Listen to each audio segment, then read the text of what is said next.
did is we came up with kind of a small iteration, another iteration of what are currently our draft maps. And what that did was move the lines a little bit around to try to bring in the Tahoe Truckee area in one district together. And so that's mainly the difference between this iteration and what our current draft maps are. So this also doesn't have Inyo going all the way to Plumas as our draft maps have. So I believe that's the only difference, but I will let Kennedy take it away. Thank you.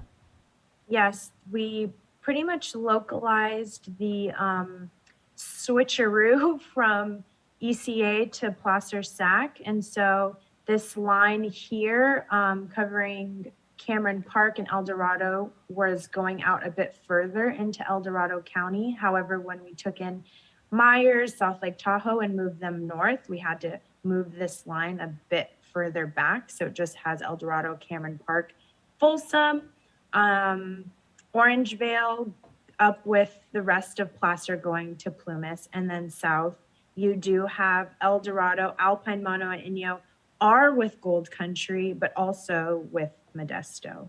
So that's, yeah, it does have the opportunity to be with Gold Country too, but with Modesto as well.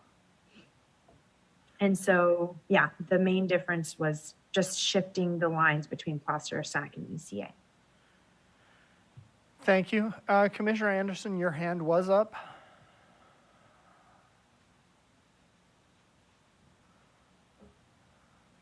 Yes, it was. And thank you everyone for this, these few changes. I just want to say though, everyone seems to think that it was and there's a couple that from Inyo, Mono, Alpine say they just want to go north. They actually want to be with Gold Country. It was those as a group going north, meaning both sides of the hills. It wasn't, let's divide one and put them up. This sort of does that, but it also leaves all the Central Valley. And what they wanted to be is not be led by the Central Valley. They wanted to be led by someone further north. Essentially take their area and just move in the hills north. And that isn't in either of them. So it's kind of 6 of one, half a dozen of the other. I was really also the one thing that I was really hoping in the congressional is, and I'd forgotten about this. Someone called in early the floodplain in Sacramento, and that's a congressional issue. Sacramento, the city itself, is supposed to be whole because of the floodplain issue, which that is a real something that the city will have to deal with as water comes, either nothing or a lot of it. And I was hoping that we could actually keep Sacramento County in Sacramento and condense so Folsom would stay in the county, and the other areas would actually go up. The suburbs would stay with their counties, and it would give us a little rearrangement that way. But this is where we are, and anyway, that's. I've said everything that I can say, so thank you very much. Thank you, Commissioner Anderson. Commissioner Fernandez, did you have anything further at this point? Yes, I'm sorry. I forgot to mention on the other iteration with Inyo Mono, they wanted to dip into Roseville. Roseville, their communities of interest see themselves as going north, not south. Thank you for that, Commissioner Fernandez. Commissioner Sinai. The same question I ask every group that does multiple iterations. Which one makes you more proud?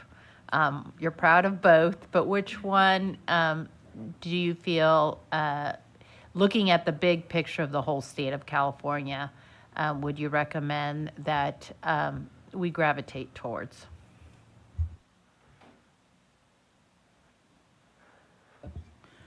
Well, and why? Mm-hmm. Well, I think we're presenting both because I think either will serve some interest. And in them, I think Commissioner Fernandez and we both worked closely and held the desires and wishes of Californians in both maps. And I think either will serve. We both have a personal preference. Personally, I prefer the one. I think Commissioner Fernandez sees the value in the other, and we're not in disagreement. We either can support either of them. And it's for that, we would be repeating again what we've said over and over. It's the COIs, it's the testimony, and it's the constraints that we have based on the population, based on our, the requirement to be equally populated, and then driven by our VRA districts and the shape and geography of the state. So it doesn't make it, too much of a mystery. It's where we are, and we do hear and know why, everything from water, everything from living circumstances, everything from strength and power and electability. We've weighed all of that in, and we have two options for us, and nothing more to add. Thank you. Thank you for that, Commissioner Turner. Commissioner Anderson? Yeah, could we have a look in, so basically, Sacramento and San Joaquin are the same. So the differences are in the northern area, right up here. And then, is how the Sierras are grouped. Could we have a look, please, at a close in at El Dorado and how that breaks down? Yeah. So basically, this is Folsom and what's the next town over? You're going up to 50, but it's El Dorado. yeah, El Dorado. Thank you. So those go up with Tahoe, but the bulk of the county is south. And then could you turn the other one on, please, Kennedy? Okay. Yeah, and there, Folsom still goes with Tahoe, but El Dorado and through Placer, I guess it is, goes south, and the rest of the county goes north and gets down to Inyo. So those are the differences. So what do we think? Thank you, Commissioner Anderson. I'm not seeing other hands. I'll take the opportunity to say that I would tend to favor number one, but I could certainly I could support number two. I continue to believe that pairing the issue is not so much that Inyo relates to Roseville as it is that Inyo relates to Tahoe and Tahoe relates to Roseville, and this is a very small population in Alpine, Mono, and Inyo, and looking for the best way to get representation for them and their interests. In my mind, is to group them with Tahoe, and the fact that Tahoe wants to be grouped with Roseville, to me, I say put the two together. Commissioner Sinai. Yeah. I tend to like number one better as well, and part of it is because we're not carving out just South Lake Tahoe, but we're actually taking the full counties. I've said it from the beginning that when we just carve out part of an asset, it's difficult. And in this case, when you drive up there, you go back and forth between the counties. And so I like one, and I also agree, I think the way that you worded it is great, because people tend to look at the outliers, the two that don't seem to make sense, but there's always those connecting dots that gets you from point A to point B. So thank you for sharing. Thank you, Commissioner Sinai. Commissioner Taylor? Thank you, Chair. I think I would agree with Commissioner Sinai. I seem to favor number one in the connecting dots. And I know I've spoken on the compactness of districts throughout this process. I believe compactness speaks to access and our ability to communicate with our seat of government. However, that's criteria number 5. And I believe that this more readily puts like communities together. So I tend to favor number 1, but see the value in number 2. Thank you. Thank you, Commissioner Taylor. Commissioner Toledo. Yeah, and I think these are great maps, and I'm torn between all of them. And I think it's actually 3 options, right? The option that we had yesterday that we approved, the Central Valley with the approved maps, the 1 and 2, and I'm not sure which one I'm leaning towards. I mean, I'm weighing all the options. Thank you. Thank you, Commissioner Toledo. Commissioner Anderson. Yeah, I'd like, drawer number 3. But given this, Inyo Mono Alpine, in the winter, the only way they can actually get north, all of them close. 108, 120, 4, and even 89, they close in the winter. And Alpine they have to go 395 into Reno and then in. But that is a way. And if in the other area, in the other one, they're cut.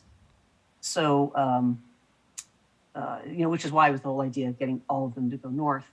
So I think this is a bit better, option 1. What I think would be better, if you go 50 from Sacramento, you go through, multiple county and multiple districts. And El Dorado, I know, because the thing is going to really like this. It's like, wait, what?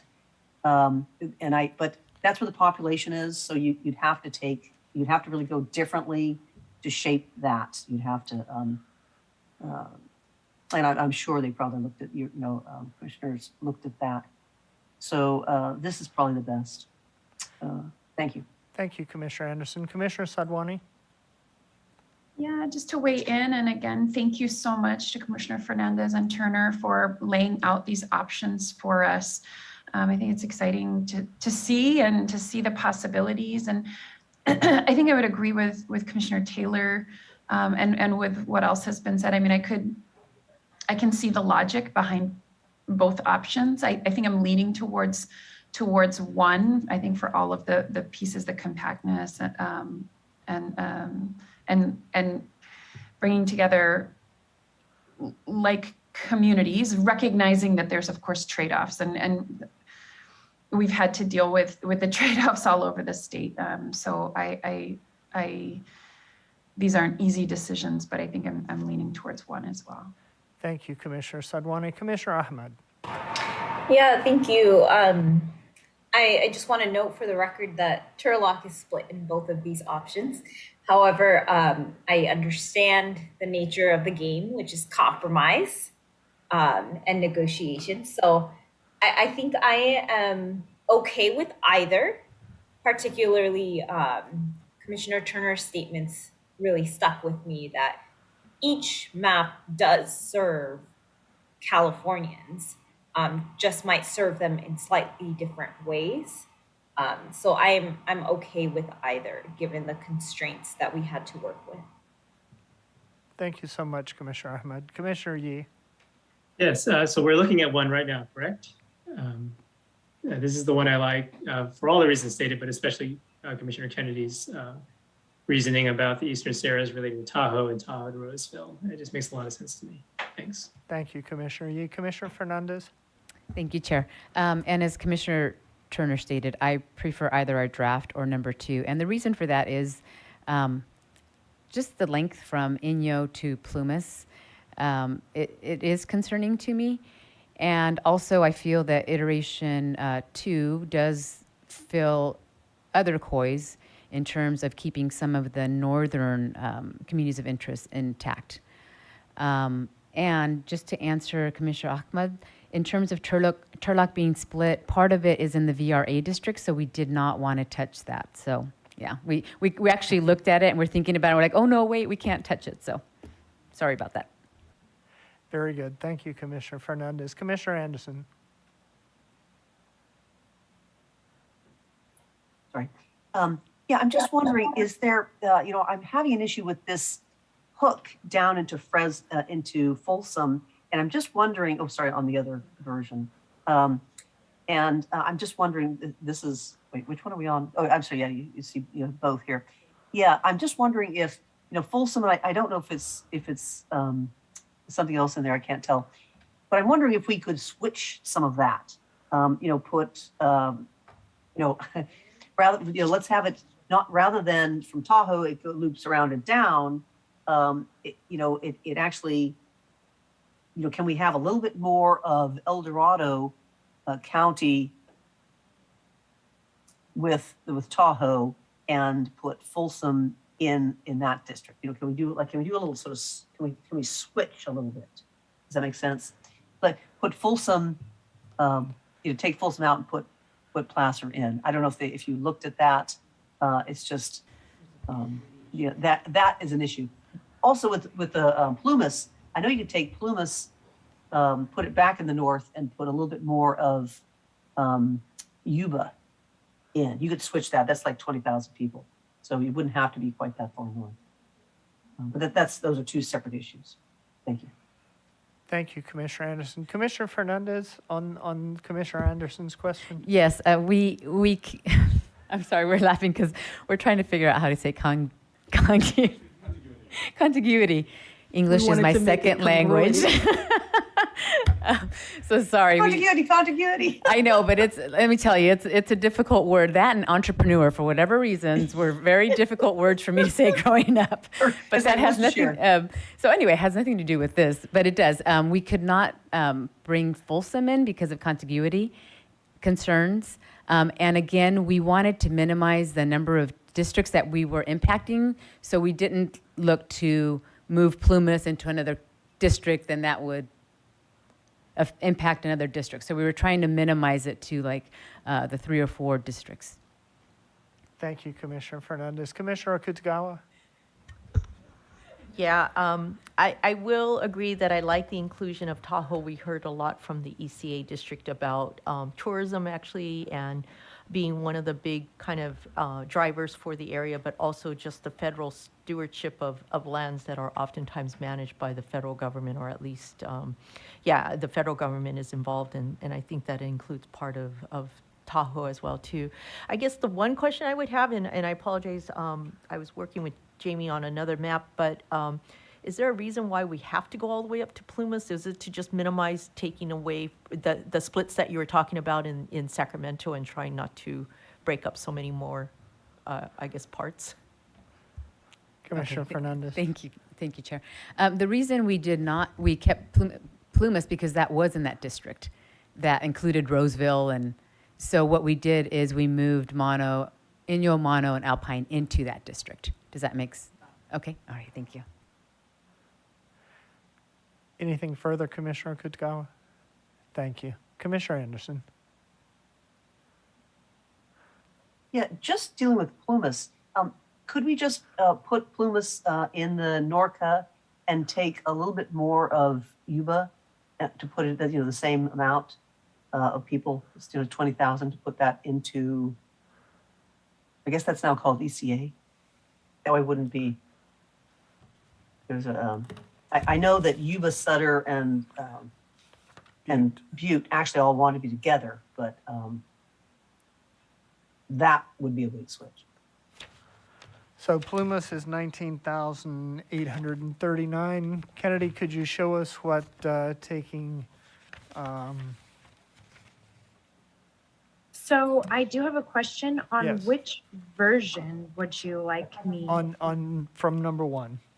from this? Okay, so from Yeah. Plumas down to, okay, so I will try that now.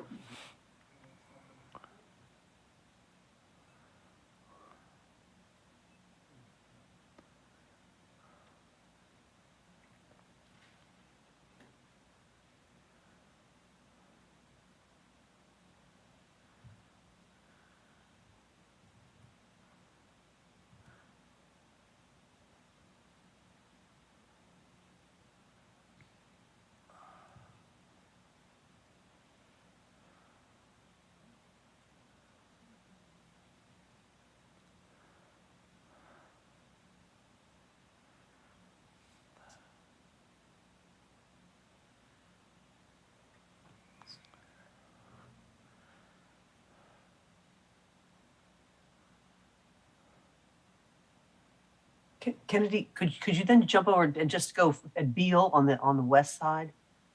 I'm sorry, on the east side? Yeah, and take, Taking Beale Hills and not this part here. well, you could take that if there's any, well, there's little people in It's that. only, there's only 711 Yeah. people selected right now. So I don't have to take that part in if you do not. Well, yeah, that part I'd take, but then start over at that side. Yeah, while she's doing that, I'll say that, one of the things that I always do when we're looking at these sorts of things is I pull up my topographical map, and Plumas on my topographical map just looks so much like Sierra, and Yuba does not look like the others, and so when I do the which of these does not look like the others, Yuba does not, and particularly Western Yuba does not look like the others, and so I have a hard time. I mean, in theory, I wouldn't have a hard time with this, but as I say, once I go to my topographical map and look, it just doesn't seem to make as much sense to me. But please, Kennedy, continue exploring and seeing when we get to the 19,839 to balance Plumas. Commissioner Sadwani? Chair, actually, could I say the reason why I'm doing this is because people are saying, why go that far north?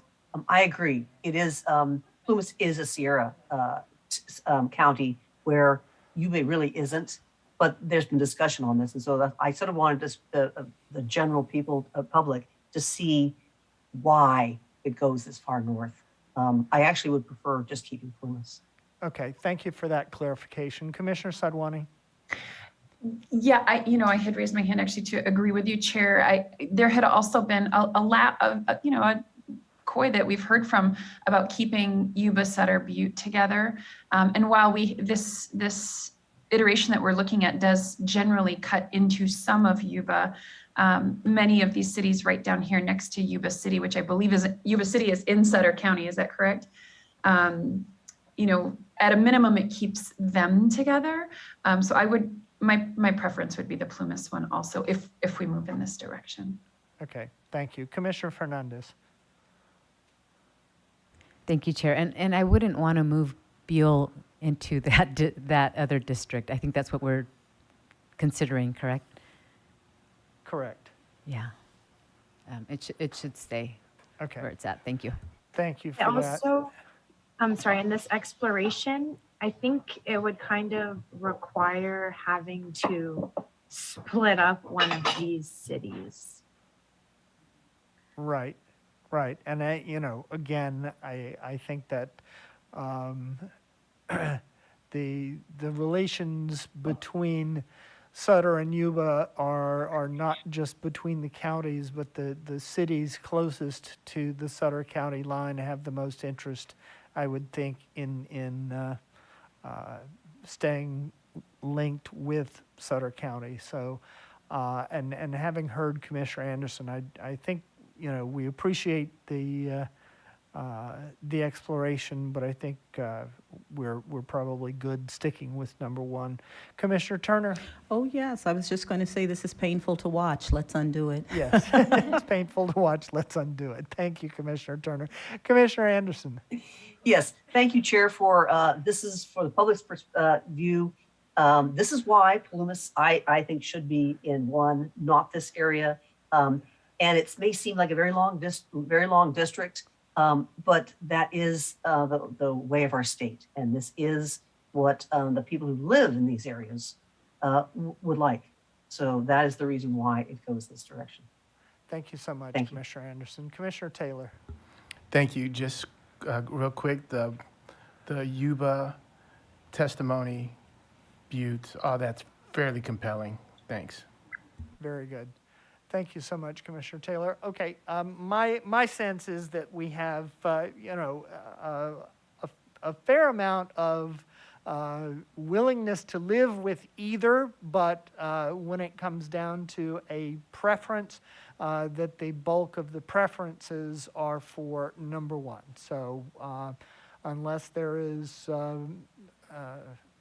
opposition to going with number 1, I would propose that we go with number 1. Commissioner Ahmad. Yeah, thank you, Chair. Just for clarity, can you state the title of the document that is in reference to number 1, just so that we can all follow along? Is it the document titled Modest_move, or is it Tahoe_move? This one is the Modesto move.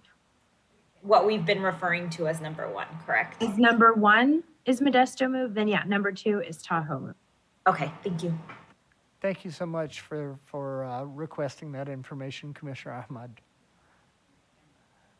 Okay, so we have resolved this matter, and I want, yay, yes, thank you, Kennedy, thank you to Commissioner you, Turner, Kennedy. Commissioner Fernandez, good job, everyone.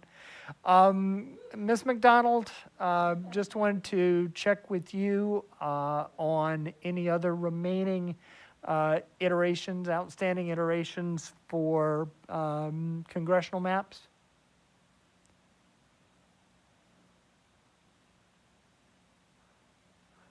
Hello, just switching seats here really quickly. We are done with Congress. There is nothing else outstanding. If you're done, we're done. Yay. All right, thank you so much. Commissioner Kitagawa. Yeah, please don't say that. There was a couple things that I noted in COI testimony that I just want to check on. Specifically, one is around Thai-town. Right. And it's in LA, so they want to move, they are requesting not to be with the other Asian, like Little Tokyo, Chinatown, and Koreatown. They want to be with East Hollywood because they have a close working relationship. They asked to be swapped into Glen 2BA and out of Nila. Okay, then I guess we need, is there anything else in the Central Valley? No. Since we have Kennedy? No, on? no. Okay. No. So Kennedy, thank you very much. Job well done. And Karen, is Jamie available? Jamie is in transit right now. Okay. She just wrapped up with Commissioner Kitagawa and is finalizing a file with your attorneys. So she will be on later on. I would suggest that perhaps we could take this up when Jamie is available and perhaps now move over to Senate if that pleases the commission and continue with Kennedy and Tamina. If you can hold just a moment, I'm going to hear any other remaining items on Commissioner Kitagawa's list and then hear from Commissioner Vasquez. Commissioner Kitagawa. Yeah, there was one other thing that I wanted to note. There was a comment about Eagle Rock being split, and then with this Thai-town request, it may actually be an even swap to make between the two to make Eagle Rock whole, and then bring Thai-town into the Glen 2BA. And then the rest of my notes around the COI testimony that I read through are related to the mostly Assembly District. And then there was just a comment about Chapman University being split, but it didn't indicate whether it was congressional or assembly, and I haven't had a chance to check that one, but I wanted to just Okay, and say it. that's in orange if I'm, okay. So we'll look at those later. Thank you, Commissioner Kitagawa. Commissioner Vasquez. Thank you. Just wanted to note that when Jamie is ready, I have some refinements in the Mount Washington area that we were working on. So hopefully very, very, very minor, but that's it. Okay, very good. So we can, in fact, move to Senate maps. And as Ms. McDonald suggested, we will stay with Kennedy. And so what do you have for us on the Senate level?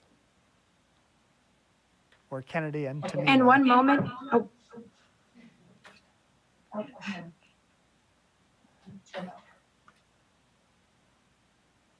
Hi, yes, so just one moment. We are switching computers around. Very good. So we'll stand at ease for 2 minutes. Thank you.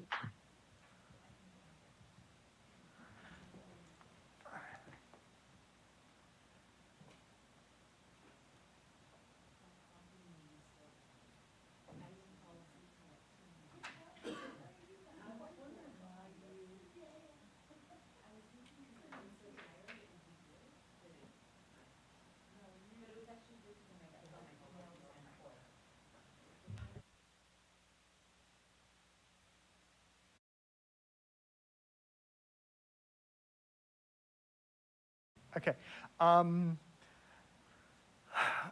Commissioner Yee. So sorry, with the congressional maps, there was a zero population move. I forgot to mention, it's the Shell refinery in Martinez, which apparently we've accidentally split. So moving one line, zero population would make it whole. Okay. Any objection to that switch? Seeing none. I can just follow up with Tamina. Okay. Thank you, Commissioner Yee. Commissioner Akutagawa. Yeah, thank you. Sorry, I had a second page that I missed. Just a question. I noted in the most current COI testimonies, there was a question about the San Francisco boundaries. It looked like it was all whole, but there was comments about using Van Ness as the dividing line and not the freeway. And then also there was some couple comments around the North Coast and Humboldt and requesting that the Karuk and Yurok tribes, tribal lands be kept together, which I thought we had already achieved, but I wanted to just lift those up. In relation to the Karuk and the Yurok, we've heard various things over the course of time, and most recently, we had heard that the Karuk were okay with and in fact would prefer to have a foot in both districts. And so that's why we went ahead and made that shift yesterday, was to give them that foot in both districts. Thank you for that. Commissioner Sinai? This is on the assembly, but I keep putting it on my list and I just don't want to lose it. And Santa Cruz has been grouped many times, has been split many times in our assembly. And I just was wondering if it would be possible for us to look at it and see if we can minimize that. You're talking about assembly maps? I believe in the assemblies when they're split the most. And I know that was in the past, but it's come up several times and I've had it on my notes and I didn't want to lose it. Unless we finish Senate and BOE, we're not going to be talking about assembly districts today. That can be discussed during the review over the weekend. But we must finish Senate today, and I would very much like to finish Board of Equalization today as well. Tamina, you're with us? Yes, Chair Kennedy and I are both here standing by. Okay.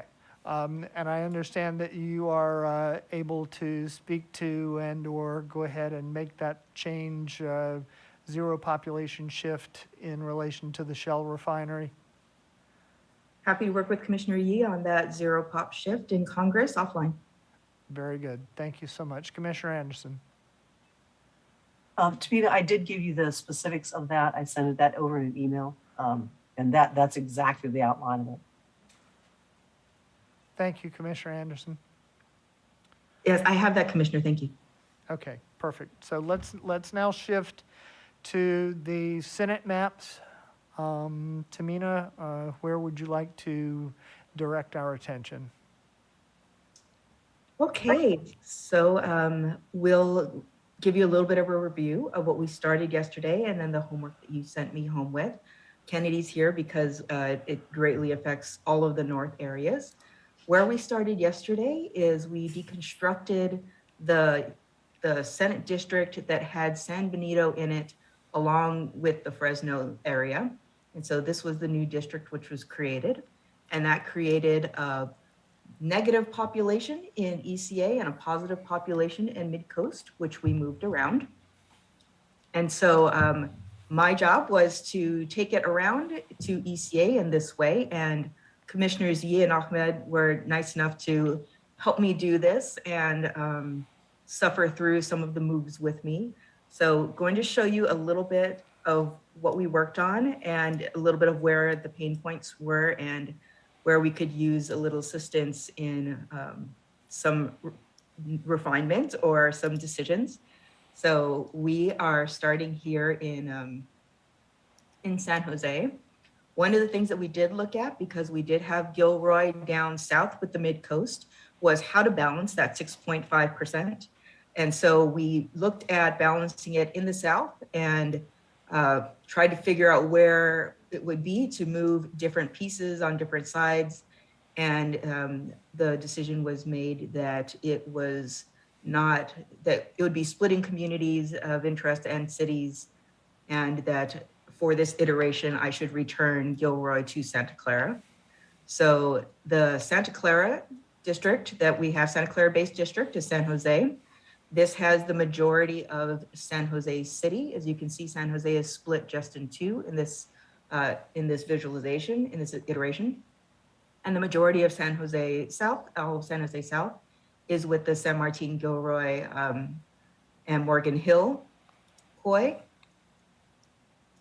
Very good. Tamina, could you please put up the full statistics, the CVAPs on each district? Absolutely. One moment, please.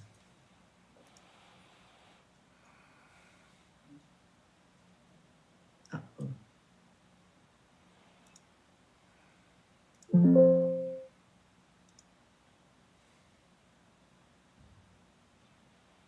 Commissioner Yee. Yeah, just wanted to mention, so, Gilroy, of course, does have connections to the south, but this keeps it in its own county, in Santa Clara County. So that was another reason for that move. As we look more closely at the San Jose area, what you'll see to make this only one split in Santa Clara and a good split, the price was separating Cupertino from Sunnyvale and Santa Clara. So that's probably the biggest cost, but no city splits to do that. Thank you. And can I add, Chair? Yes, please. This was our homework. We did do some extra credit, which you all will have the opportunity to either reject or revise or move forward with refinements. But we were pretty proud of the assigned homework, keeping together many COIs, recognizing there was some compromise that was needed. But we do see this area as an area that will serve the people of California. Very good. Thank you so much. In fact, I can add, this keeps together more COIs than previous iterations. Excellent.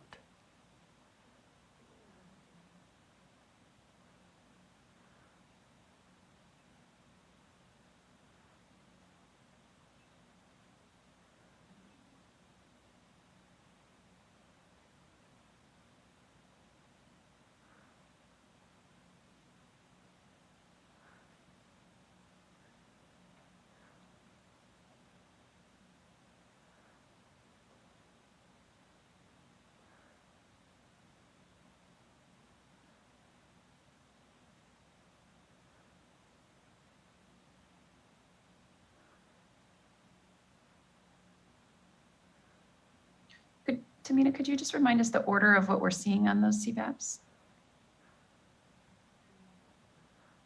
Is it Latino, Black, Asian, Indigenous, White? Yes, apologies. It is Latino, Black, Asian, Indigenous, and White.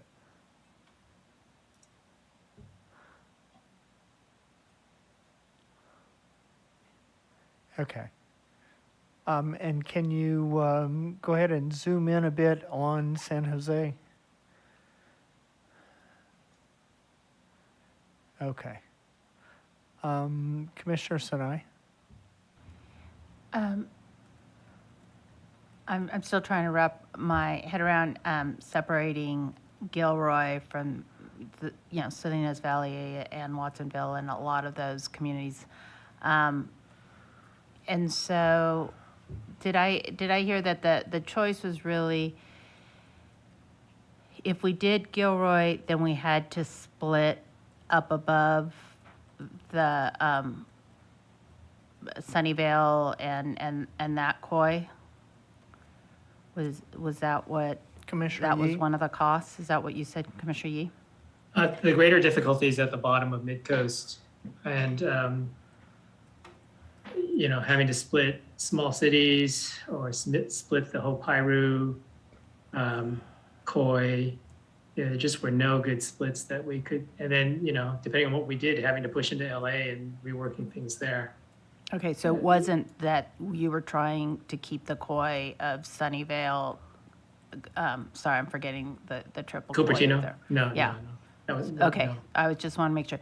Can we just look at what the CVAP was with Gilroy in with the Mid-Coast and what it's, I know Mid-Coast has changed a lot and it might not make a difference, but I'm just trying to wrap my head around it. I know you all did a lot of good work and you already looked at it, but I just want to see it one last time.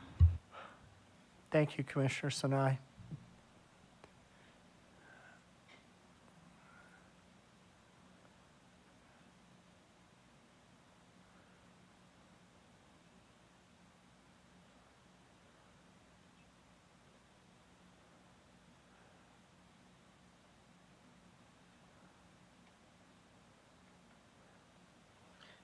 Just mention that with the split in San Jose, the airport is with the larger portion of San Jose.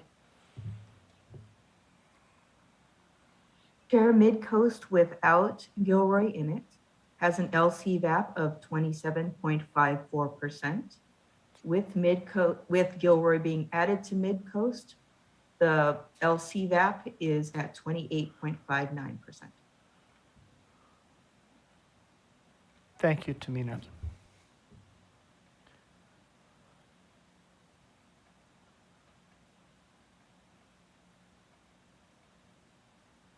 Okay, if you can center the map again a bit on San Jose. Okay, thank you. Commissioner Sadwani.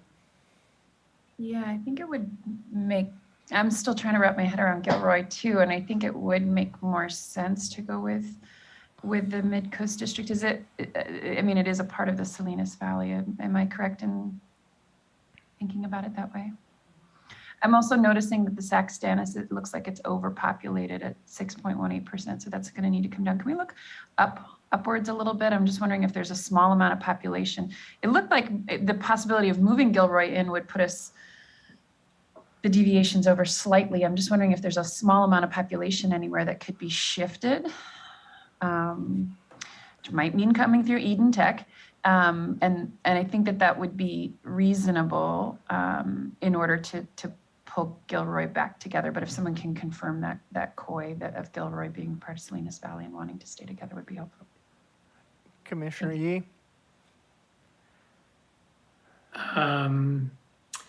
The whole Saxanis overpopulation, that's actually part of that's part of our extra credit homework presentation. We certainly could look to that to replace Gilroy population in San Jose. I think if we're going to contemplate Gilroy, moving Gilroy, we should really look at the bottom of Midcoast and decide what cut we could make there, because that's the challenge. Okay. If you can't make a cut there, you can't do it. Yeah, let's go ahead and move to the southern part of Midcoast, and Commissioner Yee, Commissioner Ahmad, or Tamina, you can walk us through what was explored, what came closest, those sorts of things. What choices you were presented with. Yeah, so I can start, and then Commissioner Yee or Tamina, please feel free to jump in. We did explore moving all of that unincorporated area. I believe that we did that in open session at one point, out of Midcoast in exchange for Gilroy. And then we also took a closer look at Rio Grande area, Pismo Beach area, in exchange for Gilroy moving into Midcoast. We would have to move some of that population down to SLO. So it would most likely have required a cut into, I believe it's a Rio Grande And then that population would then have to shift down south beyond S Coast into what is the next name here? This Salinas, Moore Park, Santa Rosa Valley area. And that's where we kind of paused, Camarillo area. We kind of paused because we thought that was above our pay grade to go further down and make those ripple effects down into the south in SoCal area. So we paused there. We weren't sure if, making a cut in the Pismo Beach area was going to be acceptable by the commission. There is COI testimony to keep that area together. And there's COI testimony speaking to that whole area from Los Osos down being closer to Santa Barbara area. But at the same time, we just weren't sure where that split would occur Right. in that area. Commissioner Yee, am I missing anything else that we explored? No, that was it. Okay. I guess my question in this is in relation to Santa Paula, Piru, Fillmore, et cetera. My recollection is that they were wanting to not be grouped with Camarillo. So in my mind, moving Camarillo into that eastern Ventura County district was something that I was certainly willing to consider. Realizing that we would need to bring Jamie in on this and understand the broader implications of moving Camarillo into that district. But that was certainly something that I was willing to consider if it got us Gilroy in the Mid-Coast District. Commissioner Turner, and then Commissioner Kutagawa, Commissioner Fernandez, Commissioner Anderson. Thank you, Chair. Very helpful conversation. Thank you, Commissioner Ahmad and Yee. What I raised my hand basically for the work that they've done. I understand Gilroy and us needing to get that piece figured out, but it does cause ripple, and I just really wanted to see the whole of the work that they did as it currently stands and kind of understand the reasoning and rationale so that as we're making decisions in one area, we know why it cost us and where the trade-offs were in other areas and be able to understand it going in. So I just wanted to see the whole of their work.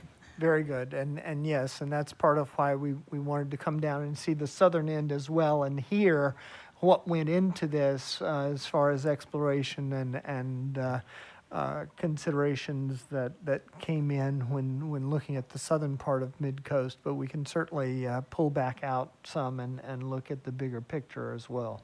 Thank you, Chair, particularly before we start making changes to it. Okay. Very good. Thank you. Commissioner Kutagawa? Yeah, I'm just curious.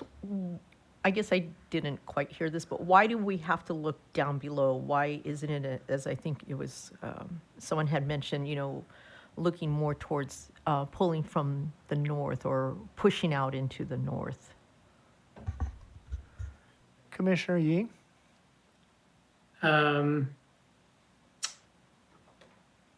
It's theoretically possible. I mean, it would just be a much longer reach, I think.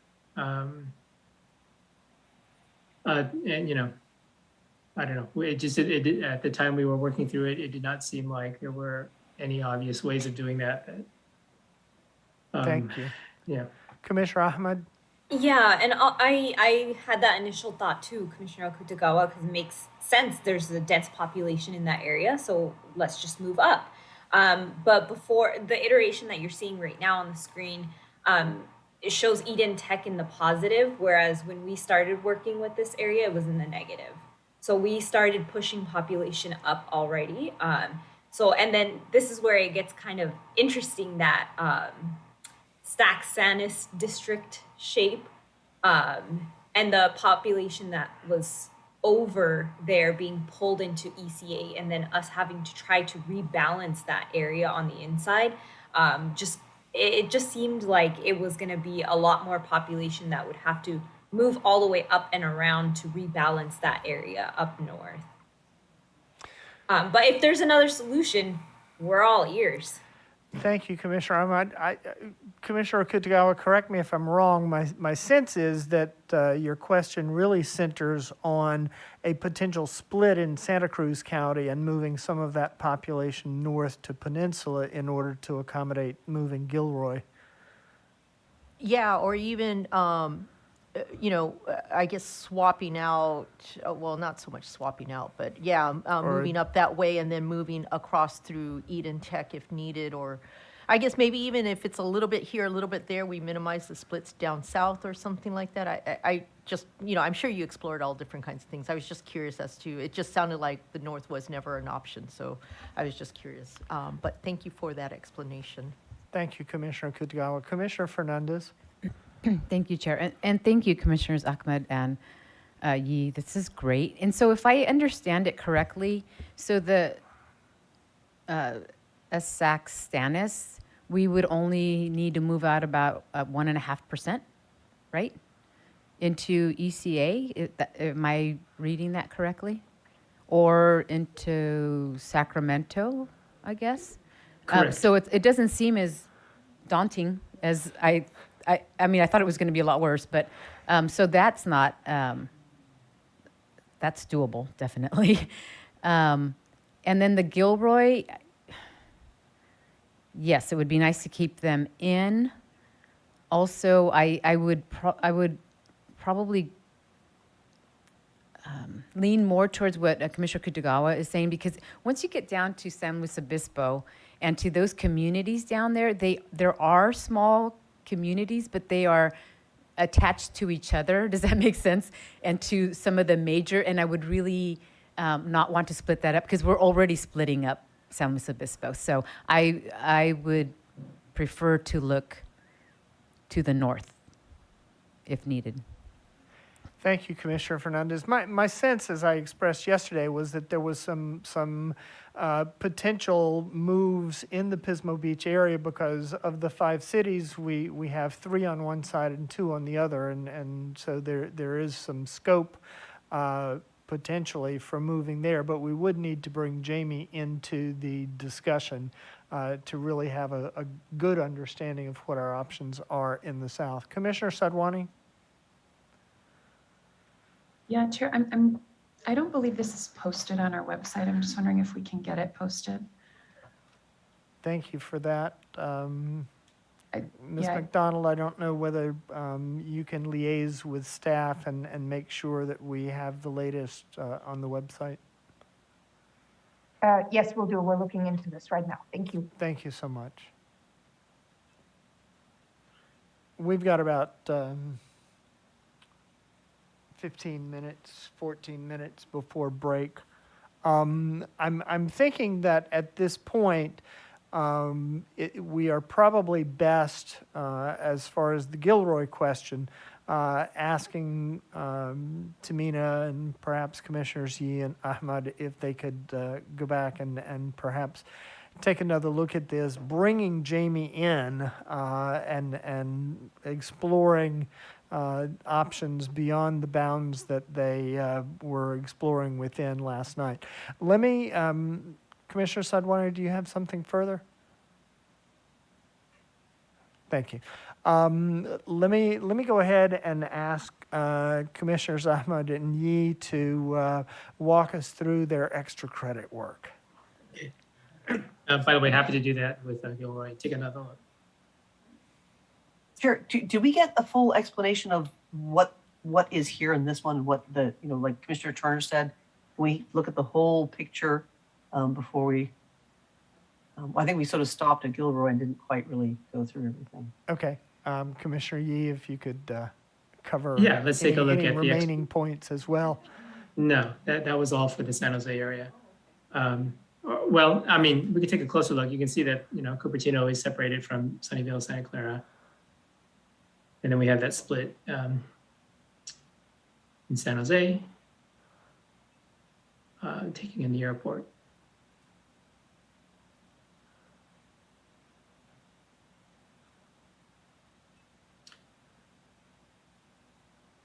So for the extra credit, I don't know, Tamina, maybe you're actually better to describe, I think maybe even starting at ECA, is where we started and our logic for where we moved on from there.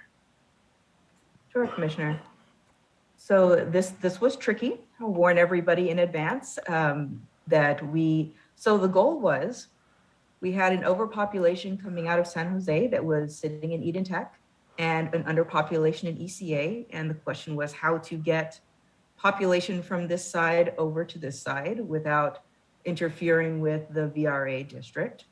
So we looked at a couple of options. One option would be to go up this corridor and then come down back this way.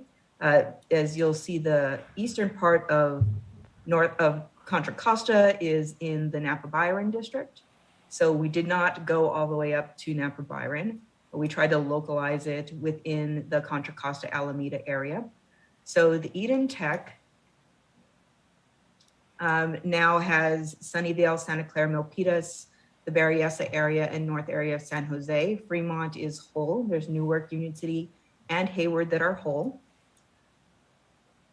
And then we run into the 91,000 people in San Leandro and the accompanying Eden areas over here and wanting to keep them together.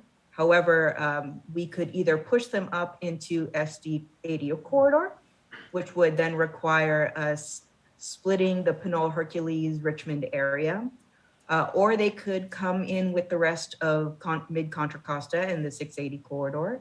So that's where they are in this visualization. So Eden joins the Tri-Cities and the Tri-Valley in Cocoa. Coming from ECA, let me zoom out a little bit. We balanced this side and so came in to this part of Stanislaus County and took Modesto and up to Ripon and then down south to Cressy, Balico, Delhi, Hilmar, which created an interesting district kind of in the middle between these two, which is Sac-Stannis. So Sac-Stannis has San Joaquin County up to the border and then comes down into Alameda County and has these areas of the Tri-City in Alameda County, not the Tri-Valley, just the Tri-City that is over here. So coming through Dublin, Pleasanton, Livermore, Sunol. We did explore areas of Sacramento and moving some things around up here in order to get here. So ECA really, when we were balancing, kind of came up around through Norca, Placer Ed, and Sacramento. So we have Elk Grove Vineyard and Sacramento proper in Sacramento. And then to the east, Alberta, Arden Arcade to the east going with Placer Ed. Again, ending at that county line. And that's what brought us down to Sac-Stannis. So Sac-Stannis currently has those two areas, and it also has Western Stanislaus County, Patterson, Diablo Grande, Crows Landing, and Newman. As you can see, it is not completely balanced. We have 6.18% is our deviation for Sac-Stannis, and that can be resolved in any number of ways, but there was no easy way to resolve it that we saw, and wanted to kind of get some feedback on this new architecture because it is very different than what we looked at before and other ideas that the commission had. Thank you. Thank you, Tamina. Very good work. Thoughts on where this excess population should go? Commissioner Anderson. I believe we're about 8 minutes before break. Could we have a look back sort of out and see the whole north area? And I know Commissioner Fornachari is not here. He has a lot to say about the Tri-Valley and what has happened now. Well, not quite that far. Okay. Will this get, so we can have a look at this? Is there a way to have a look at this over a 15-minute break? To really kind of have a... Sure, we can do that. Thank you, Commissioner Anderson. Commissioner Sinai, your hand was up a moment ago. Thank you. Commissioner Fernandez? Yes, excuse me. Tamina, can you go into the border of, what is it, Sacramento and San Joaquin, please? Thank you. And just for clarity, Tamina, I think, just for Sacramento, I think this is the first time Sacramento is actually whole, right? The city of Sacramento, I believe, is whole. Yes, the okay. city of Sacramento is whole. Okay, thank you. And if you can go back down, I was just going to make recommendations on how to move population, if that's Please. okay.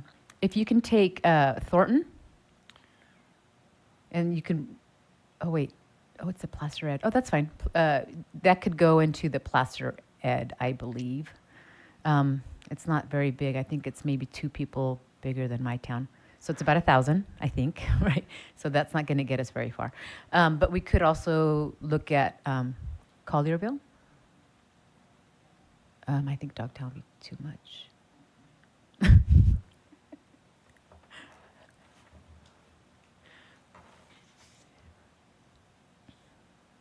And can you get the space in between the?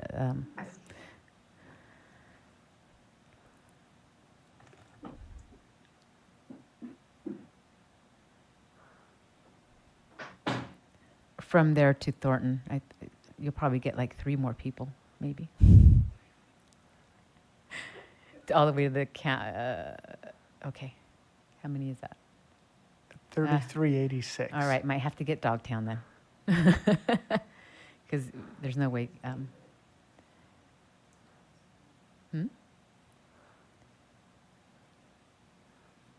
Yeah, there you go. And take it all the way to the county. Thank you, Tamina. And then other side too. Thank you. I appreciate that. Getting close. Okay. Another option if you move down. Oops. And if you zoom in into where that San Joaquin and Stanislaus corner, another option could potentially be maybe Escalon. I'm not sure. Would that be okay? Escalon to go into ECA. I'm looking at Commissioner Turner because she knows that area. It's right there. How much is that one? Oh, that would do it. Okay. That would do it. I assigned it to Placer Ed for this second so we can see the population, but I'm happy to move them separately as requested. Okay. Thank you for exploring that. Commissioner Fernandez? Yeah. Well, actually, maybe if you make Stanislaus whole, you might be able to make Stanislaus whole. That might do it. Okay. That's another option too, is making Stanislaus whole. Thank you, Commissioner Fernandez. Commissioner Fornashari? Yeah, that was my first reaction. If we start by making Stanislaus whole and then go from there. But I just got back. Would need a little more time to kind of stew on this. So it's going to be posted so we can take a look. I understand that it is posted. There aren't PDFs, but the shape files are posted. Okay, so as colleagues have said, making Stanislaus whole would also resolve the overpopulation. Okay, and as Commissioner Fornashari, did you? Okay, thank you, Commissioner Anderson. Could we possibly get a PNG posted so we can actually go in and look at the whole thing? A shapefile, unless we can download it. I guess we can download that into the viewer. Is that correct?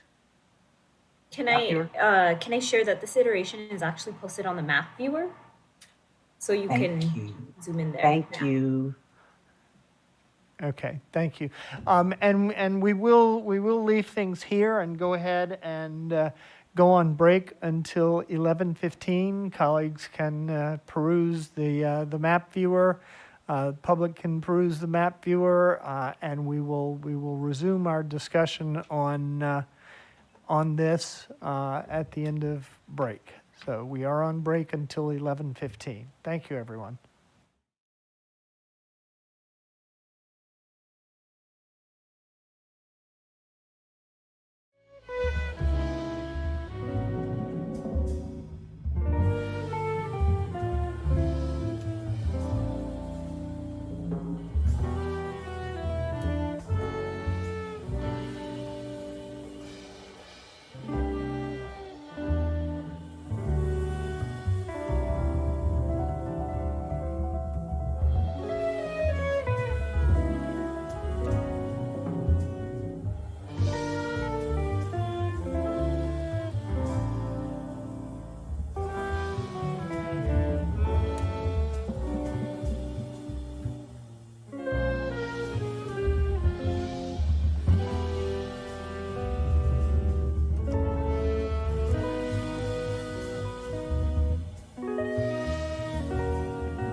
Thank you, everyone, for your patience during our break. Welcome back to today's meeting of the California Citizens Redistricting Commission.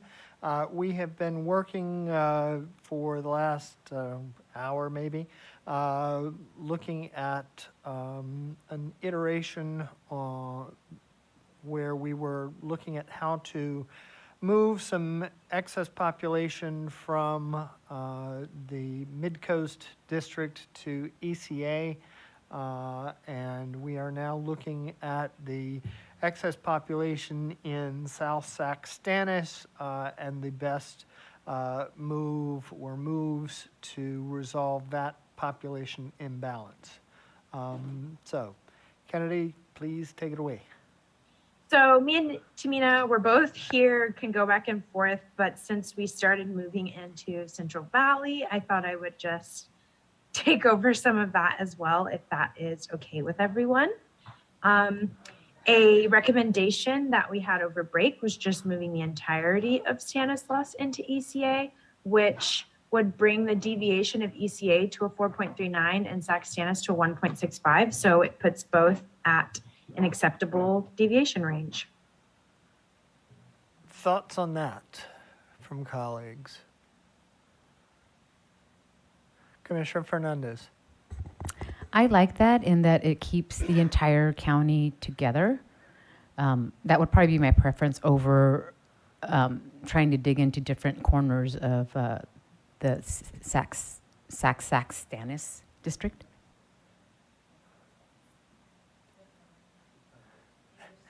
Thank you, Commissioner Fernandez. Could we zoom in a bit, Kennedy, into that area? Did you say that we are taking a small slice of San Joaquin County? Do we need that small slice of San Joaquin County? Does that make sense to have that small slice of San Joaquin County? Or do we just want this to be along the Stanislaus San Joaquin line? I think. Go ahead. I was just going to say previously, I wasn't there with Commissioner Yee and Ahmed, so obviously I don't know exactly what they were thinking, but I think these were similar to the lines we had before, and the thought of putting Stanislaus, all of Stanislaus in wasn't really on the table. So if we move that in, then we can possibly even that out if that's the wish of the commission. Thank you, Kennedy. Commissioner Anderson? Yeah, I think Commissioner Yee might be talking about the reasons of why he was doing this, in which case I'll have him go first. Okay, Commissioner Yee? Actually, no, I think putting that piece back in San Joaquin would be fine. Actually, there was a pre-step to all of this when we started working on this last night.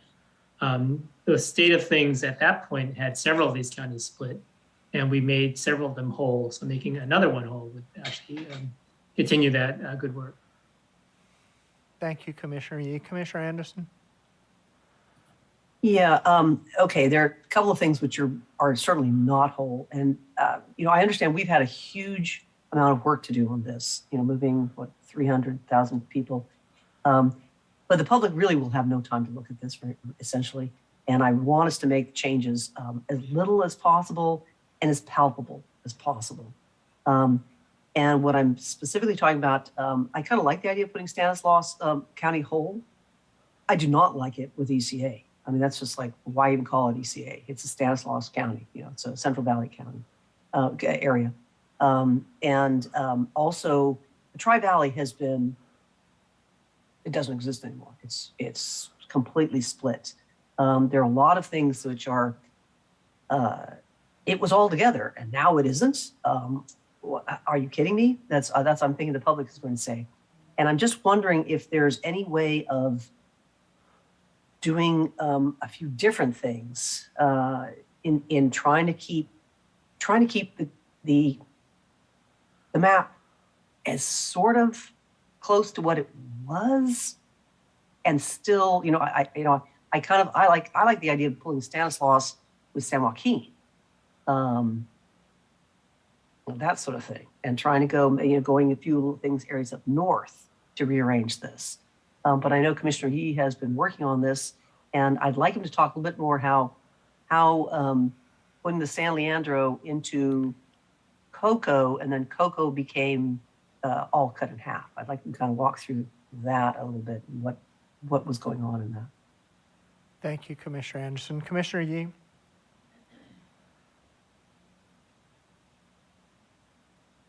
Yeah, thank you for that, Commissioner Anderson. Actually, last night we did not move San Leandro in. That was the state of things that we inherited, and that was the last problem we did not get to try to fix. So the three main problems that we are not able to fix: San Leandro with Cocoa, San Leandro, Castro Valley, that whole area with Cocoa, the Tri-Valley split, and just this kind of T district, ugly T district we kept calling it last night, including the part that's shaded right now, that, just has so many different things going on that don't really seem to make sense. Those were the three problems we did not get to fix last night. Thank you, Commissioner Yee. Commissioner Fernandez? Kennedy? I just also wanted to do, as we do this exploration, just like, I know everyone knows, but just a quick reminder that a lot of big changes are happening to a lot of these districts too, because 300,000 people had to be moved back into into this mid-coast district. So as we are just moving, a lot of big changes are happening because we had to make a really big change in the Central Valley for that district. So moving in for Merced. So just wanted to put that out there as well. Thank you, Kennedy. Commissioner Fernandez? Yes, thank you, Chair. And I that's what I was going to say, Kennedy. Commissioner Turner and I just got through trying to move 300,000. Regardless if you go north or if you go east, the communities are going to be split up from what we currently have, because that's a huge pot of population to move around. And we've talked about this in the past. The Tri-Valley, is it kept whole in some of the other districts? And I believe it is. Commissioner, you could probably correct me on this. So we've done share the pain. And, if you don't get it in this map, you might get it hopefully we'll get it in the next map. So it's huge, huge population. It's a huge, it's not a ripple. It's, I don't even know what you call it, tsunami or something. It's huge. Thank you, Commissioner Fernandez. Kennedy, did you have anything further? Okay, Commissioner Yee, did you have anything further? Right, just to note, this morning is what I consider a miracle map on the congressional districts, to move Modesto out and all that. Would love to do that here, but yeah, we're talking about Senate districts, which are our largest districts. So if we had Stanislaus with San Joaquin, then ECA would eat up, more than the entire north of the state, I think. So I would like to think that that's possible, but I don't envision that would be an exploration that would lead us to anything we'd be happy with. Right. Okay. Thank you, Commissioner Yee. Commissioner Turner? Yeah, thank you so much for the work that was done on this. I would like to see Stanislaus whole. I thought that was brilliant, including San Joaquin, that portion. But Kennedy, remind me, San Joaquin, that goes down how far? That line straight down that we currently have, that's not the county line, is it? This one here, following Valley Home, that is the county line. That's the, so we took, I have in my mind the map where we went out of the county line and came Yeah. Okay, great. So those are whole. I think if there was a way to go back and address the San Leandro portion. I love what you all did in Sacramento. I love these counties whole. That ECA is just going to be bizarre for everyone always. But again, same difference from the congressional. We know the whys. And it would be interesting to see how much of North, if we keep those, what that looks like exactly. to be able to keep these counties in the Central Valley and the Central Valley. Again, numbers, population is going to, I think, dominate anything that we would desire. So we're going to have to either be real comfortable with a real long, large block for population, or it will look like you've designed. Thank you. Thank you, Commissioner Turner. Commissioner Anderson? Yeah, if we do this, the Senate was the only map where the Tri-Valley were going to be kept together, and now they're not. The ECA has never had what it wanted. So in any of the maps, and I think there is a possibility here, and I really would like to keep Stanislaus in the Central Valley. And being whole is a great idea. It's clearly a Central Valley county. And I'm just wondering if there's a way, and it might do some rearranging, but there is population in those, if we look further north, in the suburbs of Sacramento, which are the El Dorado County and Placer County, which could help balance this. Wouldn't have to take the entire north. There would be some rearranging required, absolutely. But I'd still like to figure out how we could do an attempt to get the Tri-Valley back together. Because it's, as I said, it really is an engine driver of the entire East, that huge amount of anything over in the East Bay, and it's never been put together. It's always been the pain. It's never been shared. So I'd like us to work on that. Thank you, Commissioner Anderson. Commissioner Yee, can you speak to efforts made or any explorations related to that?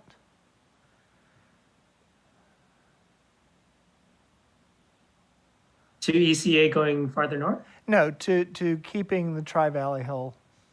Oh, we did not work on that last night. That was clearly desirable. We wanted to work on it, but we just never got that far. By the time it was too late. For the ECA, I mean, this morning's congressional district, you would have to have that plus another 300,000 people, right? So that just seems extraordinarily large number of people to add further into ECA. Where would you even go? The suburbs of Sacramento, sure, but I mean, it has to be that much bigger than even the congressional district that some thought was too big already this morning. Well, I mean, Kennedy, can you just give us a population figure for the portion of Stanislaus that is already in ECA, as well as that portion of Merced that's in ECA? If we were to draw a line there at the Stanislaus Calaveras Tuolumne line and the Merced Mariposa line, how many people are we talking about? Yes, one moment.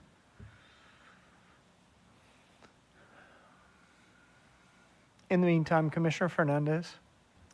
Yes, we just got finished tearing up the northern part of Sacramento and the Roseville area in congressional. I'd like to be able to keep them whole for once in this map. Thanks. Well, and it might even be possible to more closely approximate our congressional lines in some new iteration of this. So over 500,000 people. That seems rather Herculean at this point. Okay. Then, Commissioner Anderson, let me come back to you, and let's focus the map on, or let's center the map on the Tri-Valley. And Commissioner Anderson, if you could talk us through any ideas that you have for resolving the issue that you've pointed out.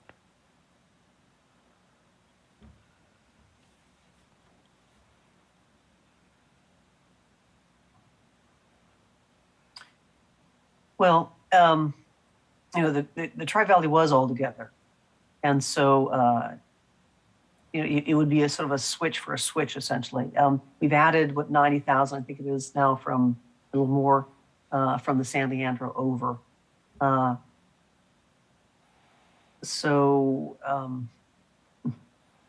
Actually, a fix that I think might work would be taking part of, you know how we, in all of the other attempts, we've tried to take part of the northern portion of Contra Costa County and add it to, with Vallejo. And that would require then, though, portion of that, which would probably be, YOLO, coming out of the Napa Byron. And that's, never been that's sort of never been allowed. But something like that to make the room to handle the San Leandro having to come over, to keep that county, to keep that whole, essentially. And that would require then population would go up into the north, which would give you a bit more, but you'd have to add the Stanislaus to San Joaquin. Part of San Joaquin would have to be essentially the Sacramento would have to come down, which it would if it gave up the El Dorado County. And right now that Placer Red, it just have that would be divided at the county line up there to gain more of San Joaquin, to allow San Joaquin and Stanislaus to join together. And then that, in some fashion, that might work out because it'd be a trade. Essentially, the lines becoming on the west side of this, around Sacramento, would come down a little bit, and essentially we grab part of the northern Contra Costa, and then that would require the YOLO line to come down, the Napa Byron, and the Stanislaus would go into with San Joaquin. You'd drop the line at the Alameda County, and part of the San Joaquin would go up into Placer Red, and that Placer line would then come down to accommodate that. And then up north, you'd see where it naturally would break to create that district. Karin, do you have any reaction to this as far as feasibility and time required to do something like this? It will definitely take time to do it.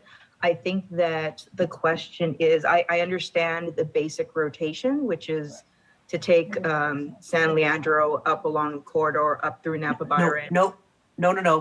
Okay, It's maybe it would be to drop the line at the Alameda San Joaquin and create COCO would be that entire district. And then you'd take, San Leandro where? leave that where it is. Leave that where it is. Okay. And then you take part of the Contra Costa. Oh, I see. Yeah, you could take enough of San Leandro to allow, actually, you'd probably put San Leandro, almost most of San Leandro back in, and that would give you everything from in Contra Costa to play with. You would take all of between the Albany and El Cerrito line and go across, essentially grabbing, that Martinez to Antioch, have that go north. The Napa Byron line would come south to put that in, however much that the people. And then you would be dropping the Napa Byron line at YOLO down, again, south to accommodate that people going north. Essentially we'd be shifting, Napa Byron would shift down a little bit. And then you'd, and over at San Joaquin, Stanislaus would be whole, that area would go with San Joaquin. So the Placer Red line would be coming south. And that its northern line would come down to the Sacramento County border. So then that whole area would be at the top, and you would be going to the ECA would now, its line would be at the Mariposa Tuolumne Calaveras border, and it would be going up and probably grabbing as the YOLO shifted in, that would be going up. So that rotation would go like that. Does that make sense? Is that clear? Is that clear in terms of the rotation? Yeah. Hello, Chair Kennedy, if I may answer the question that you had earlier for me before the description from Commissioner Anderson. We think that this is a pretty major affair, and probably we should do this live if you want to explore it, because A, this is going to require both of the mappers being here. There's going to be a pretty significant ripple effect that would probably require the entire commission to take a look at, unless you perhaps don't want to get done with Senate today. We're just concerned that if we do this offline and then come back, it may take quite some time to do it offline, and then it may not fit in the rest of the big picture. So we think it might make sense if you wanted to explore that, to perhaps do some work here live and then see where it goes, if that makes sense. Right. Thank you. Thank you. And that was the kind of answer that I was looking for on this, is an estimate of time and the best way forward. Commissioner Fornashari?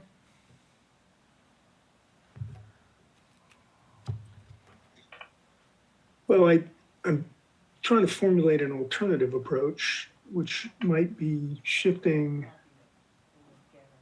the far eastern Contra Costa cities into San Joaquin, moving the rest of Stanislaus, putting Stanislaus whole, and then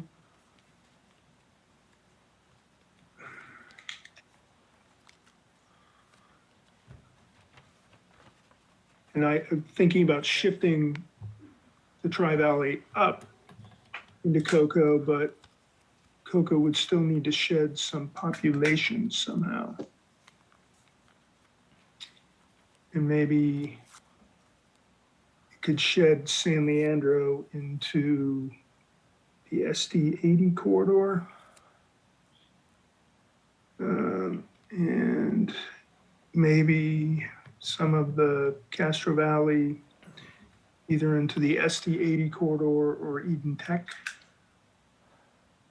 So that would, I think, be a kind of a simpler swap, if that would work. I have a feeling the population of those East Contra Costa cities is 100 and something thousand. And the Tri-Valley, Livermore, Pleasanton, Dublin is about 250. 240. That might be a simpler rotation, and based on just the numbers that we have in the East Bay there, we might be able to do it without going north into Solano, Yolo, and around that way. Okay, thank you, Commissioner Fornashari. Tamina, could you give us a total of the population in that East Contra Costa area that's currently in Napa Byron? Yes, Chair, and if I may ask clarification, it's to take this East County area out of Napa Byron, so it would be a three district swap. Is that right? Commissioner Fornashari?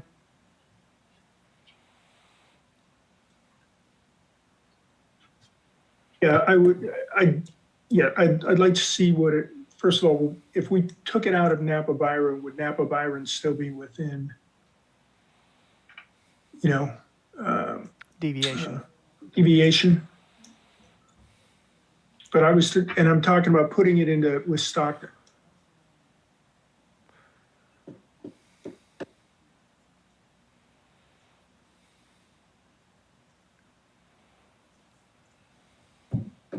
Chair, the population of this area is 130,985 people.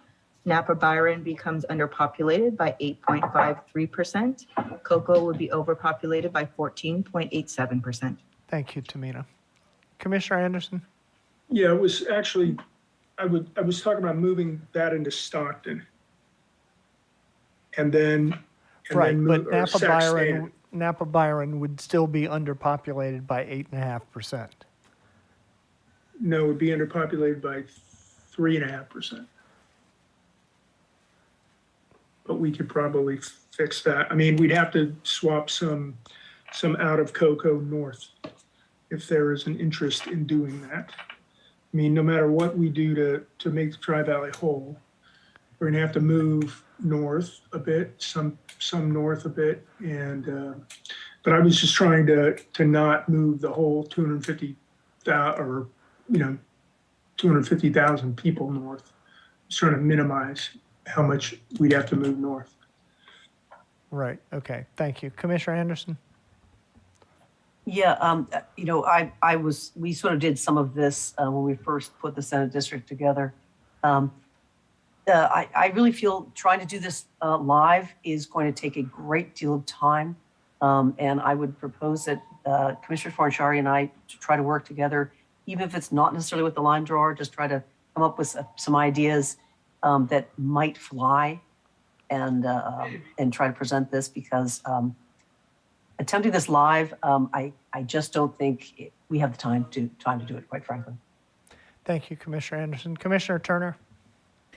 Thank you. I guess on the contrary, I think in agreement with Karen, I think we have to do this live if we're going to do it. It touches too many areas, and if Commissioner Anderson or Fornashari or whoever, or me, it doesn't matter, if someone takes their time offline to go through this massive amount of change and bring it back, we're going to spend that same time asking 1,000 questions and wanting to shift it, the work that was done. So I don't see it at all as a time savings for this large of a shift to take it offline, because we're still going to debate it when it gets back here. Thank you, Commissioner Turner. Commissioner Ahmad? Yes, I agree with what Commissioner Turner just stated and Karen's recommendation if we are to move in this direction. Thank you, Commissioner Ahmad. Commissioner Anderson? I think we should kind of have a discussion of, are there some just absolutely no that we're going to hear, and it sort of doesn't really matter if we attempt this or not. I think we should sort of do a discussion rather than kind of spending time going into it if we know that we're really not going to pursue this. And that's why I was thinking we might come up with a couple of options, or we might find, you just can't do it. And that's why I was saying that could be done offline without wasting everyone's time. Thank you, Commissioner Anderson. Commissioner Yee? Yeah, I would like to see Commissioner Fornashari play out his limited geography option live. I think for all the reasons that have been stated. Thank you, Commissioner Yee. Commissioner Taylor? Can we restate the purpose? What are we trying to accomplish?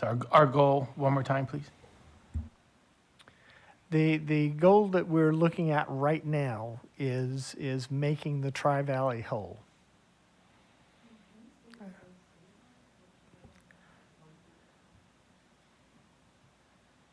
Commissioner Fernandez? Thank you, Chair. Just so that the public knows, which cities encompass the Tri-Valley? Thank you. Commissioner Fornashari? There are 5 cities in the Tri-Valley: Livermore, Pleasanton, Dublin, San Ramon, and Danville. And then some little bit of unincorporated areas around them. Okay, Danville, San Ramon, Dublin, Pleasanton, Livermore. Okay. Okay, let's, Commissioner Anderson? Yeah, the reason, the goal here is, this is Friday, and we're hoping to vote and have these final on Monday. And these are radical changes, and I'm concerned that the public will not have time to, these sat for a long time like this, and the public's looked at it, and we're doing completely different changes with little time to make to get any public input on it. That's why I'm trying to minimize these the changes and keep as many of these areas together as the public has been used to seeing. Thank you, Commissioner Anderson. Commissioner Yee? Yes, agreeing with Commissioner Anderson, but I mean, once we had to redo San Benito, these changes are forced upon us. So not ideal on a short time frame, but I don't think we really have a choice. The goals, Unite the Tri-City, we have to move population out of Saxtanis, right? It's overpopulated right now. Also trying to get San Leandro and surrounds into a better configuration. Also, by the way, just to clarify, Tri-City refers to Fremont, Union City, Newark. Tri-Valley is the area that Commissioner Fornashari mentioned. Thank you, Commissioner Yee. Let's also pull the map back and recall that this all started with reconfiguring San Benito County, Monterey County, et cetera. And I just wanted to take a moment and ask Mr. Becker, are we right to be proceeding in this manner? Is that, are we causing ourselves more problems than not by proceeding in this, or should we be going back to a different focus on this? So just so I'm clear on the question, are we predominantly asking whether the VRA areas that we've identified are adequately covered and you can draw lines around those areas as you like, which is, I think, one set of questions. There's a broader set. I mean, obviously you have the right to consider all the criteria as they apply and change the maps until they're final, et cetera. That's a separate process question. So I just want to be clear on and given that the equal population deviations are within the safe harbor. Right. No, it was more the first part.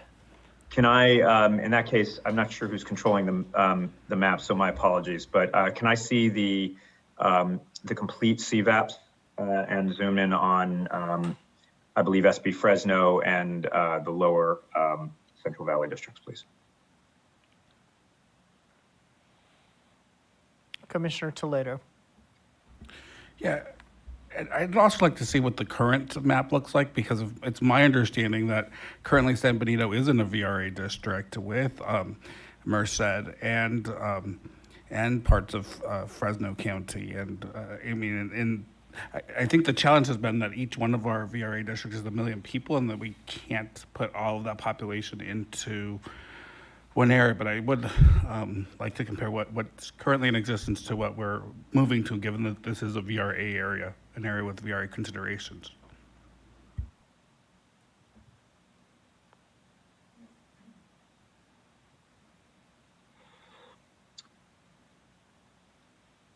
Okay, can you scroll south just a little bit so I can see the Kings Kern district? Yes, so we've looked at this. I don't know if this has changed from before, but it's pretty. What's the number? The small number off to the side, the 0.553133. Is that the previous? Yes, that is the Latino CVAP of the previous, the ones with the blue lines. So a Kings Kern is a modest difference. It doesn't make a difference. I'm not quite sure that I think there are some concerns with reducing S. Ben Fresno over 2 percentage points, something to consider. So I think that's on the lower edge that probably needs to be considered. What we have seen in this area is that there are roughly 4 assembly districts where Latinos, that include areas where Latinos are protected under the Voting Rights Act, and where districts can be drawn that would protect those rights. The 2 Senate districts would seem to be appropriate, given that there are 4 assembly districts. I think it's extremely unlikely, if not absolutely impossible, to draw a 3rd, where Latinos would be able to elect candidates of their choice. There's a relatively small population in San Benito that we've been able to include in districts that were over 50%, but I think it's unlikely. In fact, I'm about 100% sure, given the percentages we've seen in the congressional districts, which are smaller, that it's unlikely that we can draw a third 50% district anywhere there. So I think with the caveat that I would probably caution against the reduction we've seen here and would try to mitigate it in S. Bend Fresno. The current architecture is close, if not there. Thank you, Mr. Becker. Any questions?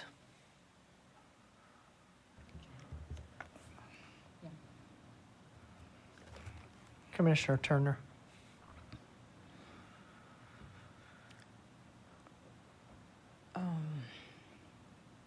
I don't know what to do with that.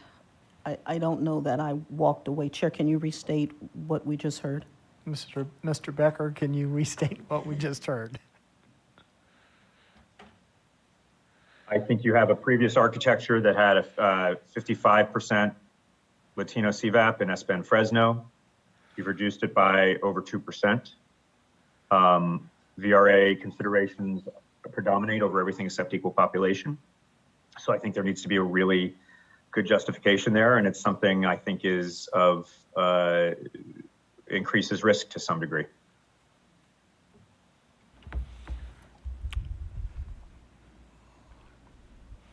Thank you, Commissioner Turner. Commissioner Toledo? Yeah, back to, I just wanted to look at what the current district for this area is, because it's my understanding that San Benito is currently in the VRA district and it looks like it's a little piece of Monterey. A little piece of Monterey, and then into the Fresno area, potentially maybe even a little bit of Merced, but it's hard for me to tell on this map. Sorry, I'm sorry. Do you mean the current 2-day district? No, I mean the districts that's in place today, or the maps that are currently in existence today, the districts that are currently in existence today, rather than the maps that we've been considering. And Chair, this is helpful. Because when we look at where the map is right now, today, like right now, San Benito is in the VRA district, and it's protected in a VRA district with Merced, Fresno, and portions of Stanislaus and Madera. And my question to you, Mr. Becker, is by taking them out of the VR protected area, reducing potentially some CVAPs, because it's such a heavy Latino area, does that increase our risk? Thank you. This is actually a very good illustration, and the answer is yes, it increases your risk. It's a relatively small population in San Benito, but that San Benito population has been a covered area and included in districts and other maps and in previous maps, meaning existing maps that were in existence before this redistricting cycle.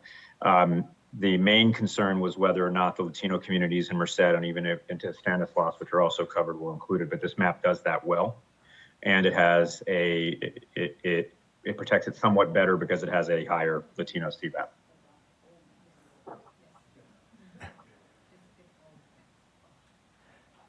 Thank you for that. Commissioner Yee.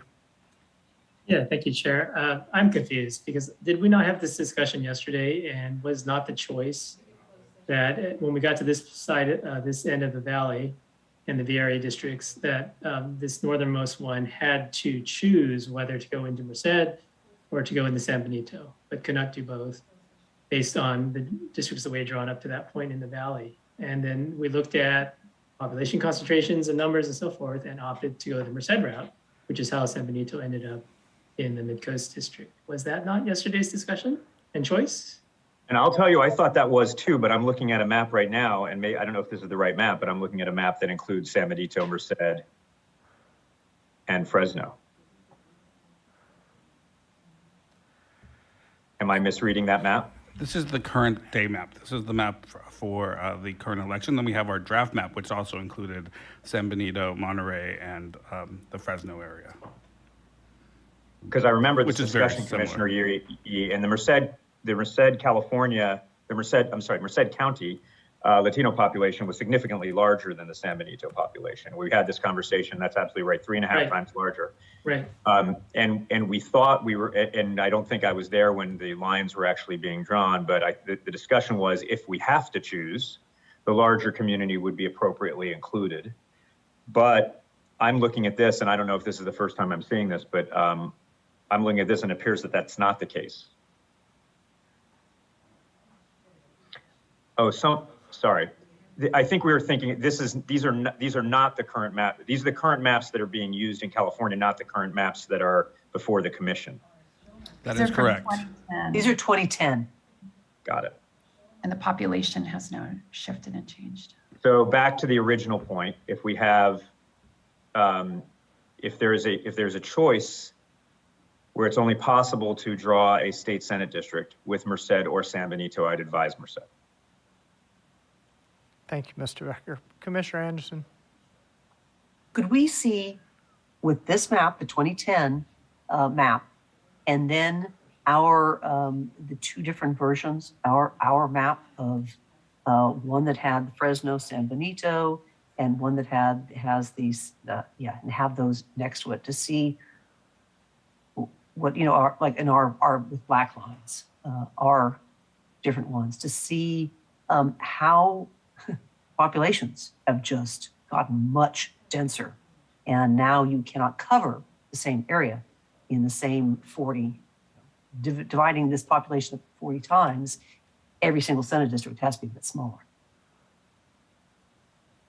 So this one is which, thank you. And Kennedy, if you could walk us through these, or whoever, the differences. Yes, so the dotted lines, of course, are the current day districts drawn 10 years ago. And the light blue lines are when we included San Benito, Salinas Valley with Fresno. So that was something, I don't remember the exact percentage of deviation, but then we also took a look at putting San Benito back in Monterey County. And so I'll turn on the districts that we changed to, and just including, sorry, there's a lot of lines going on here. And so now what we have redrawn when we took San Benito out was taking in not even the entirety of Merced, just up into the corner and some more of Fresno. So the difference is, that there is just a lot more people in this area, because if I turn even these lines off, before this area covered some of Fresno, Madera, and Stanislaus, and San Benito, and the Salinas Valley. But those populations no longer fit altogether.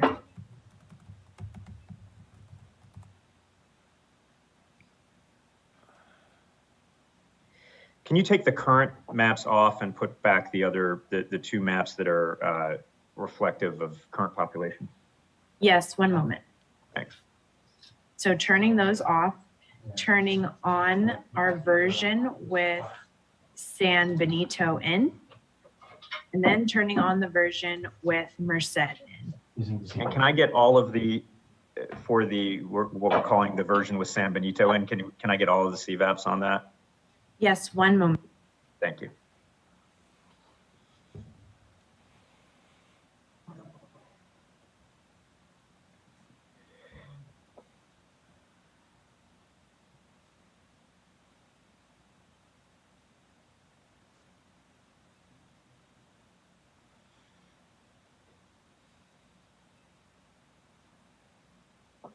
So these are in decimals, so my apologies for that. No, that's okay. The San Benito before it's Latino, Black, Asian, Indigenous, and White. Latino before was 55.3. Black was before 6.1. Asian before was 8.74. Indigenous before was 0.98. And White before was 28.02%. Versus now, Latino CVAP did drop to 53.03. Black CVAP raised to 6.28. Asian CVAP raised 9.05. Indigenous CVAP raised 1.11%, and so did white CVAP at 29.65%. Okay, I think now that it's clear to me what the two options are, I think there is a greater justification for the inclusion of Merced in this district. And while I would still say that 53 is probably on the lower end, and there might be a way to boost that somewhat because it encompasses significant Voting Rights Act protected communities. Given its much larger Latino population than San Benito, and given the construction of these districts and the population disparities, I think it's justifiable to go to the newer districts, inclusive of Merced, particularly if some effort, if it's possible, to slightly boost that percentage somewhat. Thank you, Mr. Becker. Commissioner Anderson. Yeah, I think I might have door number 3. In comparing the 2010 maps to our maps, they do not have nearly as much of Fresno in their map as we do. And Fresno has, 550,000. San Benito County has, is it 64,000? Could we possibly put our area that needs to be covered in San Benito, Monterey, see how much population that is, and put it into the entire area by just rearranging a little bit of Fresno and actually having our Merced, it's the Stannis Fresno or whatever, the one's Merced and Fresno, have it be with San Benito if we rearrange a little bit of the Fresno in our King's Kern. I think that is an idea that would really deserve some looking at. Because it would save so much time and save so much of all of our other portions of the maps. Thank you, Commissioner Anderson. Kennedy? I was just going to say there's still only enough population in this concentrated area if you wanted a high enough CVAP for 2 districts. So, and if I zoom in on Fresno, just the county and the city, you can take a look at the heat map. But my concern with that would just be stranding other populations if moving it around. Thank you, Kennedy. Commissioner Fernandez, I thought your hand was up. Thank you. Okay. So we've heard from council that sticking with the current configuration is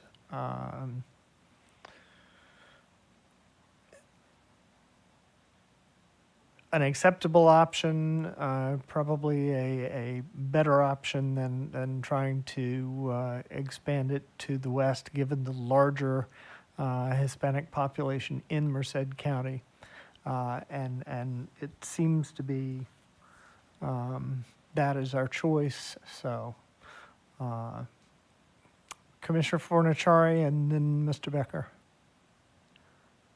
I will defer to Mr. Becker. Mr. Becker. Yeah, I just want to say briefly, I think you summarized it quite nicely, Chair. And I just want to note that if you want to look at an option that might include everything, including the areas in San Benito County that are covered, that does not require all of San Benito County to be covered. There are areas of Latino concentrations, if I'm recalling correctly from what we looked at yesterday, the Latino CVAP raw number is roughly 17,000. So we're talking about 17,000 people in San Benito. The areas, once we get closer to Santa Clara County, those were areas where we saw a significant crossover and probably not as significantly covered under the Voting Rights Act, if covered at all. So I think, the areas looking more in terms of the middle of San Benito County were the areas that I think where there was some coverage. Thank you, Commissioner. Thank you, Mr. Becker. Commissioner Fornaciari. Yeah, to just touch on that point, nearly all of the population of San Benito County is in Hollister. And, in order to go grab that Latino population, you'd be splitting up Hollister and the county. So I just want to go back and kind of review the conversation from yesterday. We talked about the trade-offs between including Merced or including San Benito County. we landed on Merced because of the higher population in Merced. We recognize that whatever the choice we make, some population, some of the Latino population will not be in a Latino majority VRA district. We talked in depth about the reasons for having additional reasons for having the valley-based districts. And one of those reasons was the in-place organizing capability that will enable that district to, the San Benito Fresno district, to perform at that level. And then finally, we talked about the desires of the people of San Benito County to be with the Monterey County, and the desire of those three county region to be together: Santa Cruz, San Benito, and Monterey. And so, I mean, we spent an awful lot of time on this discussion, and that's where we came to. So I just wanted to kind of refresh us all on that conversation. Thank you, Commissioner Fornashari. Commissioner Fernandez. Just for clarity, again, English is my second language. And Chair, you did say, per guidance, what we have is unacceptable. So it makes it sound like it's unacceptable, but No. I think what you're saying is that it is acceptable, correct? Yes, I did. Okay, thank you. Yes. Thank you.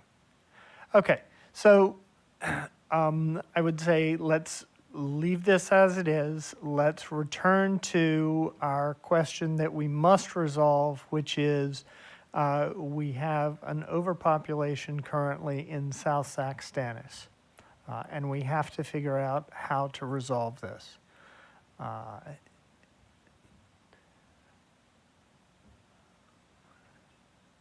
Commissioner Fornashari. I'll just reiterate, if we make Stanislaus whole, we've solved that problem. Thank you for that, and there is support for that. Shall we proceed with that? Commissioner Turner. Yeah, we shall. And there was a slice in, I think, San Joaquin we were going to look at as a next step. Thank you, Commissioner Turner. Commissioner Yee. You're on mute. Yes, happy to proceed with that. Recognizing that Stanislaus with ECA is not, will make some people unhappy. But after that, I'm still interested in having Commissioner Fornashari walk us through Lifeline drawing the swaps that he was envisioning for Alameda, Contra Costa, Solano counties. Okay. Any further comment? Commissioner Turner? Yeah, I just wanted to lift, I don't know if it was Commissioner Anderson or who earlier, certainly given the time that we have, willing to do that, but if trying to keep those areas, the Tri-Valley together, and that they may be in different counties, but if in trying to keep them together, we ultimately walk around and split SAC, San Joaquin, et cetera, I just want to say that that would not be something that seems like should be an equal trade if we're going to push counties together for the sake of keeping them together, to turn around and split out counties on the other end. I just want to lift that as a concern that I would have. Thank you, Commissioner Turner. So, Kennedy, if we can go ahead and accept this change.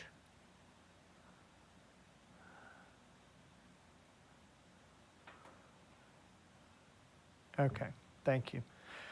Commissioner Yee, is your hand up again? Okay, thank you.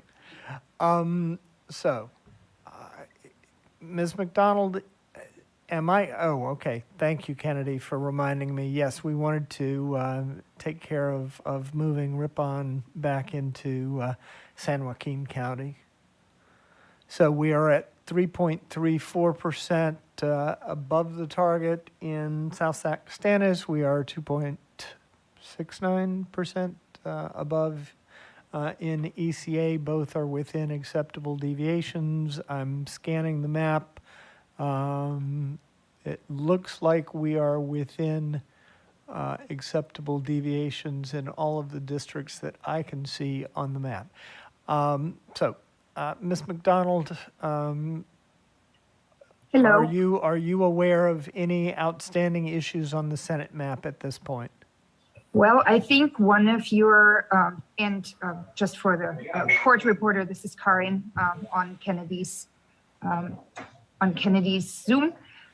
I think you may want to take a look at your assembly districts and see if there is potential nesting or whether you have nested, since that is your last criterion. And, we want to do our due diligence. So with your permission, we could ask Kennedy to just turn those on and you can take a look. And perhaps there are some very minor adjustments that you could make to nest, or maybe not. Okay, thank you. You can go ahead and do that. I'll call on Commissioner Fernandez and Commissioner Ahmad in the meantime. Commissioner Fernandez. Yes, thank you. I'm just going to respond to the nesting question. I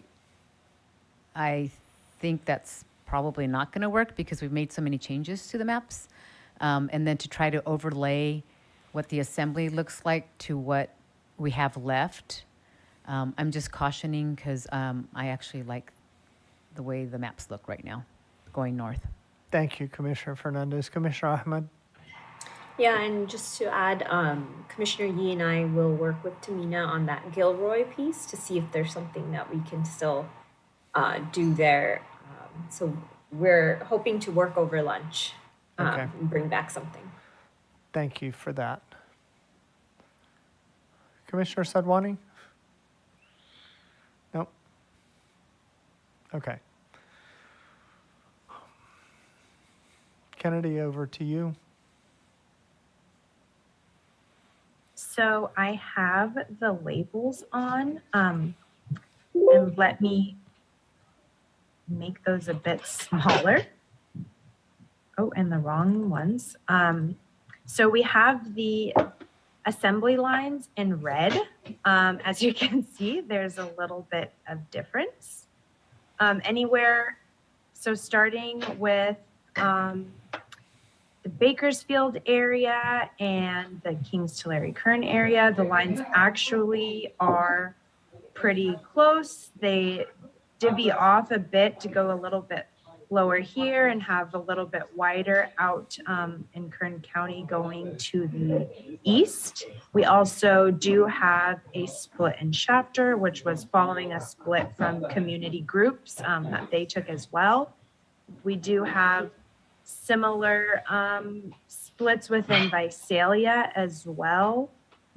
And Tulare was not split in the assembly maps. However, we took the line that we took from congressional maps and congressional consideration as well.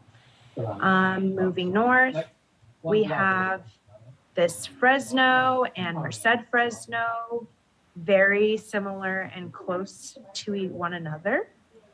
And the San Benito was, a separate one by itself over here. San Benito, Salinas Valley, up into a little like Gilroy, I think just underneath San Martin and into Santa Cruz County.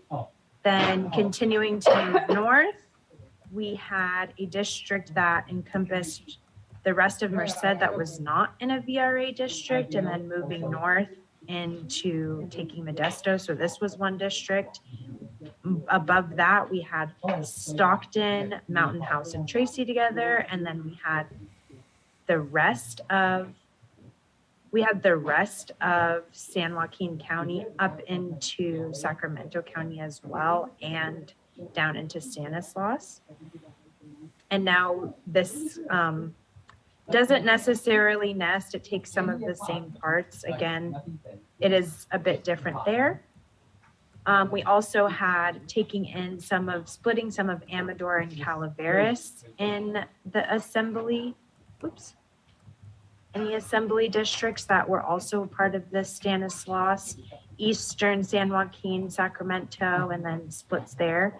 In the city of Sacramento, we had kind of a lower portion and the northern portion. So we did have some splits within Carmichael, a split through, I don't exactly remember which street we went across, but we had Fruit Ridge, Lemon Hill, Parkway, Florin, Elk Grove together. And then so in our districts now, you take in all of Sacramento City, Elk Grove, Vineyard, all of those are together. Arden, Arcade, and Carmichael are actually going out with West Placer, Sacramento, which kind of comes down to the rest of Sacramento. And then you take Rancho Cordova, Folsom out to Elaverta.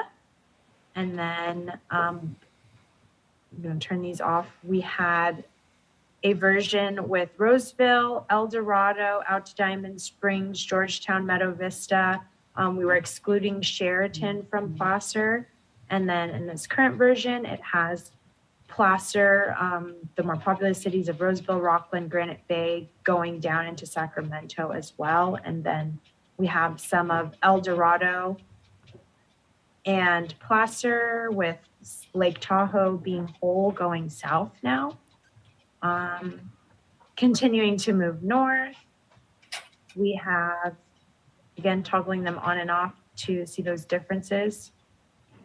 Moving north here, we had, again, a split in Amador, the rest of Amador County, the rest of El Dorado, the rest of Placer, Nevada, Sierra, Plumas, Lassen, Shasta, Siskiyou, and Modoc together. Now looking at your Senate district, it contains Siskiyou, Modoc, Trinity, Shasta, Lassen, Tehama, Glen, Butte, Sutter, Yuba, Colusa, Plumas, Sierra, Nevada, and then parts of Placer. So then there is kind of a cut here through Placer, and then the rest is going down. Then we're moving to the coast. We did have Trinity pulled into the coast, and within this, you also had the Tehama, Glen, Butte, Sutter, Yuba going into this northern district as well. Moving down the coast, again, you had Trinity. You did not have Lake in there. And I'm going to zoom closer in. Yolo, Napa, Lake Colusa were all together in Assembly District. And now you have Napa, Solano, Yolo, and parts of Contra Costa County. I'm going to move in a bit closer to this area here. A lot of districts going on, Martinez down to Brentwood. Then you have, again, as you mentioned, Tri-Valley somewhat separated here, San Ramon, Danville up to Walnut Creek.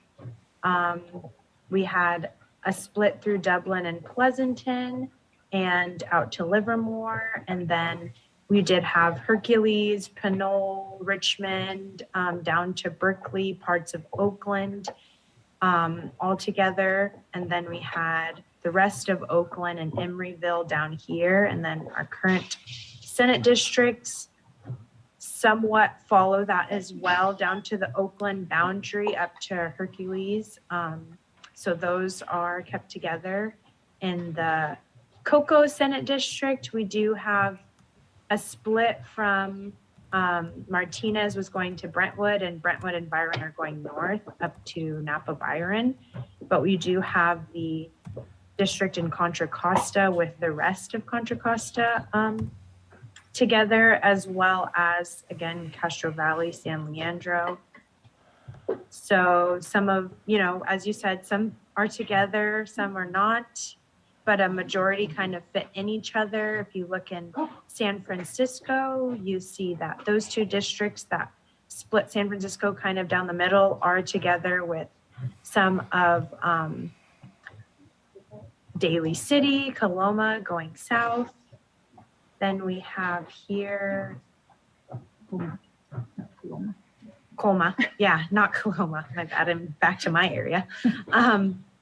Then looking here in San Mateo County, we have you had a district here from San Bruno down to the split you did or Brisbane down to the split you created in Menlo Park.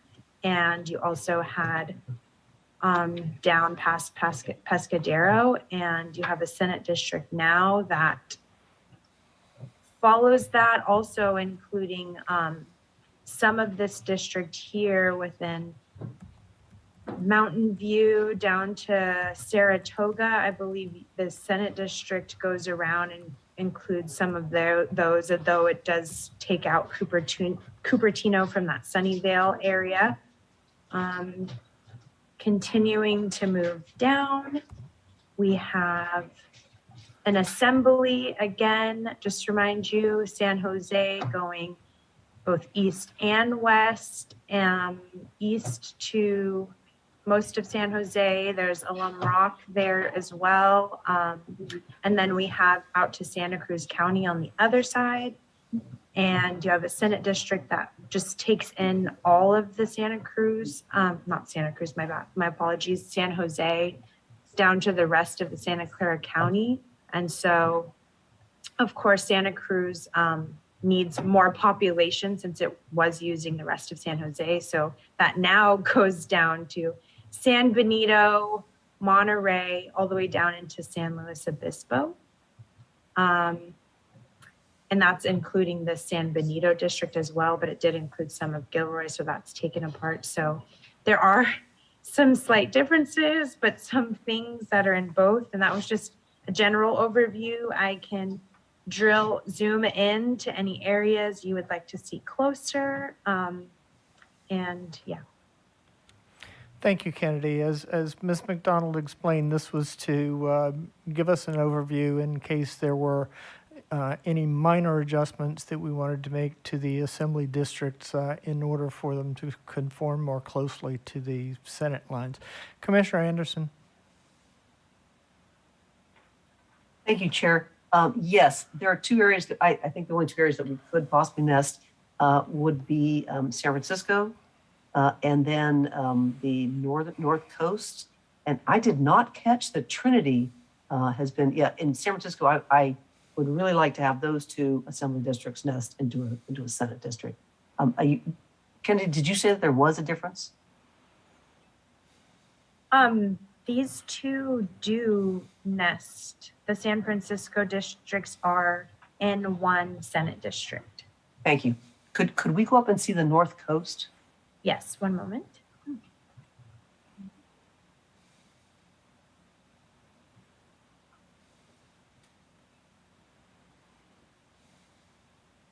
And so this, I missed the Trinity. I did see the lake, which I know Lake County, Trinity County did want to be with Humboldt, so I was hoping it would be, I would like to see that. I'm sorry, we did correct our, the AD North did follow the assembly into keeping Humboldt whole, is that correct? It has been adjusted? Sorry, we can't hear you, Kennedy. I accidentally muted myself. We hadn't gone to the north part of the state and Senate yet, so that definitely can be adjusted to the county line. My recollection is that we did. No? Yeah, On I Senate? thought you did, Chair. We did. Okay. Oh, Okay. So thank you for that, Commissioner Anderson. I recalled us squaring that off, but maybe I guess that was on one of the other maps. yeah, we had this iteration in most of the other maps, so we hadn't gotten this far north yet, but we did fix it in the other ones. Well, that's why we're here. So let's unless there's any objection, let's go ahead and fix that.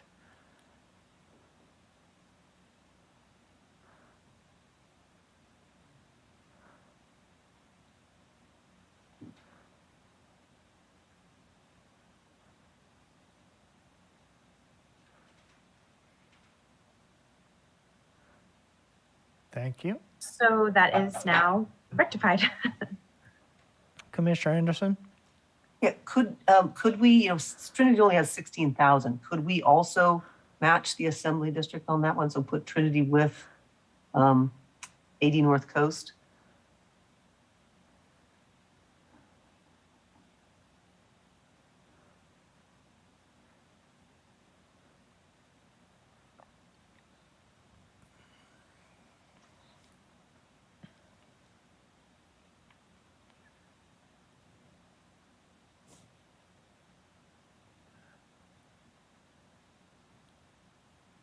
And now that is done as well. And deviations are still in acceptable range. North Coast moves to a 0.35%, and NORCA, North California, goes to a negative 3.23%. Okay, before we move on, I didn't have a chance to ask if there was any objection to that. I just want to make sure before we move on.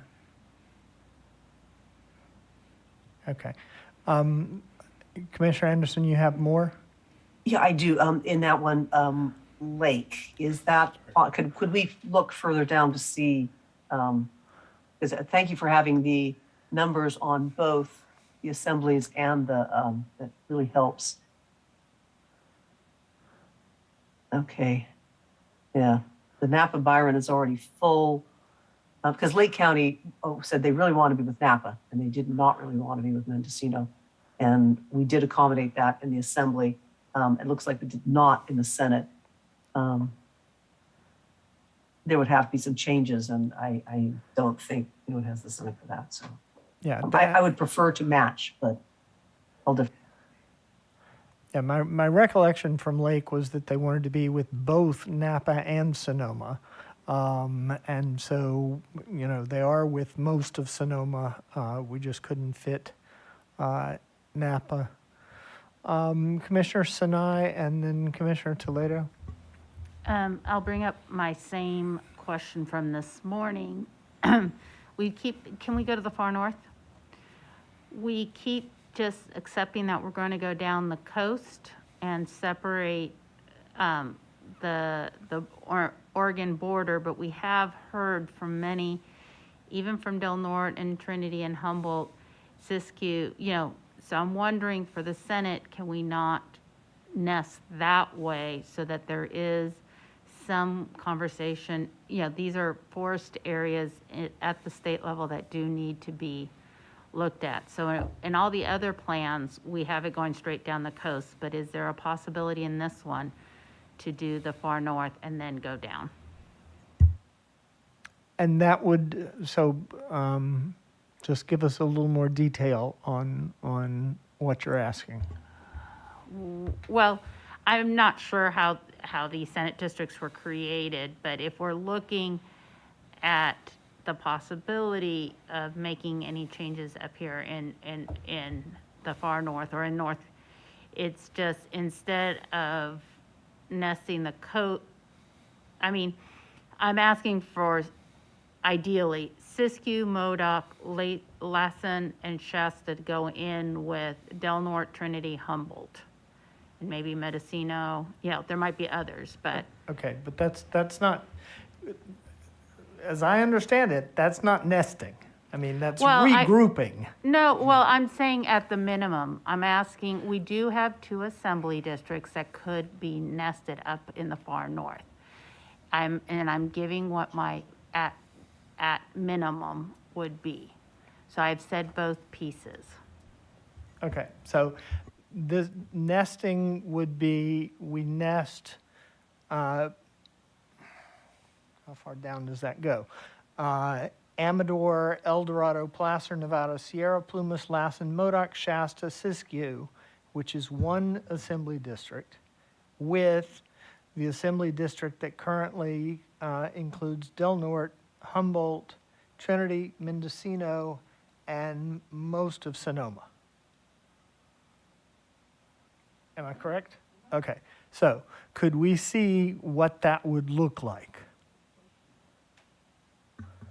Yes, one moment. Okay, in the meantime, Commissioner Okutagawa.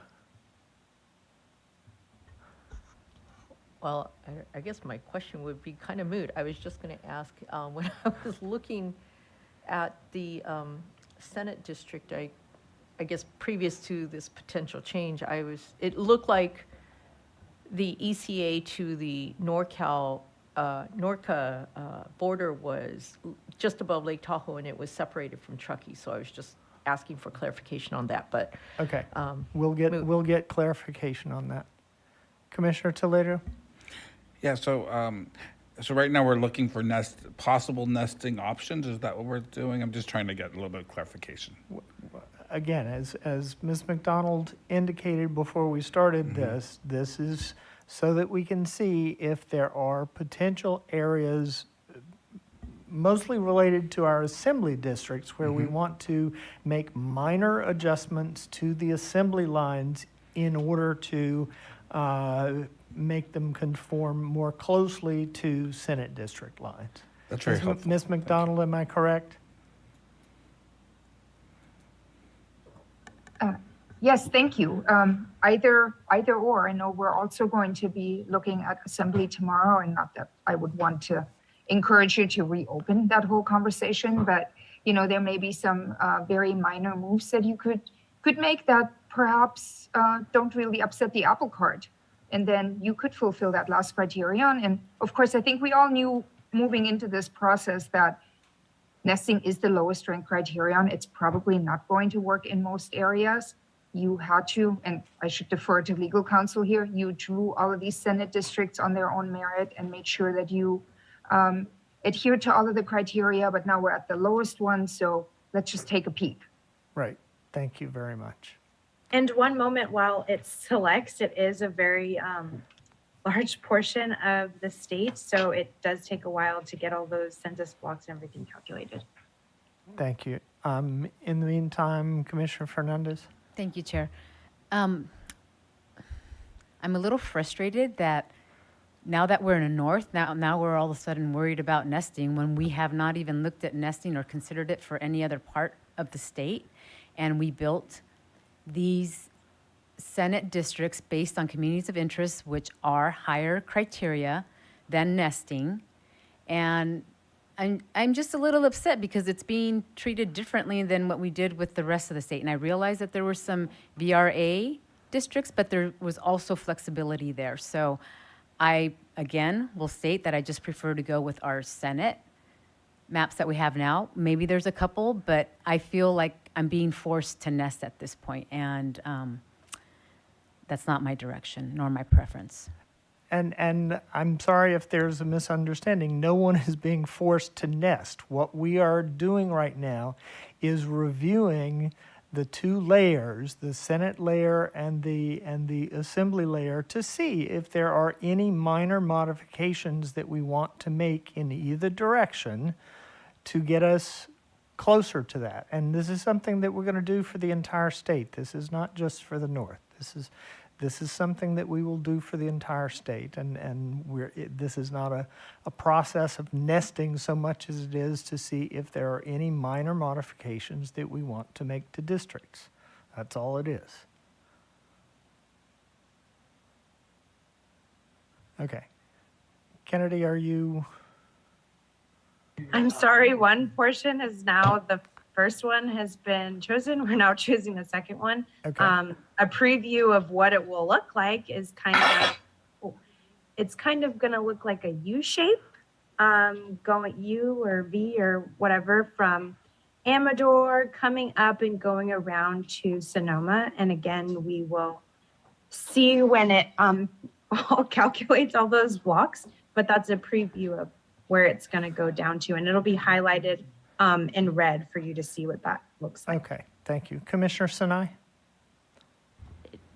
No, I don't think that makes sense. I just wanted we've heard often from the very beginning, there are conflicting testimonies about the far north, and I just wanted us to explore this a little bit, because we hadn't talked about for Senate. We just made an assumption that we still wanted to keep the North Coast, and the folks up by the Oregon border have asked us several times to please take a look at if there is a possibility for them to be with, Del Norte, Trinity, Humboldt, Shasta, Siskiyou, Modoc, Lassen. I don't think this makes sense, but I did want to explore versus just move forward without looking at the folks at the far north who haven't really had,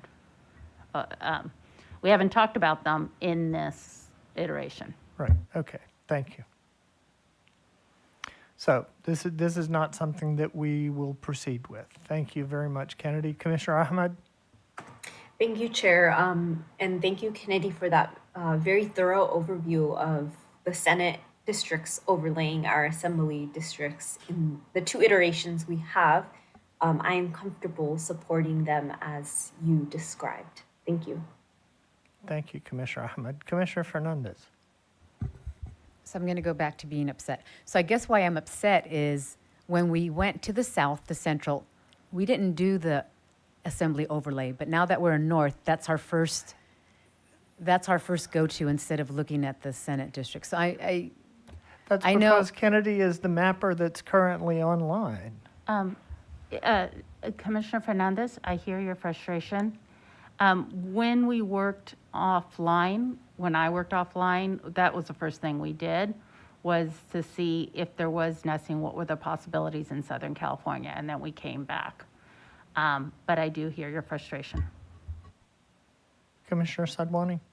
Yeah, I definitely hear the frustration too, and I totally get it because I feel like anytime I've raised nesting, I was like, I think we did look at it. I specifically recall like when we were in Riverside and San Bernardino, we would turn it on largely because we were thinking about some of the COIs that we had worked out in the assembly and whether or not we can use some of the logic of the assembly to inform the Senate, not necessarily nesting, but simply like some of the good work that we've done. So I'm thinking about it from that way.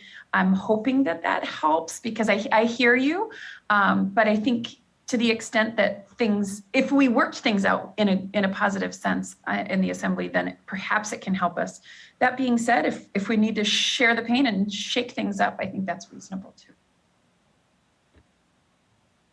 Well, again, as Ms. McDonald explained, this is not to make any major changes. This is to see if there are any minor adjustments that we want to make in either direction. Commissioner Anderson. Now that we're in the south, though, I did think that the line cutting San Bernardino at the east, I thought we were trying to make that the same in every single map. And I am surprised to see that it is different in this one.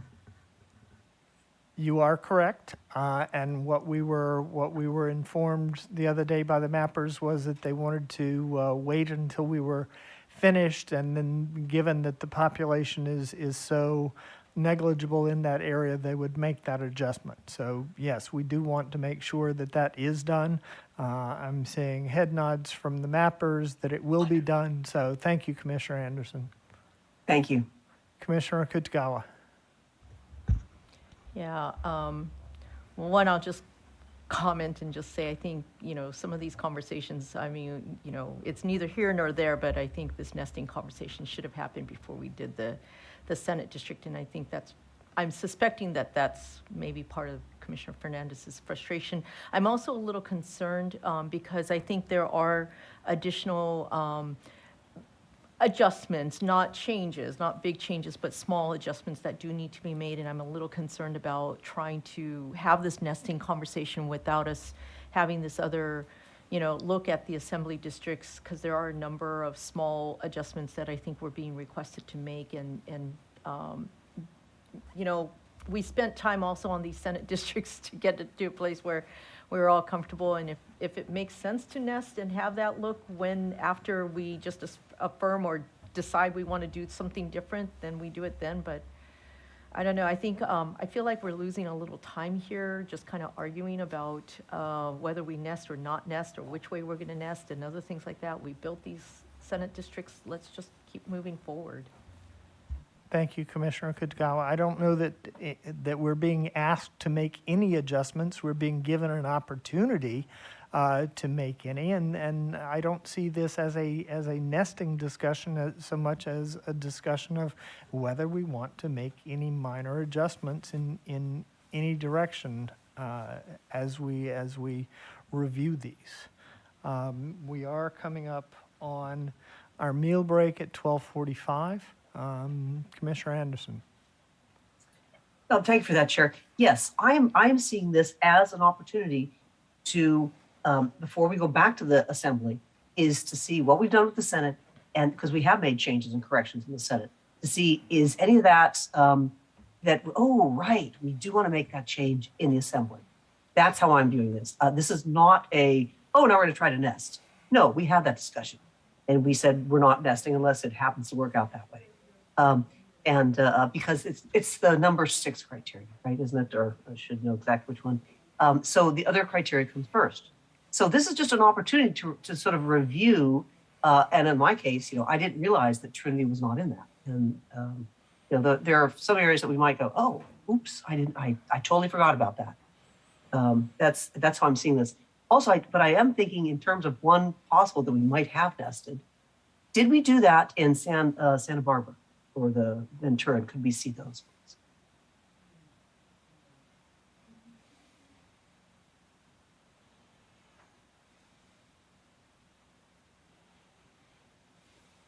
So here we have Santa Barbara up to, looks like you take in Oceano and San Luis Obispo, and then take the rest of Santa Barbara County. And then in Ventura, you do have a split in Camarillo, and then go as far out as Moore Park City boundary. And then for your Senate districts, it does include the entirety of that plus a bit more, and a little bit farther north into San Luis Obispo, you just also include Grover Beach as well. So those 2 assembly districts are situated within a Senate district. Not exactly, but all the same cities are in there that are in your assembly district as well. Thank you, Kennedy. Commissioner Anderson, anything else? That's it. Commissioner Ahmed.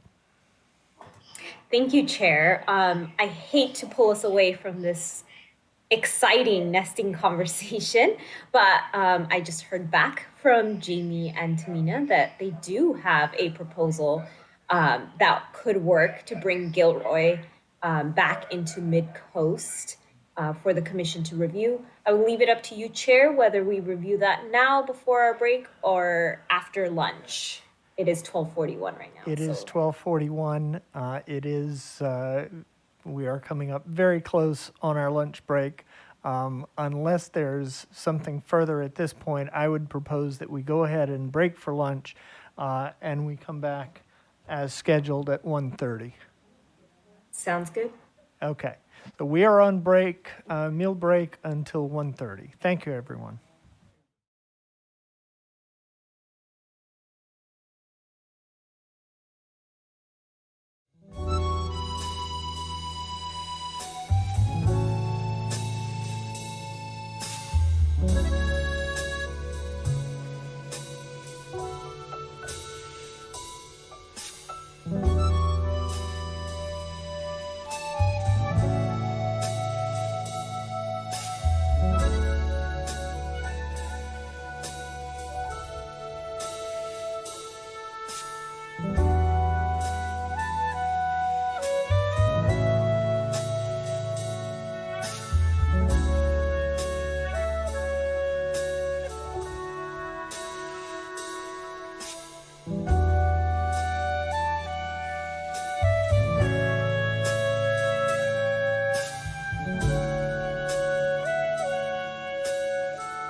Welcome back, everyone. We will be continuing our journey in the Senate.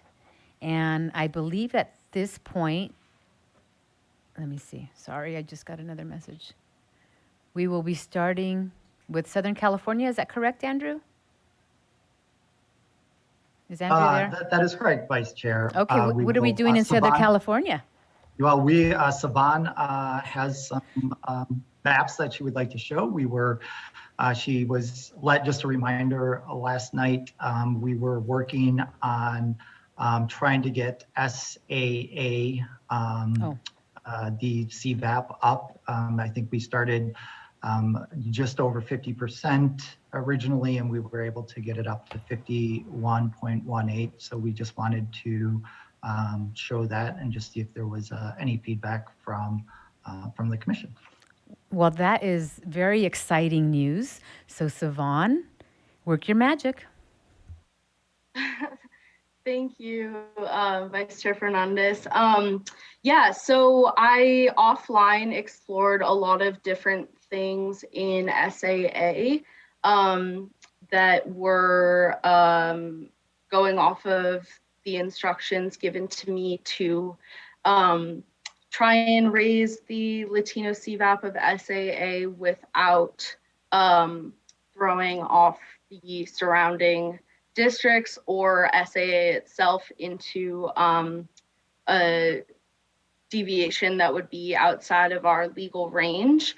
So I did try a lot of different things, and the exploration that I did live in the meeting yesterday ended up being the route that was least impactful to neighboring districts and also raised the Latino CVAP the highest. So as a reminder, that was removing a southern portion of Buena Park, just over here and down here next to Cypress.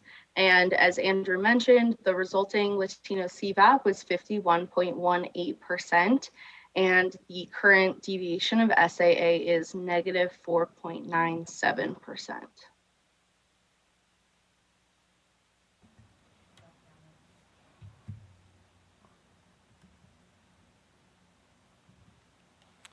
Very good. Thank you, Sivan.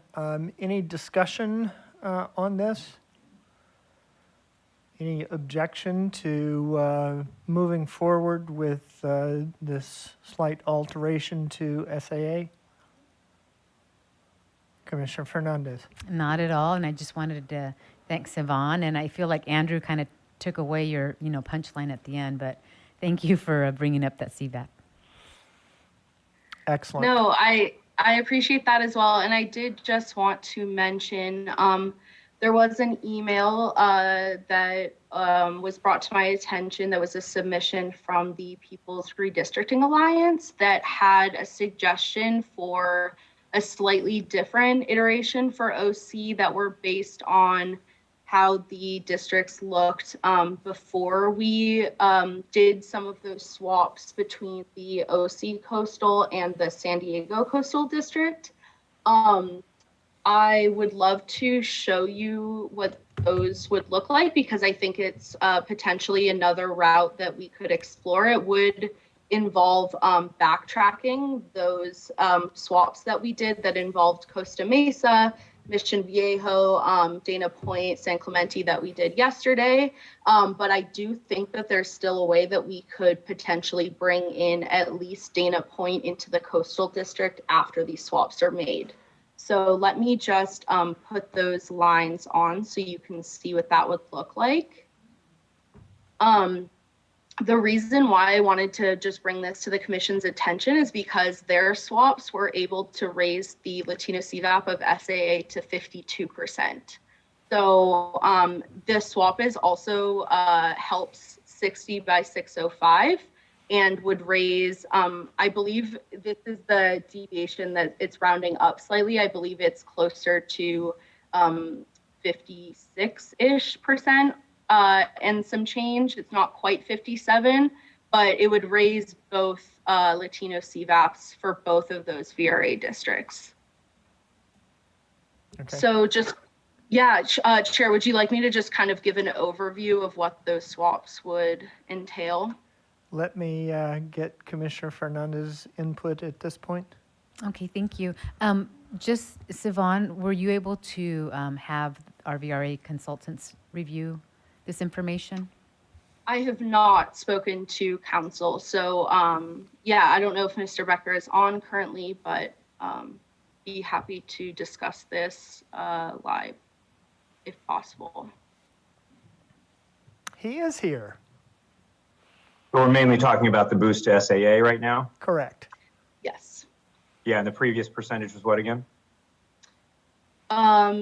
So in the drafts, it was 45%. Yesterday, it was a little over 50, and I was able to get it to 51.18. The proposed swaps that were submitted by the People's Redistricting Alliance would raise it to 52%, and it would raise the SD 60 by 605 from 55.31 to around 56%. So I'm not going to render any advice on any maps that have been submitted that aren't currently under consideration by the commission. But with regard to this map, obviously you're at the lower end of the range of deviation for this. It's still within the safe harbor, but barely. So that needs to be kept in mind. But the Latino CVAP is significantly better, and I think this likely protects Latino voting rights in this area. Excuse me, just to clarify, I didn't have the exact numbers in front of me. The districts, if the changes were made to represent the red lines, SAA would become 51.55% Latino CVAP, and 60 by 605 would be 56.64%. So which lines are currently before the commission? Are the red lines a proposal from externally, or are these the lines? So these are the lines that you constructed in response to the commission's direction, correct? Yes, that is correct. And the red lines are okay. These are the only lines and demographics that I'm commenting on, that I'm reviewing, and what I said previously stands. Okay. But we are interested in looking at reviewing the suggestions that have been made by local groups. Yes. I think Absolutely.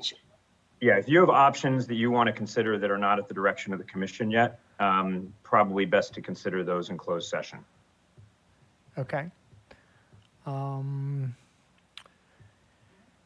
Then I would ask our videographers to send out an invitation for closed session. Done, Chair. Thank you, Christian. It is 1:39. We're just coming back. I'm going to estimate a 2:15 return, and Christian, we will update you if there is any change to that.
Thank you, everyone, for your patience. We did have a closed session under the pending litigation exception.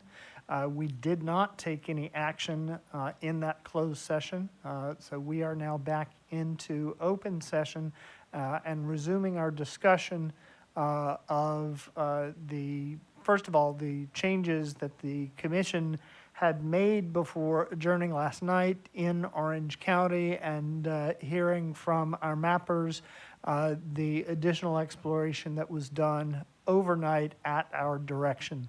So Sivan, if you can, or Andrew, either one, if you can reorient us and anyone in the public as to where we are in our discussion on this. Yeah, thank you, Chair. Let me just zoom in on SAA. As I mentioned previously, the changes that we explored live in removing a portion of southern Buena Park ended up being the most efficient way to stay within deviation and raise the Latino CVAP above 51%. And as you can see, the resulting deviation is negative 4.97, and the Latino CVAP is 51.18%. Okay, thank you very much. And so, okay, no other changes were made. Any comments on this? Commissioner Sinai. Thank you, Sivan. We received some input saying that there might be a possibility to increase the CVAP if we went into Santa Ana, if we took out parts of West Santa Ana. And I just want to know if you had already explored that, because I definitely don't want to do anything we've explored. I'm not sure what portion of Santa Ana they tried removing. I did try removing various parts of Santa Ana and was not able to get the Latino CVAP higher than it currently is. With They stated west of Harvard Boulevard, but I'm not sure. I'm not sure where that is. I was looking mostly in this area.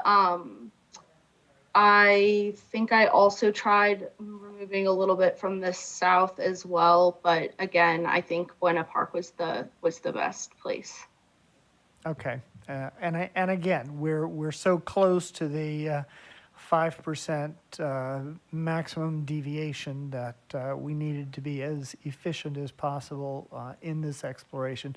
Thank you, Commissioner Sadwani. Yeah, thank you, Sivan, so much for your work on this. I really appreciate that. And I think I just wanted to lift up and kind of provide us that recap that, we were taking a closer look at this yesterday and trying to improve the CVAP here, as this is a VRA district. I think the testimony that we had received in this area did suggest the possibility of making some swaps. I think it was in particular, Artesia Cerritos and making some swaps between SD 60 by 605, SAA, North Coast. And I think I just want to feel the commission out on that, because we did go through a number of changes yesterday, largely to solidify sort of the coastal district. I think Commissioner Akutagawa had led us through that. So I just wanted to get a sense of the room on how people would be thinking about that. I think we've done a good job of keeping together as many COIs as possible. I think the testimony is suggesting there might be some slight increase to the SAA district if we were to move in that direction. So I just wanted to kind of get a temperature check of my colleagues on that. Commissioner Sinai. I think we've all said that if it improves the VRA, we're open to exploring.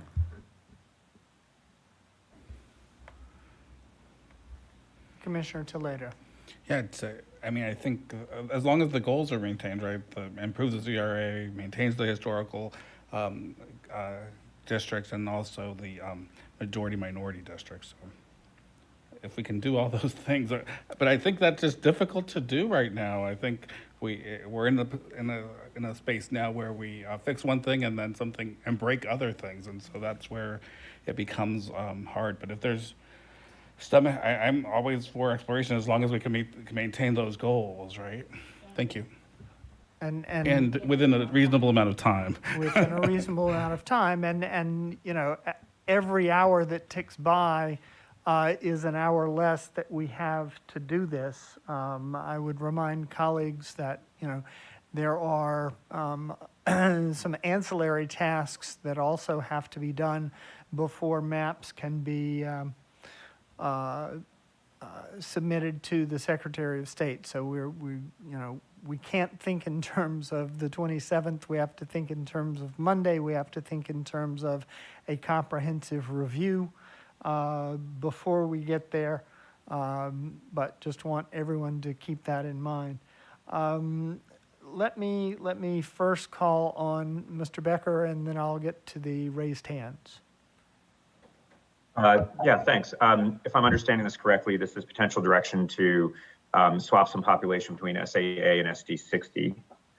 If it's a straight swap, I will just say I think that's certainly available to you. I don't think that raises significant VRA concerns. That SD60 has some is at a comfortable level, and especially if population, if there is a lowering of LCVAP, and I'm not, there might be other swaps around there. A slight lowering of LCVAP should not significantly affect the ability of Latino voters to be protected under the Voting Rights Act there, and could boost SAA a little bit, which would be positive. Thank you, Mr. Becker. Commissioner Fornashari. Yeah, so I just, to dig a little deeper in the trade-off space, do we have an idea of how much of an improvement in SAA we could expect if we make these changes, and how significant of changes, of mapping changes we would need to make? Commissioner Sadwani. Yeah, I think, you know, Sivan had taken a look at the testimony that had come in from the community. Sivan, would you want to just walk us through what would those swaps need to entail, if you could recall? We'll need to go to break and do this immediately after break. So for our staff, we have a mandatory 15-minute break now at 3 o'clock, and we will be back at 3:15 to take this up. Thank you. Thank you, everyone.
Thank you, everyone, for your patience during our break. Break is for the rest of our staff, and we really appreciate them and the work they do, but we do recognize that they need occasional breaks. So we are back in Orange County on the Senate map. Commissioner Sadwani. Yeah, thanks. I think, and I agree with you. Everyone needs a break every now and then. I think where we left off, we were talking about community testimony that we had received, possibilities of making some swaps. I think my sense from having read the testimony and having shared it with the line drawers that we had received was that it would swap out Artesia Cerritos from SD 60 by 605 and slowly push population around Orange County, allowing us to boost SAA, which is also, it's at negative 4.97. So I think even if we boost that deviation slightly, that might be a positive thing, as well as boosting the Latino CVAP in the 60 by 605. But I was hoping perhaps Sivan might walk us through this. I know that she had looked at that testimony and was also, aware of our goals as a commission for that coastal district. Sivan, would you want to kind of walk us through what that might look like? Yeah, so I think they would be two separate swaps. The first swap would be with SAA and 60 by 605. And then we could go to the south part of Orange County and look at moving things around between IOC, the coastal district in Orange County, and the coastal district in San Diego. So those would be two different conversations, I think. But the idea would be Artesia Cerritos go into the North OC coast. Is that correct? Yes, these come into the North OC coast, and Brea would go in, and then the line in Buena Park would also shift slightly.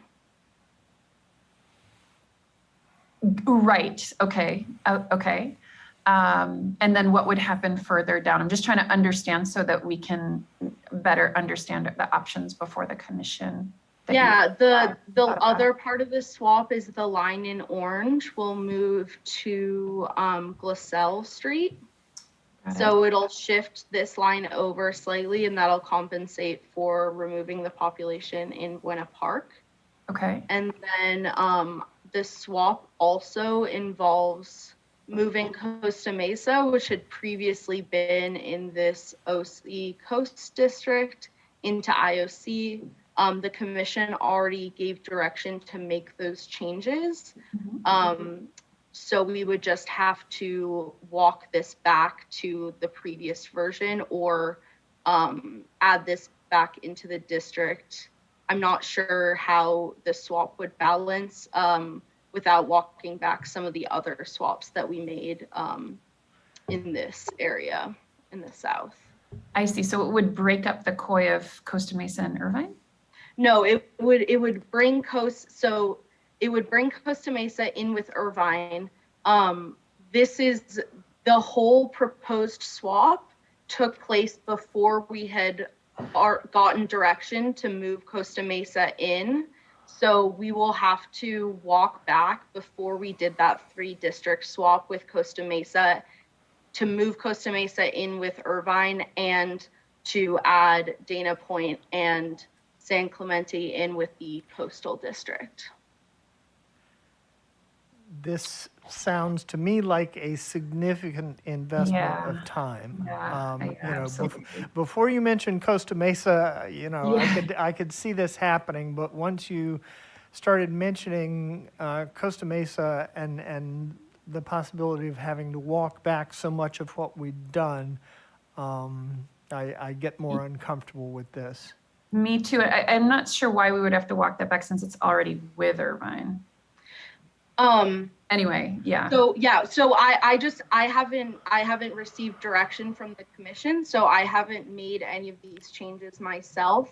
Looking at some of the maps submitted by community members, the way that they had envisioned this swap was, or the starting place that they had gone from was the map that the commission also started with yesterday. Because we moved Costa Mesa in isolation and then did a swap to get Dana Point and San Clemente into this district, we did not involve 60 by 605. So you're bringing in another factor that it isn't going to balance necessarily in the way that if we had started from the same starting point. Right.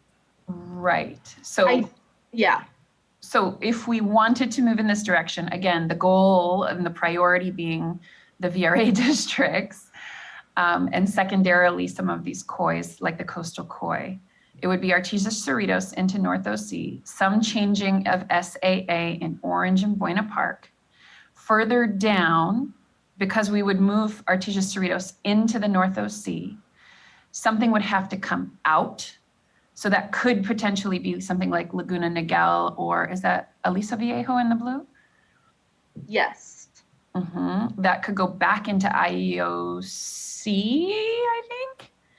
So that Brea up above would go with SD 60 by 605, is that correct? So it's a shifting of population largely around Orange County. Is that correct? Yeah, that's a different way that you could approach it. Definitely, we could try that as well. Got it. Okay, and that would improve the VRA districts and maintain a coastal district, though without Aliso Viejo and Laguna Niguel. Presumably, I mean, we would have to play around with those numbers. Yes. Got yes. it. If my mental math is working, I believe that would be correct. Yeah. Got it. Okay. So it's an opportunity then to improve CVAP and maintain some of these COIs. I think there's also a MEMSA COI or up above as well that it would keep together. Thank you. Sivan, if you could move the map back to North OC. Yeah, I mean, we've also been getting a lot of feedback that we're already breaking up northern Orange County quite a bit, and if we shift Brea into 60 by 605, I think we're going farther down that route. You know, if we need to for VRA purposes, then I guess we need to, but you know, just want us to be aware of that. Commissioner Fernandez. Thank you, Chair. Yes, VRA is number 2 criteria. So yes, trying to boost the SAA would be great. Just a couple of questions. How much of an increase do we expect? And then also if we could have Mr. Becker weigh in on this conversation, that'd be great. Thank you. Thank you. Mr. Becker. So I can't really comment on hypothetical districts that haven't been drawn yet, but in general, I think if there's a way to boost SAA's Latino CVAP, given the Voting Rights Act considerations there, that could be a positive thing. As I mentioned, I think the districts to the north are likely very strong from a legal perspective. And just as a reminder, and this has been said many times, the VRA considerations are second criteria. The COIs, political boundaries, et cetera, are fourth criteria. Thank you, Mr. Becker. Commissioner Kutgawa, and then Commissioner Vasquez.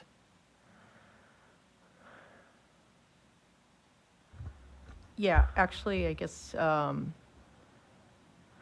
my question's been asked. I mean, yeah, I'm just kind of curious how much we're actually going to see it. I also just saw some additional COI testimony about suggesting moving half of Whittier in to balance out the population deviations between SAA and 60 by 605. But actually, I don't think that that's going to really make that much of a difference. If anything, the Latino CVAC will probably go down. We'll see, because yeah, I tried playing with this last night and it was much more difficult to eke out than I think we might realize. Thank you. Okay, thank you. Commissioner Vasquez? I'm open to exploring this. I am not as concerned about the breaking up of North Orange County as I am about ensuring our obligations are met as strong as possible in SAA. Okay, thank you. Commissioner Fornashari? Yeah, I don't think Commissioner Fernandez's question got answered. What is the expected increase? Chair, I can answer that question. Please go ahead, Sivan. So again, I have not personally made these swaps, but the expected increase in Latino CVAP for SAA would be, again, and this is from yesterday's starting point, SAA was at 50.56% Latino CVAP, which is now currently at 51.18% Latino CVAP, would be raised to 51.55%. SD 60 by 605 would be expected to increase to 56.64% Latino CVAP.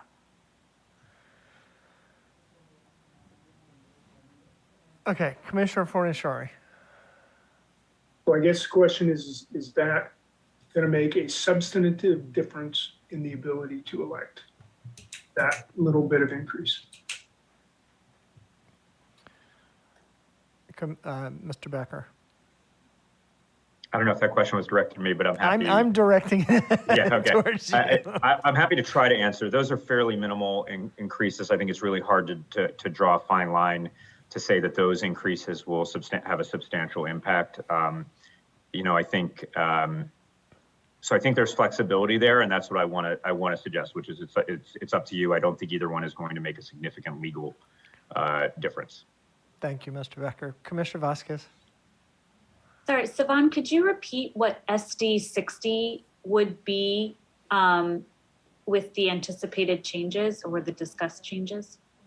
Yeah, absolutely. It would go from 55.31 to 56.64%. Got it. And so for me, while I was sort of looking at SAA, the increase in SD 60 is over 1%, which to me seems, at least from a policy perspective, from the commission's perspective, seems to be potentially, at least for me, a worthwhile increase. A percentage plus is often what we're talking about when we're talking about deviations, when we're talking about improving CVAPs in other protected areas. So it seems like these proposed changes would actually do some not negligible benefit, in my opinion, in my non-legal opinion, to SD 60. And so I'd be in favor of making those changes. Okay. Is there any objection to proceeding with this, what I'm told is a brief exploration? No objection. Sivan, please proceed. I just want to remind us all that before the end of the day, we have some work to do around the Gilroy area, which I'm told would be done live. We have some work to be done, or that we would want to consider doing around San Benito, which again would be done live. We have potentially some minor adjustments in Southeast San Diego. We want to do the same sort of side by side, if you will, of Senate districts and Assembly districts, just to see if there are any minor modifications that we would want to make, such as we found earlier today when we looked at them side by side. So that needs to be done in Southern California as well. That's quite a bit that we still need to do today, and that's not mentioning the Board of Equalization districts. Mappers inform me that they will need something on the order of 15 to 20 minutes after we finish the Senate districts in order to be prepared for the Board of Equalization discussions. So please keep all of that in mind. Please keep interventions short and to the point. Commissioner Sarwani. Yeah, I think, Chair, hearing that, if others are comfortable with it, I'm happy to work with Sivan on this offline, if it makes sense to do so. I think we've discussed what the swaps would be. It sounds like there's no opposition to it, so just offering that. Okay. I am happy with that. Commissioner Fernandez? And we still have not done Northern yet. Thanks. Thank you. Commissioner Sinai? I was just going to add on the list, we had talked about Carson, looking at Carson, that was split, and I was just going to see in which of the maps it was. In Assembly. Thank you, Commissioner Sinai. Commissioner Kitagawa? Yeah, I do have a question, since Commissioner Sadwani has raised the question about this Santa Ana district. I know we have a similar district in the San Fernando Valley. Do we need to try to do a similar effort to raise the CVAP in that area as well, too? Because it's at 50.2 right now. Mr. Becker can maybe weigh in on this, but my understanding was the San Fernando Valley didn't meet all three jingles preconditions. That's correct. San Fernando Valley is not a VRA covered area. Thank you. Okay, so if we could have Sivan work with Commissioner Sadwani on going through this exploration in Orange County, we would want to make sure there's a snapshot of where we are currently that we could easily revert to. If you could go off, make these proposed changes, come back and show us what that would look like, then we can consider that. And meanwhile, we would need, I believe, Tamina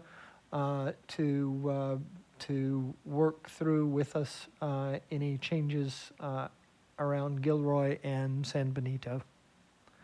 Commissioner Yes, Kitagawa? thank you, Chair. I'll take this offline. Thank you. Commissioner Kitagawa? Thank you. Commissioner Sinai, anything? Okay, so Jamie, hi. Hello. How are you? Good, how are you? Fine, thank you. Are we going to Gilroy now, or are we going to, where are we going? Gilroy. Okay, one moment, please. And Tamina is right here and can do this with you. One moment. I'll start sharing my screen though.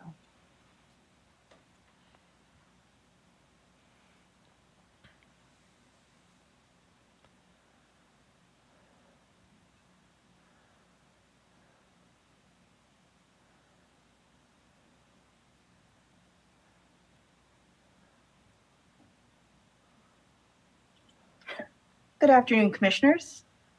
Good afternoon, Tamina. Well, I'd love to walk you through what we came up with for Gilroy and get your thoughts on it. Gilroy is currently in the San Jose district, right, and it was requested by the commission that it be moved to mid-coast. We were able to make almost a clean swap with that and Arroyo Grande. So Arroyo Grande would move south into S Coast whole. And then I was able to work out with Jamie that we can duplicate the line in Camarillo that we have in Assembly that's relatively here. And in fact, I can turn it on right here. We can duplicate this split in Camarillo, and in being able to split Camarillo in this way and give this section to the to Jamie's area, we'll be able to balance. And can you tell us how close East Ventura, San Fernando Valley would be to population deviation at that point, because I was noticing that Pismo Beach is remaining behind in the mid-coast. I will select that. Hello. Hi. I will select that area now, just so that we can look at it all together. As Tamina noted, adding in all of Camarillo would overpopulate the East Ventura San Fernando Valley based district. And hang on 1 second here. Let me just grab this line one more time.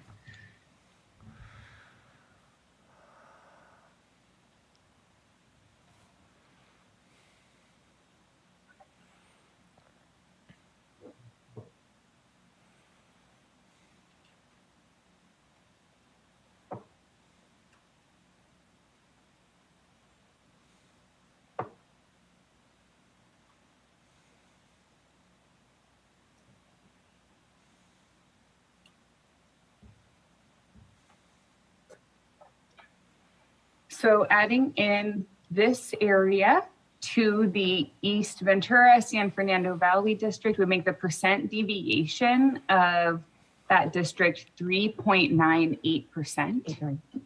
3.89%. Okay, so my question is, Pismo Beach looks to be 8,000 people. 8,000 people would be less than 1 percentage point.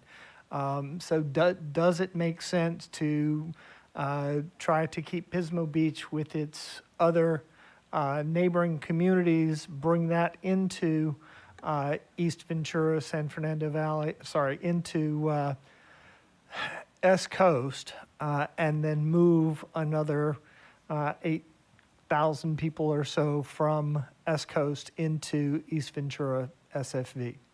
Commissioner Fernandez. Thank you. Tamina, can you go back to the border at San Luis Obispo, please, and zoom in?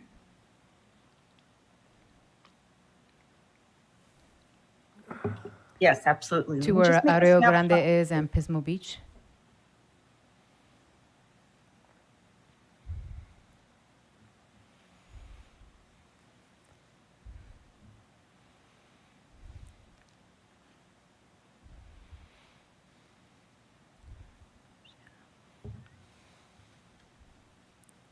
Can you zoom in more, please?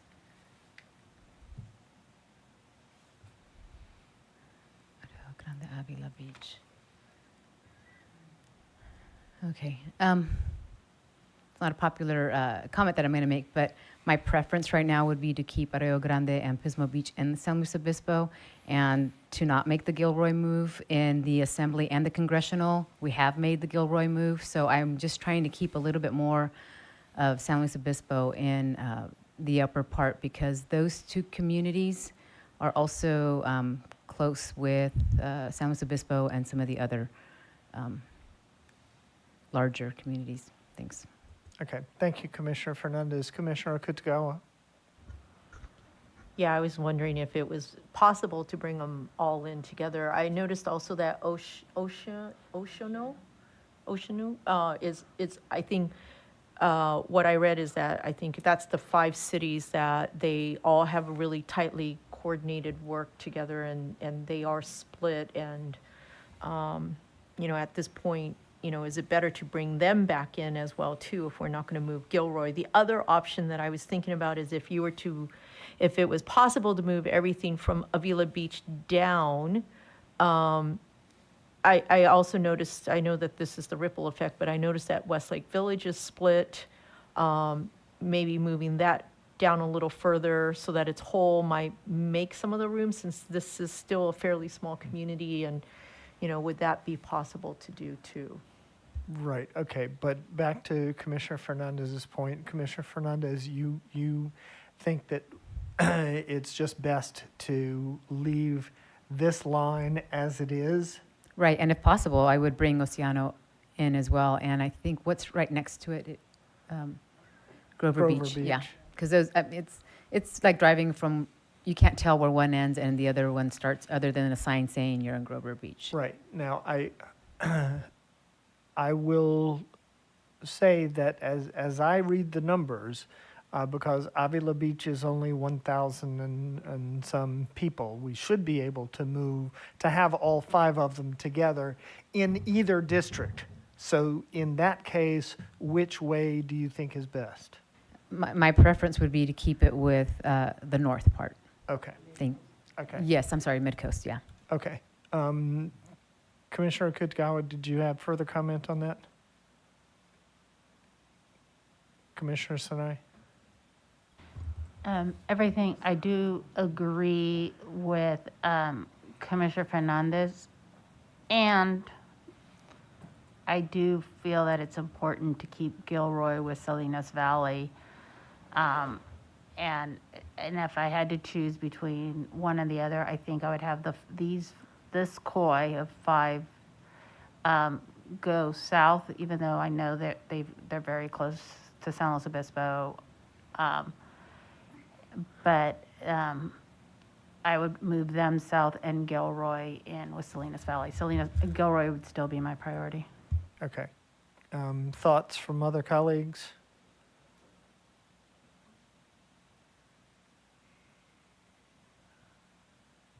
Okay. I'll let you think about that a little bit more. So let's put this on the shelf for now. Let's look at San Benito. Are there proposed changes to San Benito? Commissioner Toledo.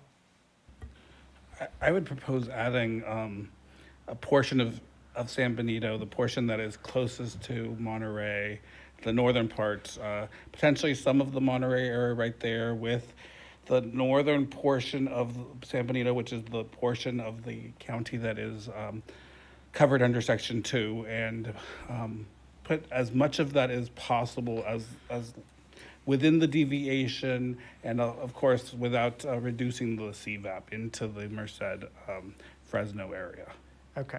So Tamina, you're at the map controls for this. Could you show us what it would look like to take that northern portion of San Benito County, as well as, Commissioner Toledo, we're talking about Salinas itself, and what else in Monterey County?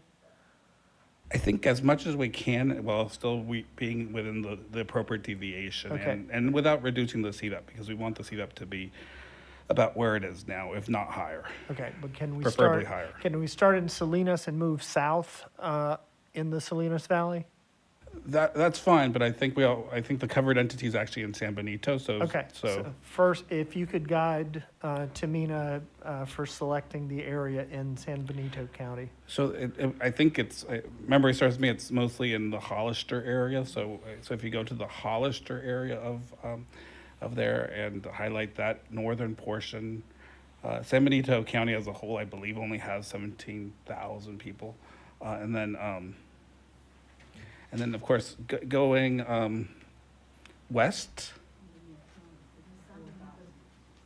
San Benito County is 64,000. Oh, okay, 64,000. So as much as we can without going over the deviation. Okay, if Hollister is. Can you show the 41? LCVAP as you go, please? Yeah, we need to see the LCVAPs. Yeah, so We may not be able to get to Monterey, so as much as the San Benito areas we can get.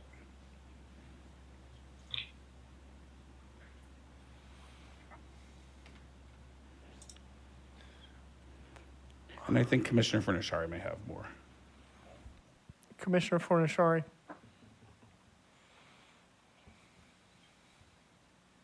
Can we start over? Because the LCVAP's already lower. Right. Well, I think first of all, we need to Unless we're grabbing Prunedale jettison and that not portion in Monterey Salinas. County, because we're way beyond the number of people that we can move to SP Fresno.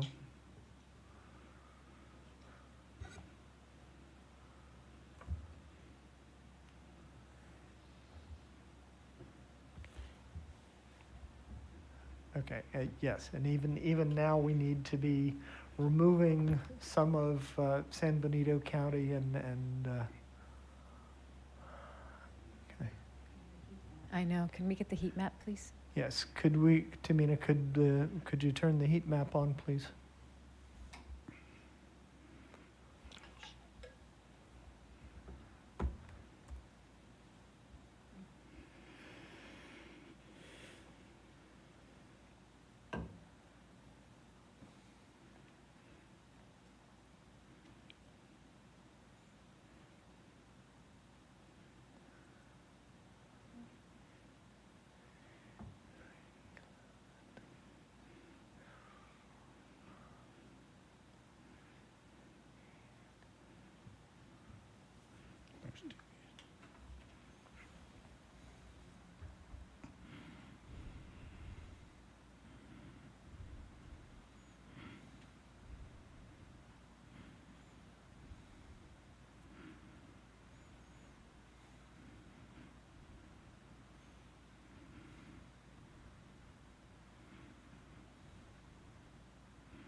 Tamina, I think we were better going all the way out west, but I see that we have two small portions of San Jose County that we don't need to be moving. Okay, we had the CVAP was up to 53.11 or something, I think.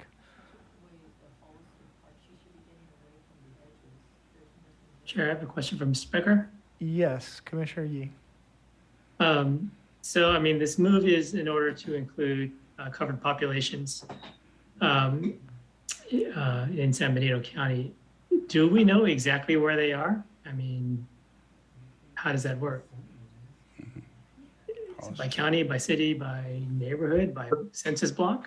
Looking at the change box on this map, looks like this area, including Hollister, is the primary concentration of Latinos. And I'm very open to, I'm sorry, I don't know who's controlling the map right now. Jamie, is that you or is it someone else? It's Tamina. Thank you, Tamina.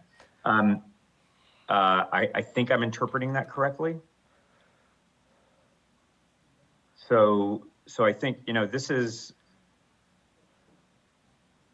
I think I'd feel comfortable saying, this is in the range of including Latinos who are otherwise covered under the Voting Rights Act and maintaining ability to elect consistent with the Voting Rights Act. You know, I think this exploration is constructive, if that helps at all, because I think where this is going on right now is where the covered communities live. Right. Okay. If I could, Tamina, looking at the heat map, it seems like the northeastern portion of this is probably less what we're interested in, and going between Hollister and from Hollister towards Salinas was a good place to be looking.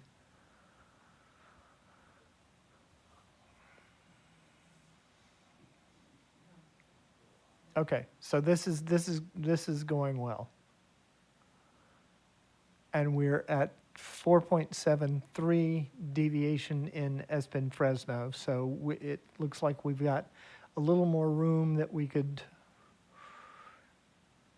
move from up from Hollister towards Salinas, as well as that area, the southwestern portion around Hollister. I think it was, no, we're at 5317.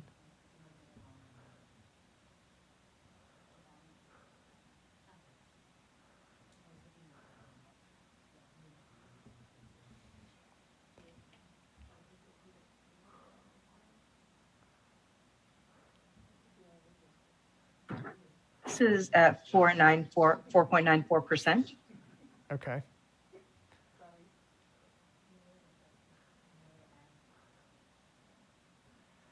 Okay. We've boosted it slightly. We've kept Espen Fresno within acceptable deviations. Does anyone see any further changes they'd like to explore? Commissioner Kutagawa. Yeah, maybe just for the sake of keeping it a little bit more tighter and compact, and also maybe grabbing more of the concentrated population in Hollister. Do you see that? It looks like a little shark fin up at the top. I don't know what else to call it. Yeah, right up there. With that. And that helped as well. And then perhaps down at the bottom, it looks like, I don't know, it looks like a little pointy foot or something like that. Besides that one, the one next to it too. Yeah. Oh, well, you could get rid of that one too if that helps, but yeah, it just looks like it's just, yeah. Oh, that's one big census block. Well, we're at 5319 now. But our deviation is at the max. Okay.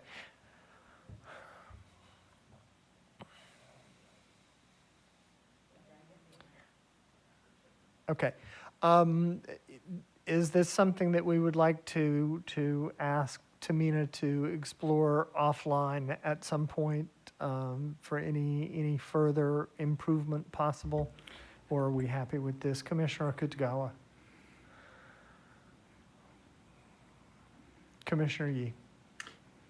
Yes, I would like some more exploration because, I mean, we're making a completely uninformed cut through Hollister. I just don't want to do that. I mean, I understand the logic of making this move, but to make just a cut through Hollister that we have no idea what streets or neighborhoods or whatever we're dealing with there. It's I don't know how to do that in the time we have to work.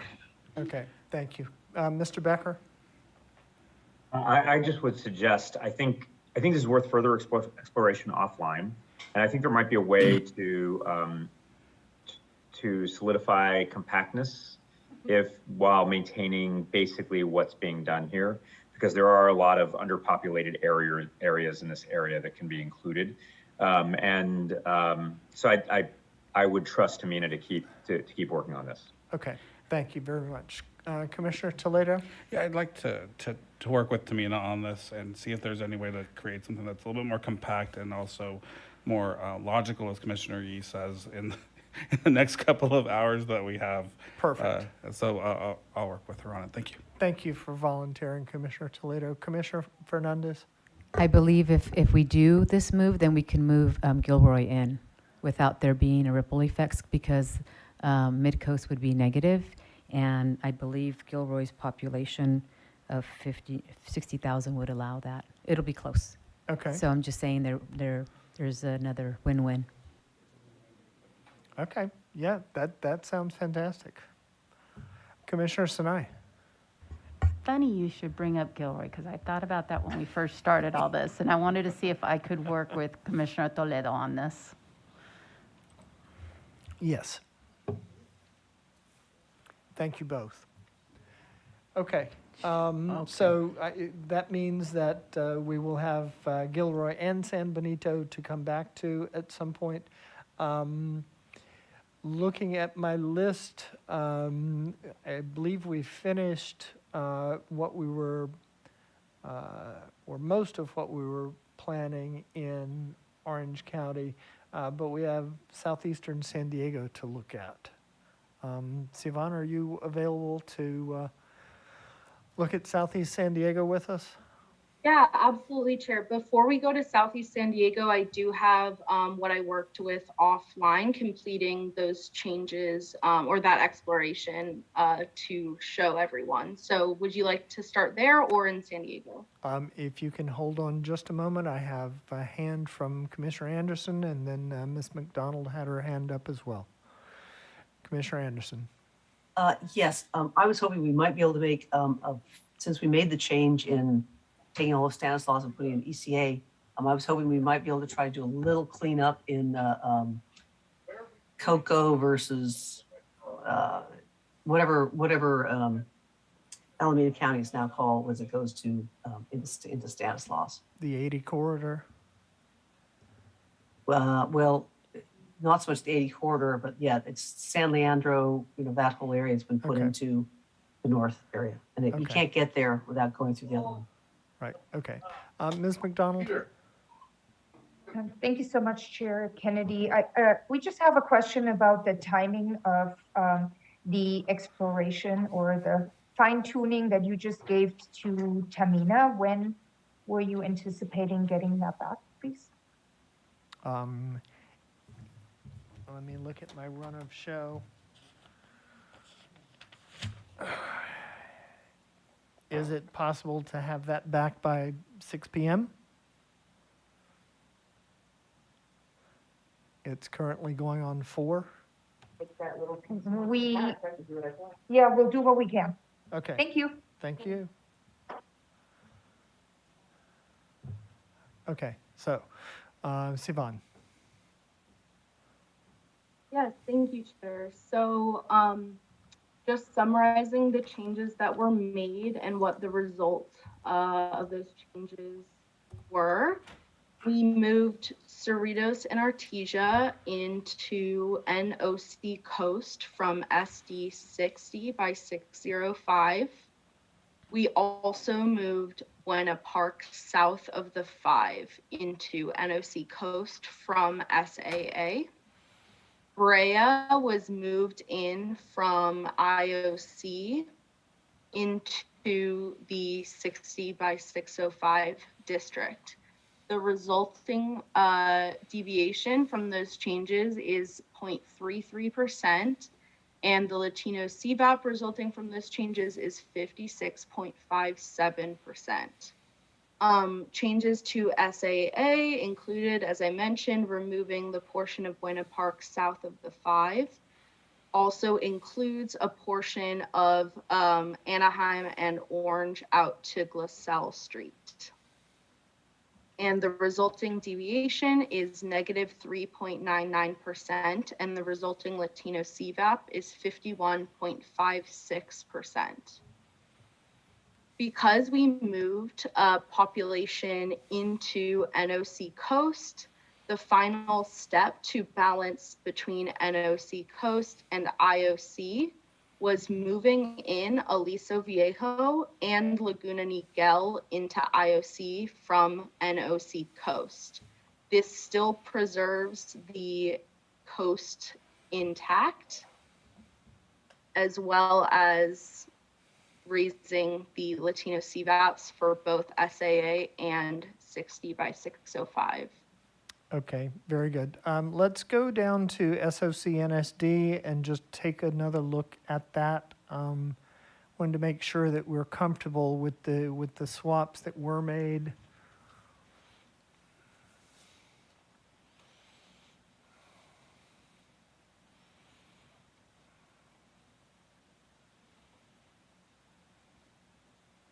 Any comments, questions on where we ended up?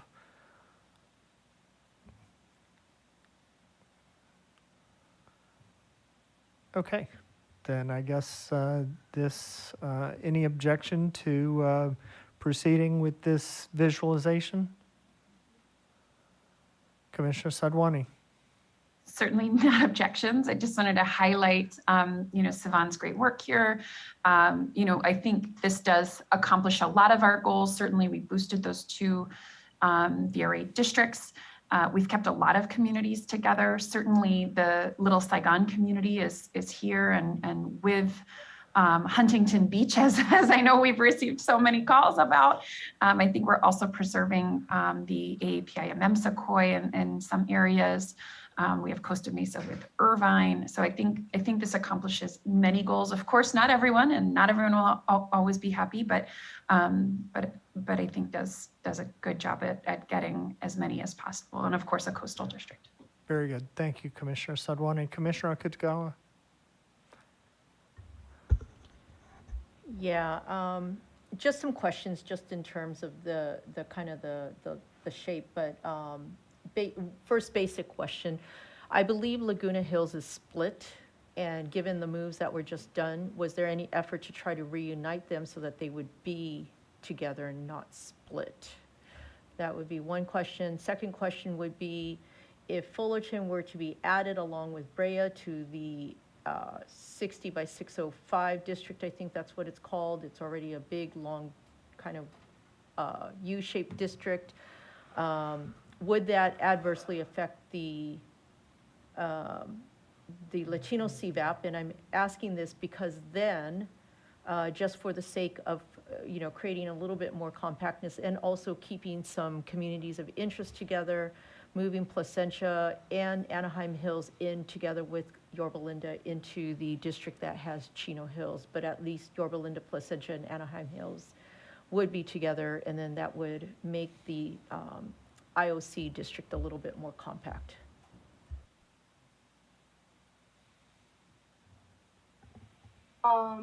We did not explore trying to reunite Laguna Hills because that was with a different district that we were not involving in this population swap.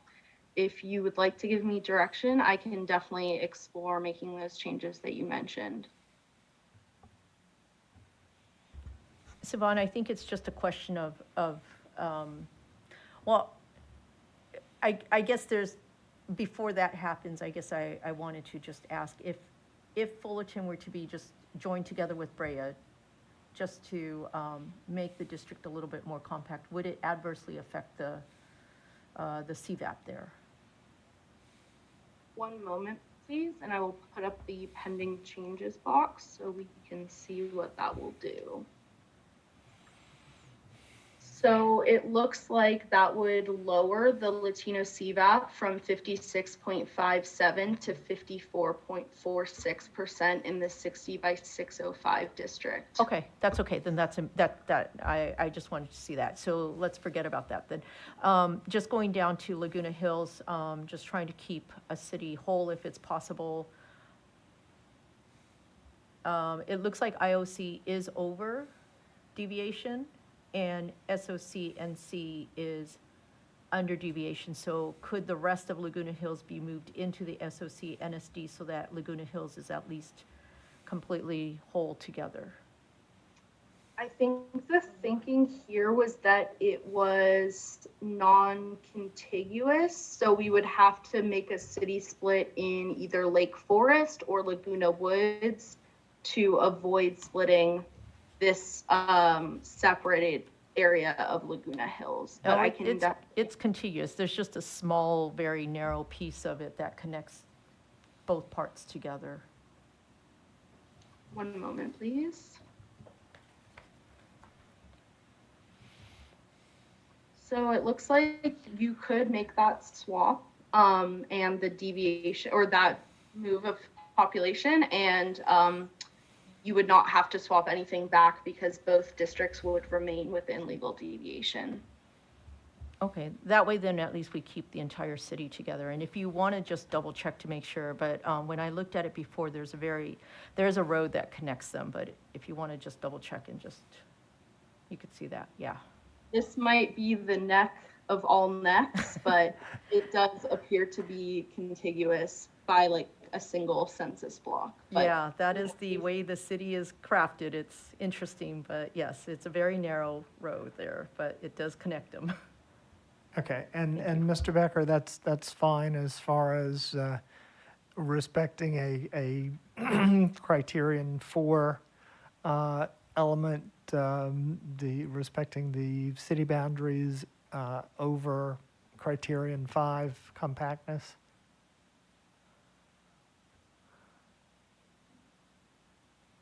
But just so I'm clear, we're taking in Laguna Hills here, is that right? We're reuniting Laguna Hills. Laguna Hills has two main parts, and there's a road connection that is part of Laguna Hills running between the two parts of it.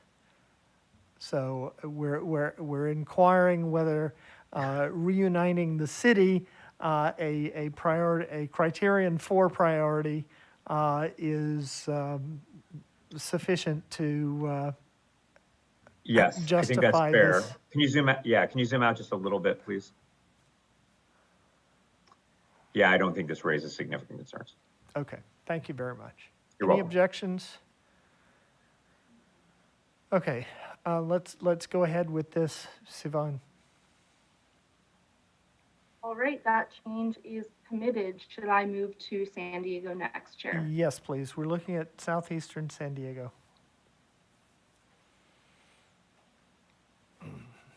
Southeastern San Diego? Yes, Paradise Hills area. Sorry. Oh, city San of Diego San Diego, City, not not the, okay. county. Yes. Okay, thank you for the clarification. Okay, so we need to take a look. Cor Cajon is at 4.28%. The idea was to look at that bit above Bonita that is currently in Sika, bringing that in. We explored that last night, and it brought us over deviation in Cor Cajon.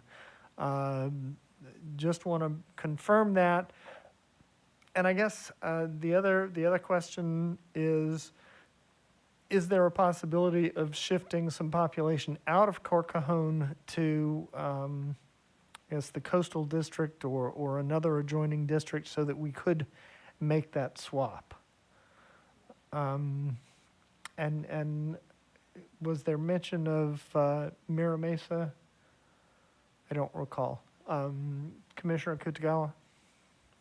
Yes, there was a request to ensure that Paradise Hills and Bay Terraces would remain together, and then in exchange, a portion of National City would go into Sika, and then additionally and separately, they asked about having Mira Mesa brought into the remainder of the city of San Diego instead of being drawn into the more rural East San Diego areas.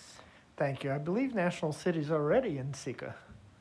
Yeah, National City has been very adamant about staying whole, and they are in Sika. So I would, and this is what I was mentioning yesterday, I would even say, all Southeast San Diego if we could. And so what I would say is let's start first in creating more space for Southeast San Diego to be in El Cajon or Cor Cajon. Yeah. And then move as much of Southeast, if not all of Southeast, because there's Lincoln Park is right there as well. Okay, so then if you pull out Sivan. So maybe we should know what those two are in population. Sharon? Yes, Commissioner Turner. Thank you. So I have a different set of instruction that might help with this, and then we can see where it shakes out. But the desire, and there was a request from the hub yesterday to bring in, thank you, Commissioners in Savan, Encanto, and Paradise Hills into the Cor Cajon, but we received update that we didn't grab all of the required areas. So the testimony that I'm looking at is that we're moving part of the Encanto neighborhood and Skyline Paradise Hills in, and of course trying to still maintain the VRA seat in Sika. So that's the goal. And so from Sika, we're adding in areas east of the 805, north of National City, from Sika into Cor Cajon, and that will unify the Encanto in. And then from Sika, adding in areas of South Woodman Street, south of Paradise Valley Road, north of the 54 to unify Skyline, Paradise Hills in Cor Cajon, and move into Sika, Crest, and Rancho San Diego for population balance and to preserve the LCVAP in Sika. And then move into the SOC NSD from Cor Cajon, move Coronado, Ocean Beach, downtown areas west of the 5 into SOC SD. From Cor Cajon, move University east of 805 north of 52 into SOC SD. From Cor Cajon, move Torrey Pines, Carmel Valley into SOCSD. Okay, this is getting a little complicated. I thought all we were doing was moving Bay Terraces, reuniting Bay Terraces with Paradise Hills, and certainly the, what was it, Lincoln Park area. I think we can handle those two fairly easily. Sivan, if you can give us a read on what population we would be bringing into Corcahone by bringing in Bay Terraces and that Lincoln Park area that is in within the city of San Diego, east of the 805. Yes, sure. One moment while I bring up that population on the pending changes box.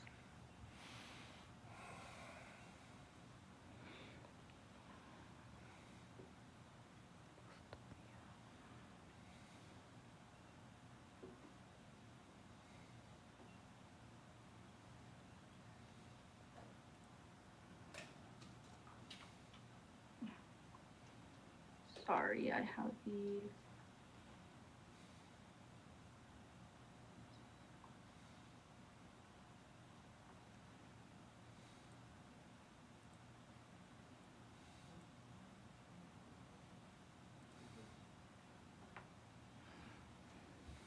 Okay, so that's the population to the east of the 805. And then let me grab Bay Terraces. So the population highlighted in red represents 26,763 people.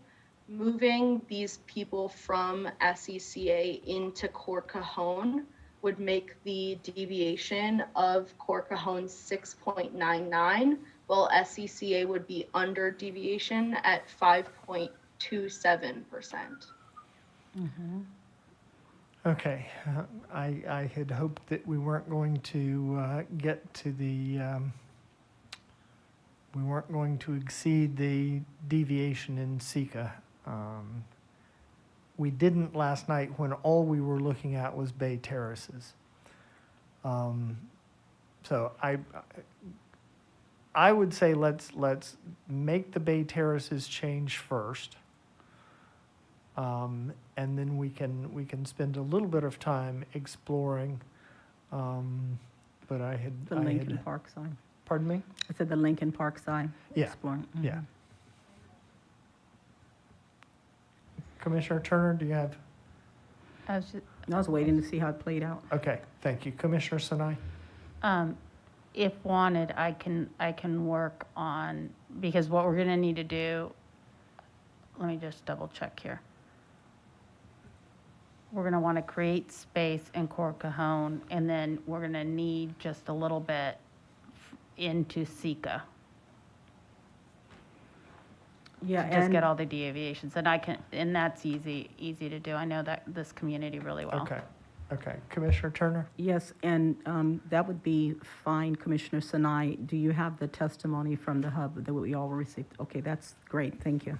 And I have all the other testimonies from other parts of San Diego. Very good. Thank you so much. Okay. So is there objection to going ahead with this Bay Terraces change?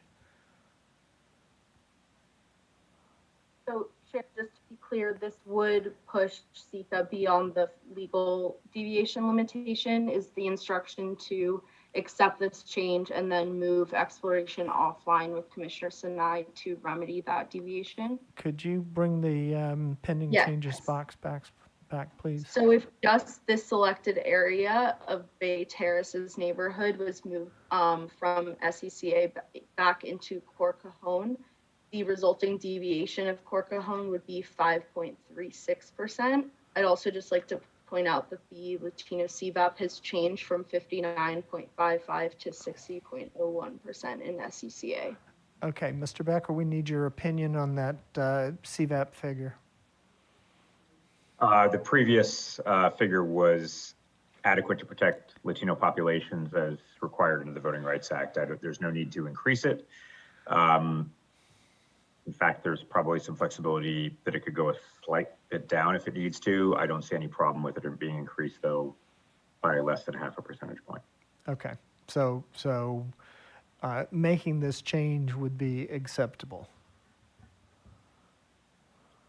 Correct. Okay.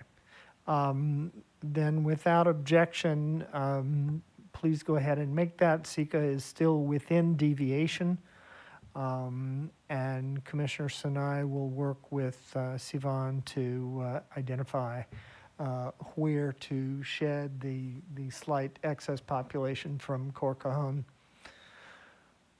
Okay, that is done. We need to review just our side-by-side review of assembly districts and Senate districts throughout Southern California.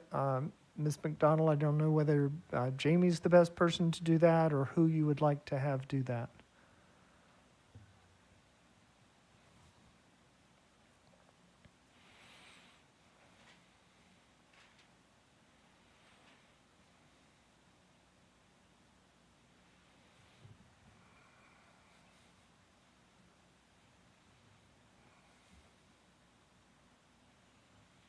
Hello, thank you so much. Jamie can do the overview for everything but Sivan's areas, because if there were some changes, then we don't have those yet merged together. So if that could perhaps be split, that would be great. Okay, Thank you. thank you. Would you like to start with Jamie? Yes, please. Thank you. Andrew? And Chair, thank you. And I was just going to suggest we could work offline and then with those changes in San Diego County. And then when we come back, we can show that. So I think that would work perfectly. Thank you, Karen. That's the intent. Thank you.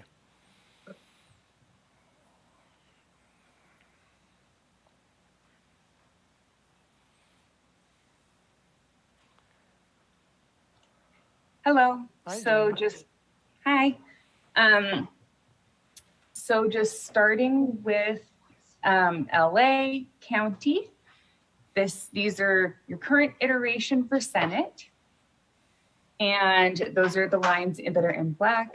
And I am gonna add the assembly lines in blue. Just to review what would and would not be possible in terms of nesting.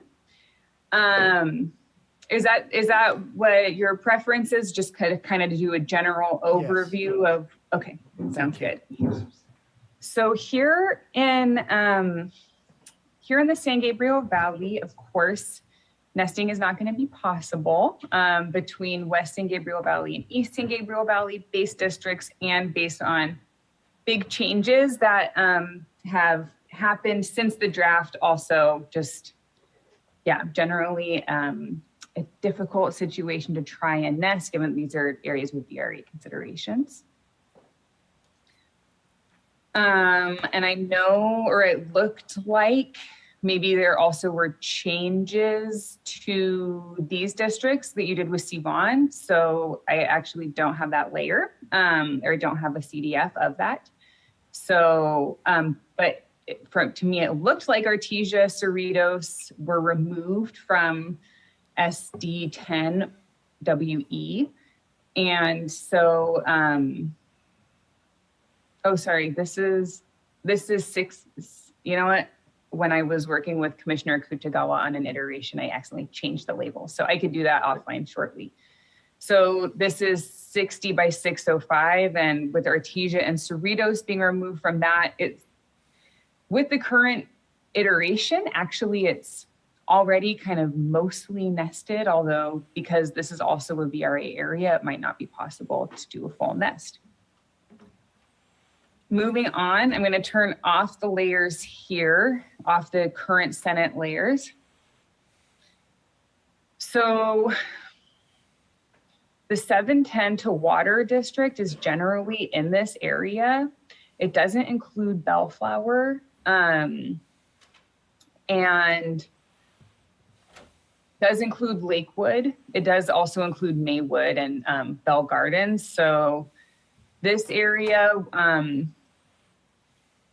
2 is almost mostly nested, although in your assembly districts, you do have a split in northern Long Beach that wouldn't be reflected, and also a split in Carson that would not be reflected, or that are not reflected in the Senate maps. And then I'm just going to turn on the districts again. Compared to your assembly districts, it's kind of like the South Bay plus the 105 corridor, kind of almost nested. Again, there's a lot of like close but not quite here. This going actually further north and taking in parts of sort of the west side, but much further north. So this line follows here and just kind of, yeah, comes out here and takes, of course, you know, Malibu, et cetera, all the way down to Palos Verdes, including areas of the west side and Hollywood. So definitely not like a nest there. And then looking more kind of inside city of Los Angeles and southern LA.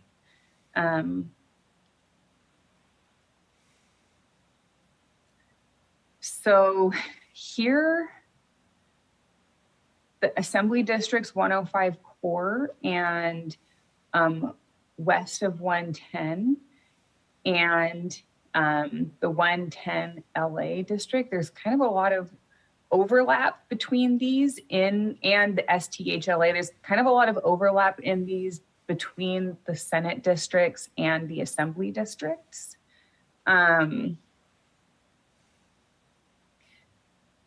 Yeah, so there's kind of, yeah, there's like overlap there, I would say,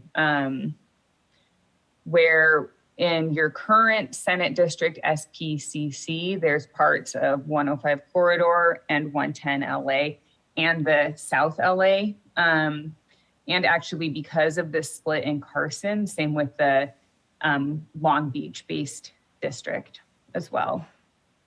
Looking at your Senate district called west of 110, it includes parts of the N10 Assembly District, actually even a little bit of the West Side District, and the 110 LA, but mostly parts of the N10 Assembly District and 110 LA Assembly District are included in your current iteration for the west of 110 in your Senate map. And looking at the SD NELA, that does include much of the AD NELA and AD Glen North LA. You did not replicate the split in Glendale in this map. Additionally, included in the NELA district, for example, there's the neighborhood council area of Greater Wilshire, which is not included in the NELA, what's now called the NELA district in your assembly map. Okay. Jamie, could I stop you for a moment? Commissioner Absolutely. Kutagawa has a question, and then I have a question.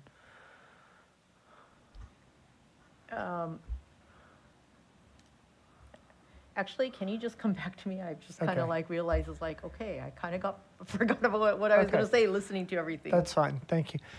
Jamie, I'm looking at a square just west of Pico Union, where Pico Union and Arlington Heights come together. And I'm trying to figure out, you know, was there a particular reason we ended up with that square with the assembly lines on one side of it and the Senate lines on the other?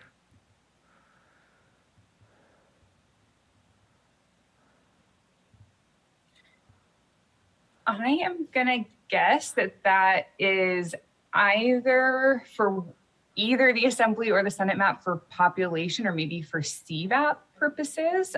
Would you like me to look into making that change for Senate? So that would be moving the Senate line to follow this. Yeah, if you can look into that. Sure, 1 second. It'll just take a moment to visualize that for you. In the meantime, Commissioner Vasquez? Was this, and now I'm having trouble reorienting myself to these maps, but was that maybe because of a concern Commissioner Kitagawa brought up about Pico Union and the surrounding areas being districted maybe with less like communities or communities that, is this the place, Commissioner Kitagawa? Do you remember? Sorry, I No. can't Okay. remember. Okay. Yeah, I'm not remembering a particular logic for that line either then. Yeah, I'm not concerned necessarily with which way it goes. I'm just wanting to make sure we understand, and you know, I think that we'd be better off if the lines were if the lines coincided. Commissioner Kitagawa? I think part of it was maybe because of the lines for Koreatown up above, and maybe when we just did the Senate lines versus the Assembly lines, we just didn't realize that they were different. Okay. Well, I'll flag this as something to be looked into. I don't know that we have to resolve it immediately. Commissioner Taylor? Yeah, looking at that box, we have a similar box on both sides of that district. There's another line that looks like it's a block or two away as well. Do we want to mesh both of those? And I do remember the conversation, not verbatim, that Commissioner Vasquez is referring to. I think we were concerned again about like communities, the Skid Row Right. community line. Right. But I can't pick it up verbatim. Thank you.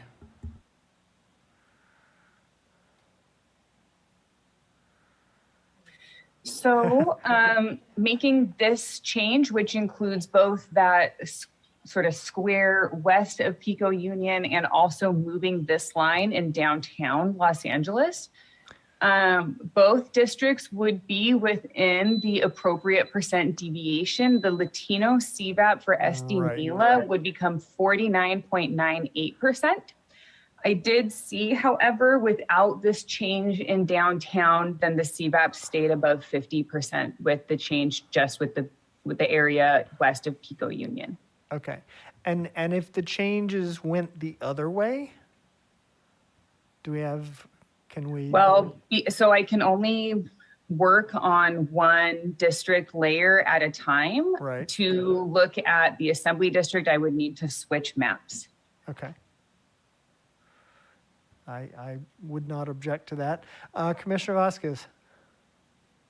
Yeah, in thinking through this, especially because we're not immediately able to recall conversations that we likely had and reasoning we likely had to deviate from our norm, which is keeping, you know, community, following neighborhood council lines, et cetera. My preference is that we would, if we're gonna sort of clean up some of these lines, that we would actually favor the areas where we have made a deviation from the neighborhood lines, because we likely had either COI testimony or other considerations to make that sort of deviation. That would be my recommendation. Okay. I don't want to spend too much time on this. I'm just kind of flagging these as something that we might want to look into resolving. I don't want to spend the time right now actually resolving them, but just flagging them as things we might want to resolve. So Jamie, let's just note this as something to be looked into and not put you through resolving it right now. And you can pull back and continue the tour. Commissioner Kitagawa.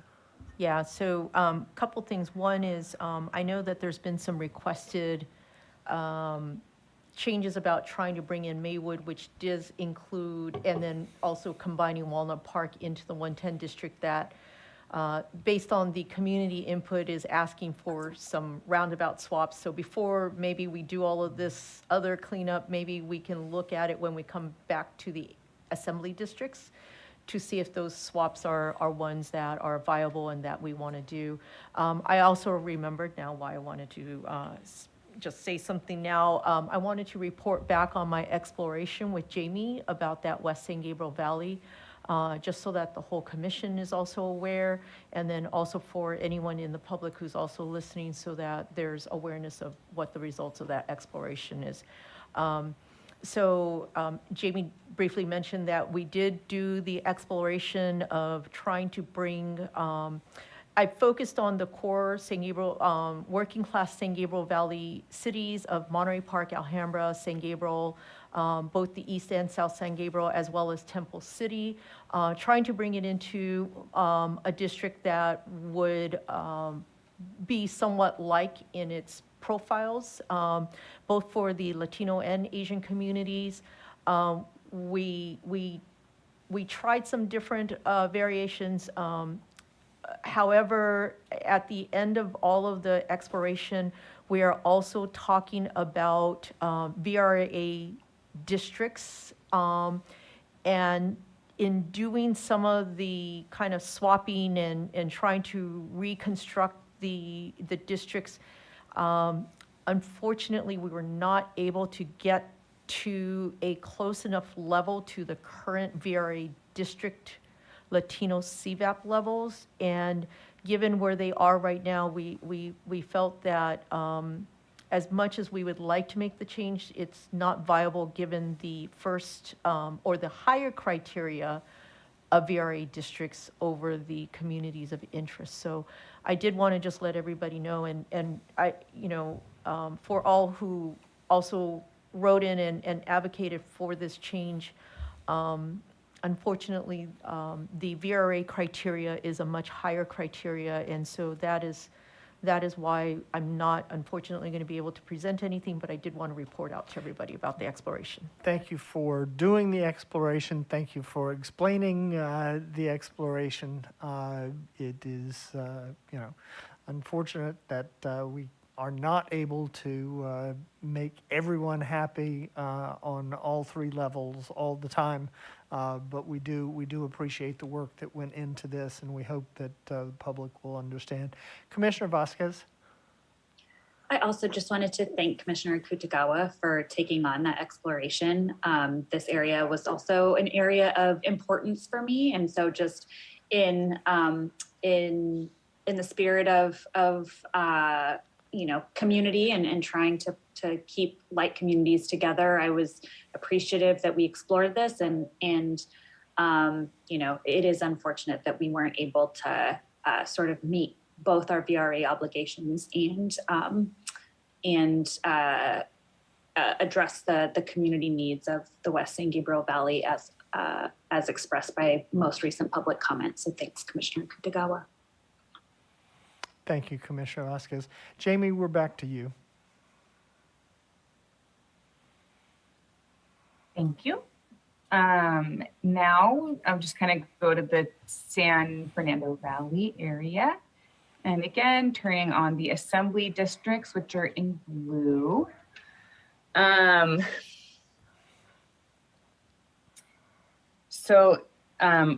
in Senate, this Malibu area goes kind of down the coast, whereas in your assembly districts, and this is kind of just based on all of the VRA considerations, et cetera, in LA County, in assembly, these areas are together, the East Ventura County areas with Malibu. So in which case, nesting here with this sort of West San Gabriel Valley oriented assembly district would not really be possible without a big reconfiguration. And similarly in Senate, you got rid of, again, this split in Glendale and also the split in Burbank. And nesting here, I think, would be a challenge at this point, given that there's just different sort of like boundaries or cutoffs for the different levels of district for these San Fernando Valley oriented districts. Zooming out, again, here, West San Gabriel Valley is a VRA district with Asians as the protected group. So, and in our current iteration, this area is here with the 210. So again, not really a possible nest there, just based on those VRA considerations. And zooming out,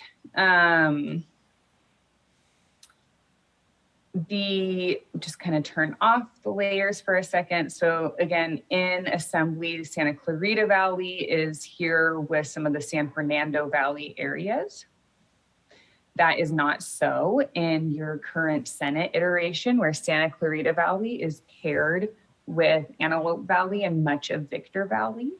Additionally, here you have a boundary, the district boundary at the Kern County, LA County border, whereas with Assembly, the border goes further north to contain much of this California. It's like very southeastern Kern County area, California City Edwards Air Force Base.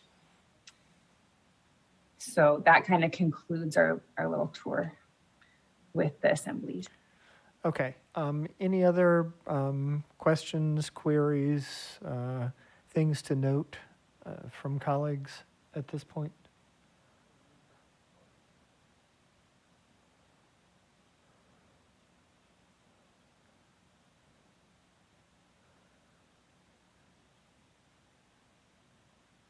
Okay. Jamie,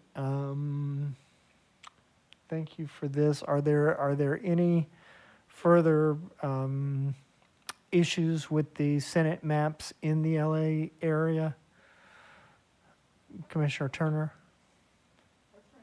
Thank you, Chair. I was trying to see where you had mentioned earlier about Carson, or someone did, about Carson being whole, and I didn't know if that was the Senate or where. I was trying to turn around and see your board. Thank you. So that's at the assembly level, and presumably that is something that we would take a look at over the weekend. Commissioner Fernandez? So nothing's able to nest. I just wanted to confirm that part of it. Thank you. Thank you, Commissioner Fernandez.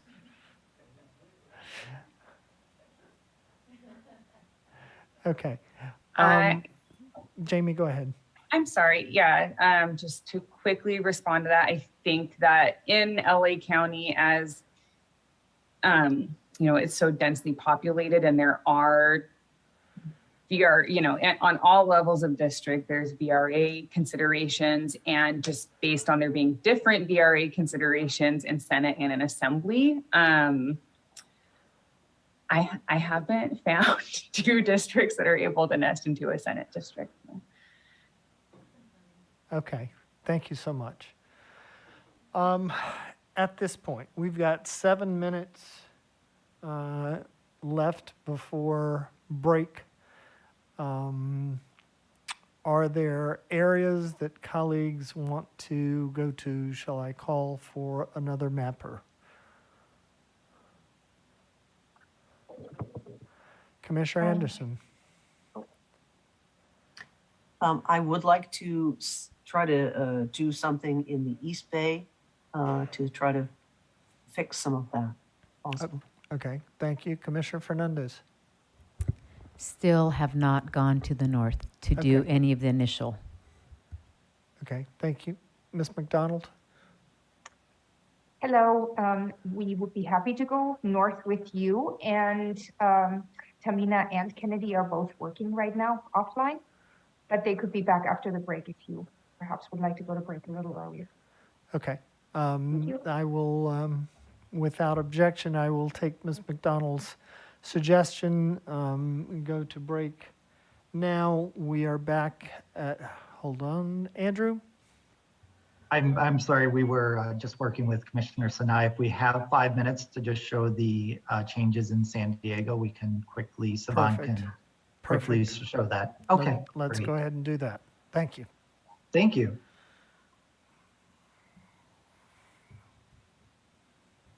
see me as soon as you stop sharing. Oh, thank you so much. Okay. Just get my screen up. So the changes made were removing Bay Terrace neighborhood and putting it back into Core Cajon. While offline with Commissioner Sinai, we also looked at removing Lincoln Park. So we placed this population also back with Core Cajon to make up for that population and stay within deviation. As you can see, we're just in legal deviation at 4.9% with these changes. We added in the Golden Hills neighborhood or Golden Hill, as well as South Park and a small portion of Altadena. And these were guided by Commissioner Sinai's direction and her understanding of COIS in the neighborhood city of San Diego. Thank you for that, Sivan. Commissioner Sinai? Yeah, it was also guided by, let's keep it simple to 2 districts. And so this is the way we looked at all the different COIs. We are, certain neighborhoods, different people, they're diverse neighborhoods, right? And so Golden Hills, South Park also overlaps with Latino, African American, as well as LGBT and low-income working class that want to live near the downtown. So this allowed us to do everything we wanted, which was make sure we kept within the deviations and make sure that we kept our eyes on the Latino CVEP and not packet. Very good. Thank you, Commissioner Sinai. Thank you, Sivan, for your work on this. Commissioner Kutagawa. Yeah, I was also just curious because there was that other testimony about Mira Mesa. Were you able to look at that? We did, and it was just, we're trying to keep everything very simple. The Mira Mesa testimony was really to use Paradise Creek, and what it did was it was reduce the numbers in the central part of district by a lot because it was increasing it in Carmel Valley. So Mira Mesa isn't, the idea was, Mira Mesa is not necessarily split, it's Carmel Valley that's split right now. Okay, but the proposed change would have changed the deviations. We were being called in, but we were trying to keep everything very, very simple. Right. Okay. Yeah, it would have pushed SOC NSD over 5%, so it would have just involved additional swaps. Okay. Go ahead, Sivan. Oh, I was just going to ask if the chair would like to see assembly lines over the current district boundaries, or if there were any other changes, just so that I can get everything exported and merged so that we can show the most updated version. Yes, we can go ahead and take a quick look at those lines side by side. Okay, or one moment. superimposed. I'm just gonna turn the city colors back on.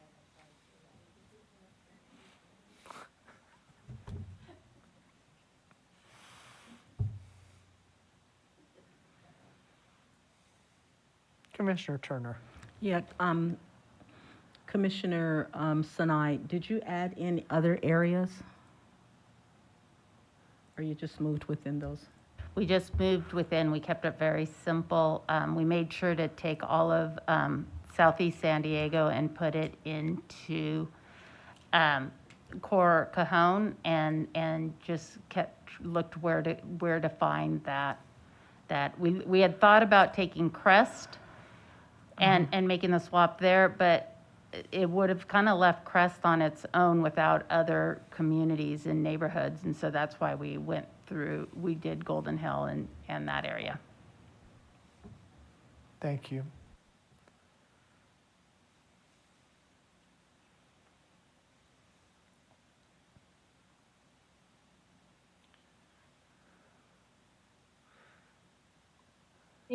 so much for your patience. I was just adding the CVAPs for the assembly districts to the labels. Is this color coming through on Zoom, or should I change this to red or something that'll stand out a little bit more? No, I think that's fine. Okay, so what you're currently seeing in this teal color are the latest iterations of the assembly districts. And then of course, in the black lines are the current iterations of the Senate districts that the commission has been working on. So I can just do kind of a slow pan around the southern part of the state and bring us into break, unless there's a part that the commissioners would like to start with. I can start north or south.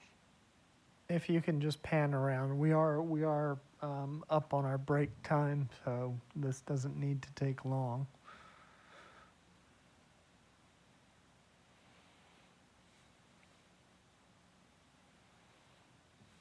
And again, these lines will match in the final iteration. Just waiting for final congressional.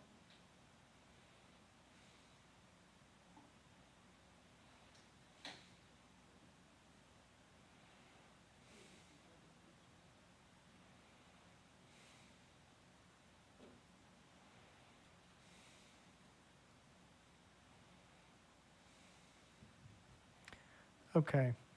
Thank you very much, Sivan. It is 4:45. We have a 15-minute break now. We will come back at 5 o'clock. Looks like we will continue for a little bit longer with Senate, and then once we are finished with Senate, we will need to give the mappers 15 to 20 minutes to, I guess, close that file and bring up what they need to bring up so that we can review the Board of Equalization districts. So. Here, just so that I'm using my time most efficiently, are there other changes for Senate in this region, or can I use the break to export and start that merging process for the other line drawers? My understanding would be that we have concluded our work on the Senate in your area, Sivan. Okay, thank you so much for the clarification. I will go ahead and get that exported. Thanks. Thank you. So we are on break until 5 o'clock. Thank you.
Thank you, everyone, for your patience. Welcome back to today's meeting of the California Citizens Redistricting Commission. We are in on the course to complete our work on our Senate districts today and hopefully get to our Board of Equalization districts. So I wanted to, at this point, shift our attention to the northern part of the state and ask Kennedy to review for us where we stand with Senate districts in the northern part of the state. Okay, very well, Chair. So I'll start at the very tip top. We have Siskiyou, Modoc, Shasta, Lassen, Tehama, Butte, Plumas, Sierra Nevada, parts of Placer, Colusa, and Glenn, all within one Senate district in the north. And then continuing to move south, we have, and I'm going to zoom in so we can see the cities within Placer and Sacramento County.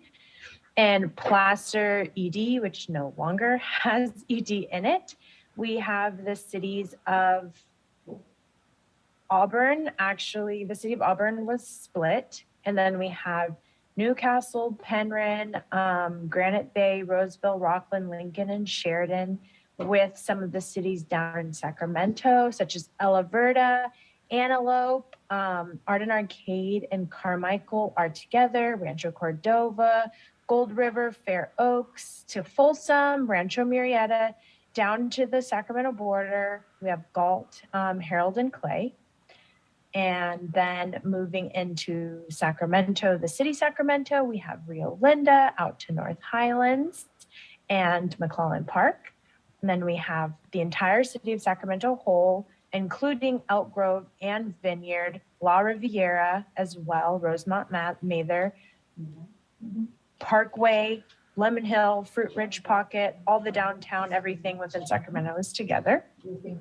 And then continuing to move into San Joaquin County, we do have reaching into Alameda County, Dublin, Livermore, Pleasanton, Sunol, with the entire San Joaquin County kept whole. And then continuing to move down, right above the VRA consideration district, we have Stanislaus with Delhi, Livingston, Snelling, and Merced County out with Mariposa to Amador, Madera, Mono, Inyo, Alpine, up to El Dorado and Placer and South Lake Tahoe and North Lake Tahoe, all of Tahoe kept together. And that is an overview of the North, Senate North. Very good. Thank you so much. Commissioner Fernandez. I'm sorry, I went to the bathroom, so did you do Norco also in North Coast, Kennedy? Or no? Norco was done. Norcoast is, or yeah, Okay. in coast is Tamina's area, but Norco Okay. we But did I look can at. read it. No, that's I okay. can- I'm good. I know what I want to look at, so thank you so much, Kennedy. Can you zoom in right between ECA, the Placer County, and Nevada? What I would like to do is I'd like to combine Truckee with Tahoe, but I also want to see how much is left in Placer County. I could potentially make that whole as well. And each, oh, wait a minute, ECA is 2.17. Oh, we changed it. Okay. I think the only option at this point would be to bring Truckee in, so at least it is combined in the same district with Lake Tahoe. Because that And is... I will select. Truckee is 16,000. Thank you. King Vale and Truckee would, yeah, thank you. Sheriff, that's okay.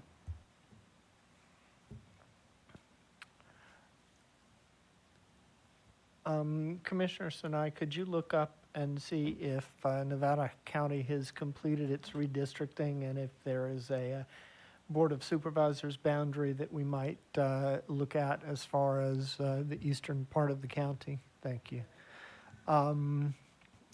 So we've got Truckee and the pending changes box. Commissioner Toledo. My comments are for a different portion of the map, so I'll wait. Okay, thank you. We'll wait on that to see if there is a Board of Supervisors district boundary that we might look at. So taking in Kingville to Truckee would put Norca at a negative 5.5% flat and would put ECA at 4.47%. Okay, can we get the pending changes data box in bigger typeface, please? You most definitely can get that. Thank you. So let me put that up. There we go. Thank you. Oh, at 5% even. Okay, got it. Commissioner Sinai. Chair, what is it, you're looking into see how far east to move that boundary? How far, yeah, if there is, I mean, if the supervisorial district goes much farther west, then there's no need for us to try to respect it. I was just, Yeah, it looks like it's kind of, it doesn't have a road or any, I don't know if it's a 174 and the 20, but it goes past the heel and kind of down to the foot. okay, then that's not really a relevant consideration. Commissioner Fernandez, did you have more? I think that's good for now. I may have some more, but, Should we? yes, yes. Yeah, go ahead. I had Sorry. something later. Yeah. Should we try to bring the northwestern line in a bit so that we are under the deviation? Did that change the population? It didn't change the population. Okay. Okay. Yeah. Let's explore eliminating some north of Truckee.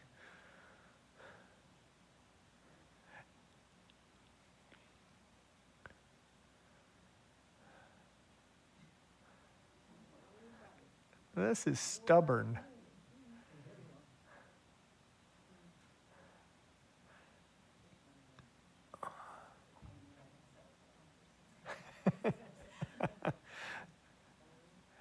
Okay, so we can clean up some of those. Yeah.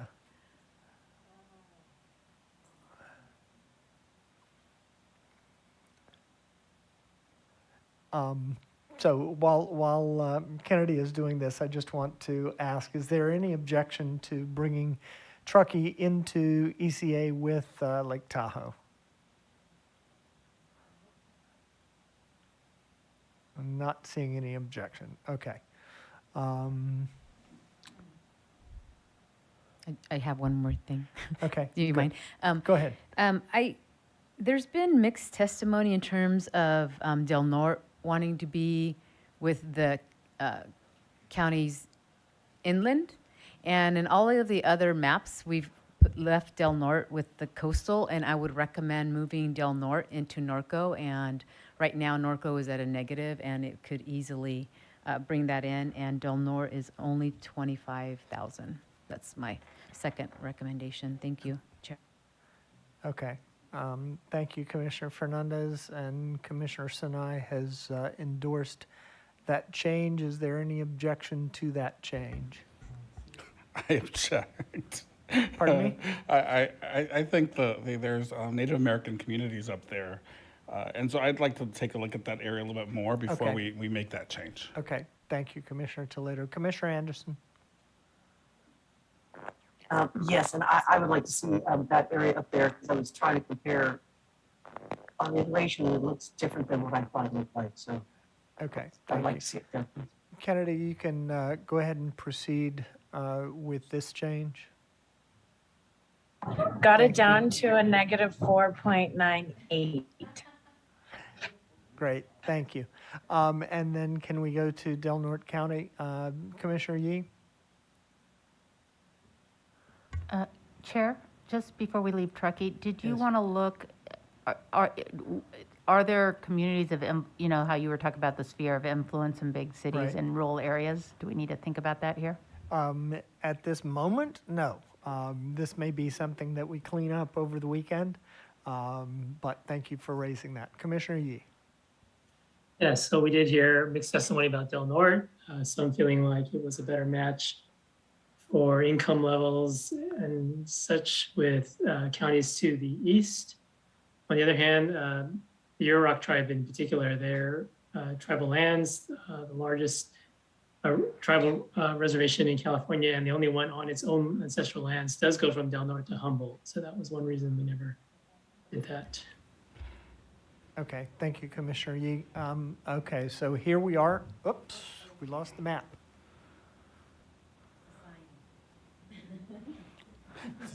Leave it be.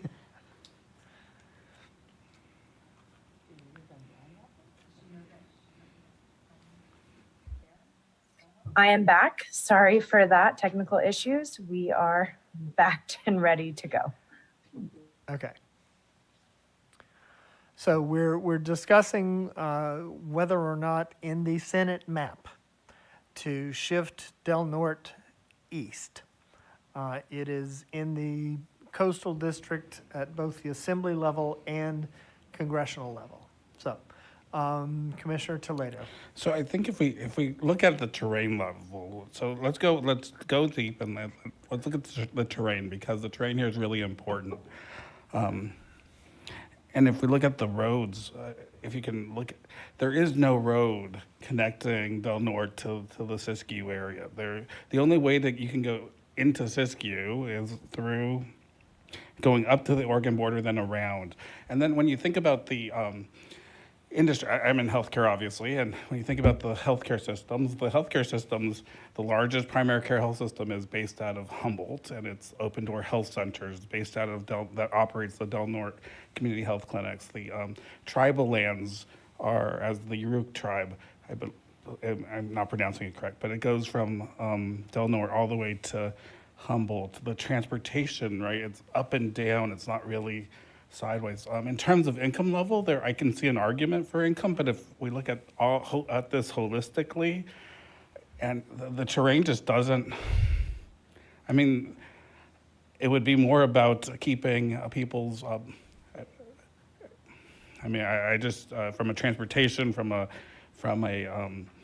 from a philosophical standpoint, in terms of we created a coastal district. Taking a piece of the coast out does kind of seem a little bit odd to me. So that's those are some of the arguments against it. And I would have to have a really strong argument to support moving Del Norte out of the coastal region. Thank you, Commissioner Toledo. Commissioner Fernandez. Here's my argument. We've had many communities of interest that have said they prefer to be with those communities or those counties to the east. No commonality at all with Marin, which is where this is going to. They would probably prefer to go up to Oregon and around versus going all the way down to Marin. And what we base the information on is our communities of interest. And yes, the terrain information is very important. So I'm trying to honor communities of interest, because in the other two, we've left them in the coastal. So I'm just trying to give it to them one time. Thanks. Thank you, Commissioner Fernandez. Commissioner Sinai. Yeah, I was going to say, you need a strong argument. The community itself has asked for it. And, you know, living in a border area, and it's a foreign country border area, you use it as people live going back and forth, as we shared before in Modoc. We had talked to a woman who they did all their shopping and everything in Oregon. It's I think the best argument is just that they have asked for it, and the second one is that it is part of the same forest, and we've heard that over and over again, and we haven't looked at it that way. Thank you, Commissioner Sinai. Commissioner Anderson. Yeah, thank you. I hear that, but the other portion we hear, oh, it's the forest. Crescent City is a major fishing area. And, the fishing industry, we haven't heard a great deal Commissioner from. Anderson, I'm sorry to interrupt. Oh. We're having real problems with your audio. Okay. Can you hear me now? No, it's distorted. It's static. Do you have headphones plugged in or anything? No, I do not.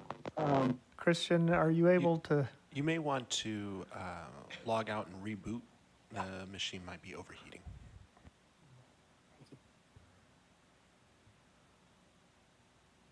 Sorry about that. Commissioner Yee?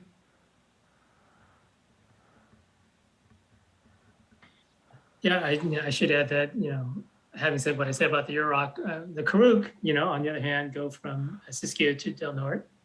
And there has been some testimony about their presence there in Western Siskiyou and interest in the Klamath River, which does flow from Siskiyou through Del Norte. So that's a plus in that direction. Thank you, Commissioner Yee. Commissioner Turner? Thank you, Chair. I wanted to ask Commissioner Toledo, if you would restate again, you said you're in healthcare in this area. I imagine can you just say some more about what you were sharing? Well, just in terms of where people get their health care, because I mean, certainly there's low-income populations throughout this area and throughout the North Coast. And so we have the Sutter Hospital, which of course has affiliates in the going up and down, and oftentimes sending to Sutter affiliates in either Santa Rosa when there's trauma. There's also specialty care that's available in the Arcata, Eureka area through that system. But then there's Open Doors Health Center based out of, operates the Del Norte Community Health Center, which provides care to many people in the Del Norte area, based out of Humboldt. And so that's certainly one connection, but certainly it's the transportation system, the economic system, the environmental issues, and the coastal. I mean, it seems like the community of interest is really connected there, and the feedback that we got, the public input testimony, we got a lot of public input that also supported going up and down. So it wasn't certainly we got, and I did see the public input from supervisors and other community members supporting Del Norte going eastward, and I certainly understand that as well, especially from a political standpoint. But I try to stay out of the political and think more of the economic, the transportation, the housing, the environmental issues, the issues that the community stand. And then if we put on the reservation for I believe it's in this area, the tribal map. The tribe goes from Klamath down all the way to Humboldt. So we'd be splitting a tribe, which I guess it's more important on the federal level, but even on the state level, it's important. And we try not to split communities of interest where possible. So if we need to do it for population, if we need to do it for community of interest certainly it wouldn't be VRA. I don't think it's for deviation population, but if it's for a reason that is above this, then certainly I'd consider. Thank you. Thank you, Commissioner Toledo. Thank you, Commissioner Turner. Commissioner Okutagawa? Yeah, I've been trying to just quickly go through the COI testimony again for Del Norte. I think we've heard different testimonies about staying coastal, and then others saying that they want to go, from east to west, or west to east in this case. I guess, I definitely hear what Commissioner Toledo is saying. I'm reading some of the earlier testimonies. I will also just remind everybody what struck me when we first started the early COI testimonies, hearing from individuals from this region talking about the Emerald Triangle and the kind of the weed area. I thought that I will admit that was kind of interesting. I didn't know anything about that in terms of their industry. I also read things about forests. The last thing I want to just say is, I think maybe as we all go through the COI testimony again about this area, we should note who is giving the testimony. Are these people from the actual county, or is it someone from outside? Because I feel like there's certainly lots of people who are willing to tell other people in other areas who they should be with, but I think we should also look at that, the people who are living there. What do they want? Thank you. Thank you, Commissioner Kutagawa. Commissioner Fernandez. Yes, thank you, Commissioner Kutagawa. That's exactly what I was going to say. There was quite a bit of testimony, but it was coming from Marin. And I don't know if part of the fear is they didn't want to cross the bridge. So they were saying, keep us coast and go all the way north. A compromise could be I don't want to split Humboldt, but you could also split Humboldt up to the tribal lands. I don't know what that population is, but it's something that can be done. Again, I'm basing it on the communities of interest, and I've driven all the way up to Crescent City, so I know how remote it is. And the reason I was up there is there's a prison up there, and many of the employees actually live in Oregon. They just cross. It's that close to Oregon. So that's just my comments. Thank you, Commissioner Fernandez. Commissioner Anderson. Hopefully, can you hear me now? Much better. Great. The fishing industry. Crescent City is a large harbor, and they need to be with the coast.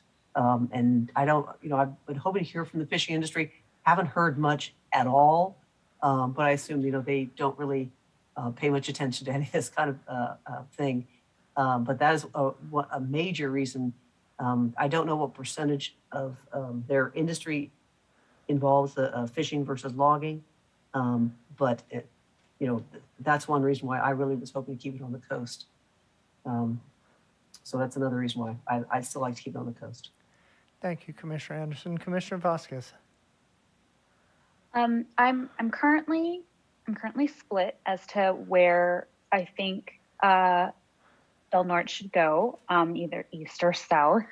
I will just say, I hear, Commissioner Toledo, what you're saying about sort of trying to separate the political from some of the more socioeconomic interests at play. And I just, for me personally, that doesn't always work, because what I feel like what our charge is explicitly political. We're talking about where community power is going to lie in terms of elections. And so, that doesn't mean that partisan or sort of individuals with a specific political agenda should unduly influence our decisions. But I did just want to sort of, at least for myself, make it clear to the rest of the commission and the public that I do think broad political power considerations are sort of inherent to the work that we're doing. And that is a lens I'm bringing to the decisions around not just this area, but others. Thank you, Commissioner Vasquez. Commissioner Taylor. Thank you. We continually get lessons in this process. It's not over yet. I agree, Commissioner Kutagawa. We have to be mindful of the quality of the information that we get, something we're learning throughout the process. I myself am learning to be mindful of the COI testimony over my own thoughts, put what is being told to me ahead. And with that, also, I'm also seeing, much to the leading of Commissioner Kennedy, that I'm connecting the dots to the neighbor across the street as opposed to the extremes of a district. Is the Del Norte closer to Oric as opposed to Del Norte closer to Marin? So those are some of the considerations I'm trying to figure it out along with you guys. Thank you. Thank you, Commissioner Taylor.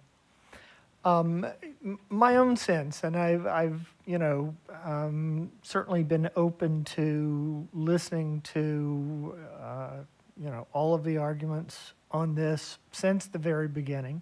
I've tried to keep an open mind on the public input. I do recall hearing from people from Crescent City, from Smith River. It's not all people from Marin.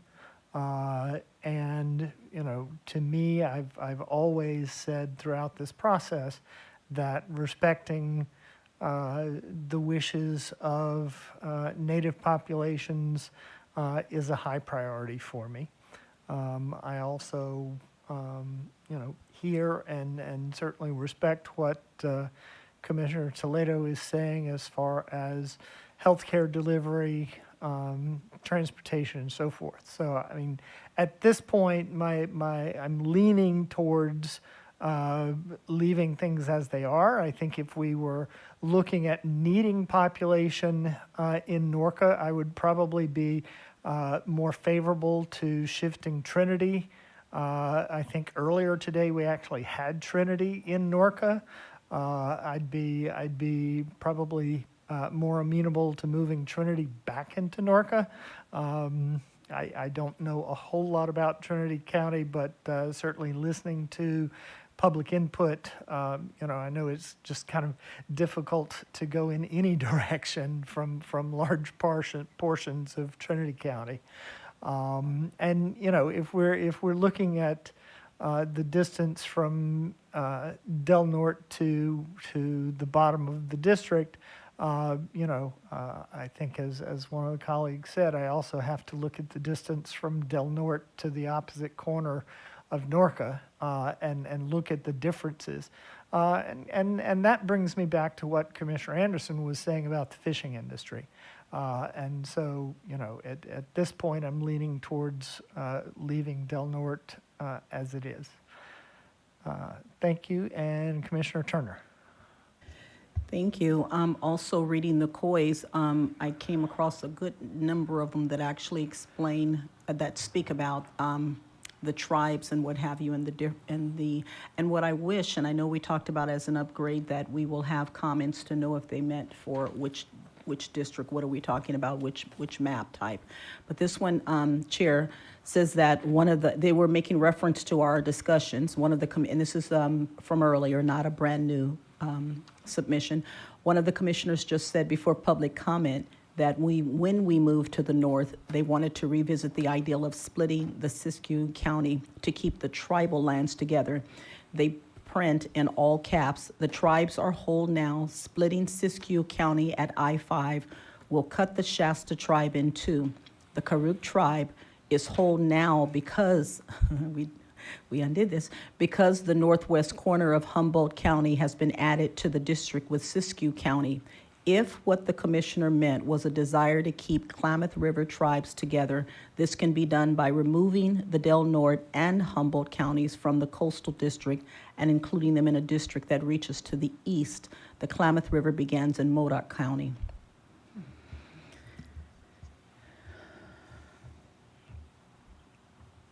Thank you for that, Commissioner Turner. Commissioner Akutagawa? Commissioner Anderson? Yeah, I would really rather not see Trinity removed. Actually, it's the little it's the Klamath River actually begins in Lake Modoc, which is up in Oregon somewhere. It's not actually over in Modoc County. I think that was a printed from like a mistake in an article, and it actually goes up there. See the Klamath Falls? It actually goes in that area and then comes down south. And it does run, I believe, through parts of Trinity and then Humboldt and Del Norte.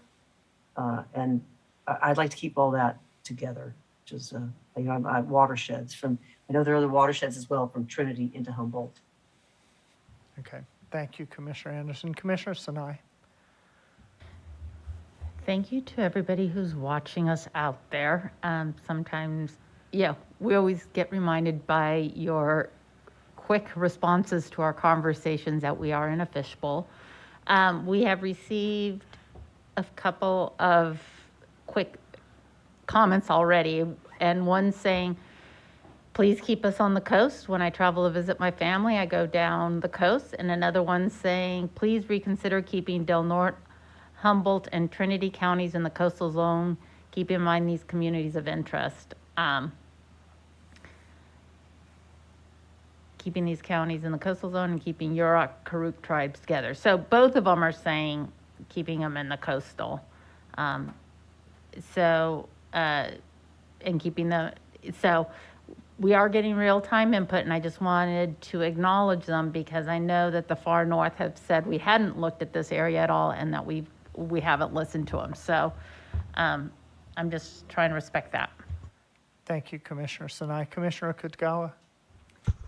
Yeah, as I keep reading through some of the COI testimony, I do want to just point out some other interesting comments. One speaks about the Redwood Curtain and specifically Del Norte, Humboldt, and Trinity, I believe it was. Another one, others talk about different areas, I think in terms of the transportation, the US 101 and specifically Last Chance Grade was noted for Del Norte County, and about the hopes to have, the roads fixed there. Another mentioned that the jobs center around either government or tourism in the area. There's a number of mentions about rivers, oceans, redwoods. Someone mentioned creatures. Also, environmental and conservation has come up a lot, along with fishing and forests. And then the one that I'm currently on right now does speak to some very perceived differences by this person. This person is in Trinity County, but speaks to a very rural nature where their focus is more on, I guess, connection to the land. Because they're more rural, they're also concerned about their watersheds. They kind of like the mountains versus the Central Valley debate. They feel like other areas they're the ones that produce or are the sources of water. But natural resources is a big thing that seems to be there, which they see as different from, as this person wrote, they do not want to be districted with counties to the east. They feel their landscape is disconnected, but also their economics as well too. And culturally, they feel that they are different from those to the east as well too. So I'll just keep reading through and see what other things come up. Thank you, Commissioner Kutgawa. Commissioner Fernandez? Yeah, and I'm very grateful for people that are able to watch and able to provide feedback. Many are not, and I mean, it's just something we're going to move forward with, and that's fine.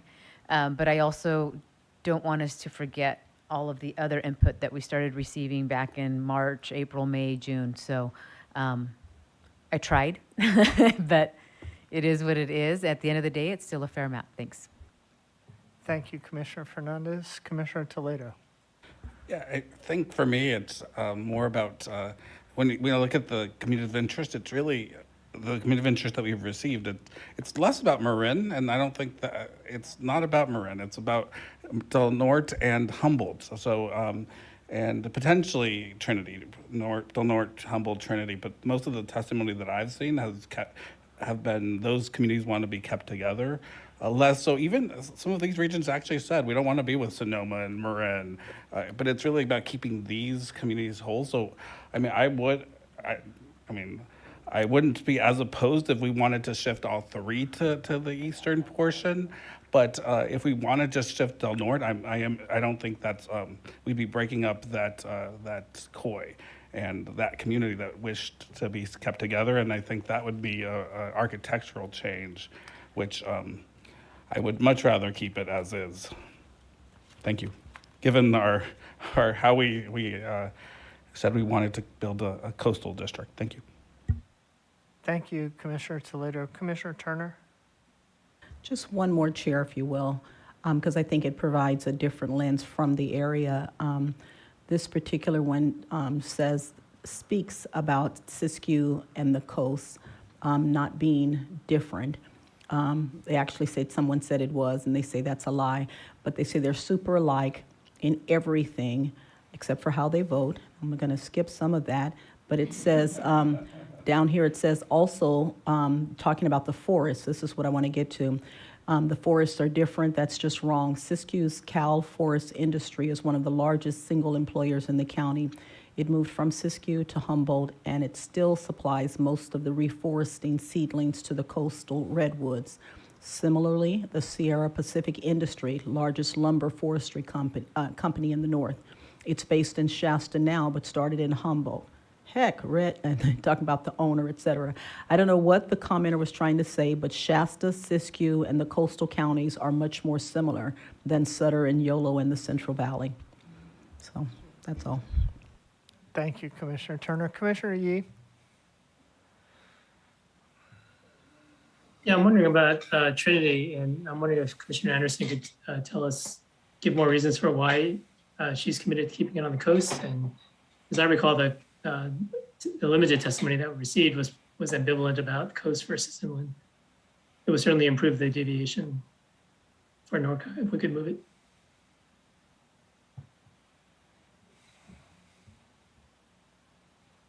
Commissioner Anderson? Yeah, Commissioner Toledo actually sort of said a lot. Most of there's a lot of testimony at the originally, Humboldt, Trinity, Del Norte sort of wanted to stay together. But it is the Klamath River that there is a little portion of Trinity, yet yes, they are sort of flatter and they want to go down to Highway 5 and with Shasta.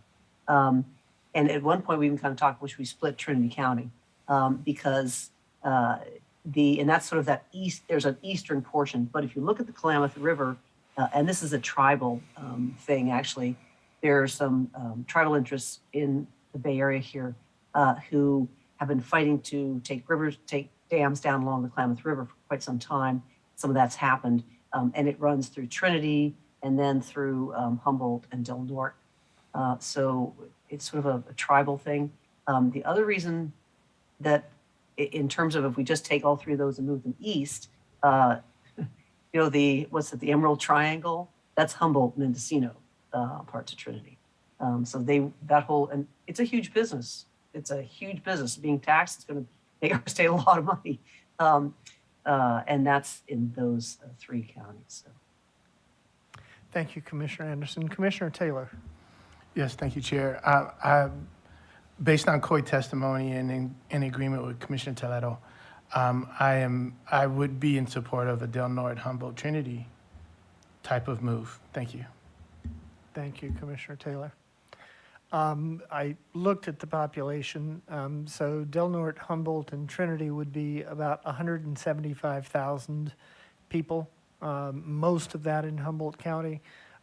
That's quite a significant shift, and as was said earlier, would involve architectural changes, which, had we been at this point several weeks ago, I think we would be willing to explore that, but at this point in time, I don't see that is the best way forward.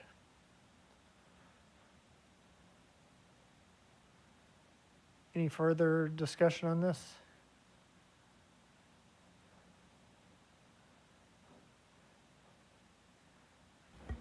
Thank you. Commissioner Fernandez. Thank you. I'm trying to decide if I would be in support of that. I would, and I think my frustration is because we left the north to the end. We're not willing to do anything.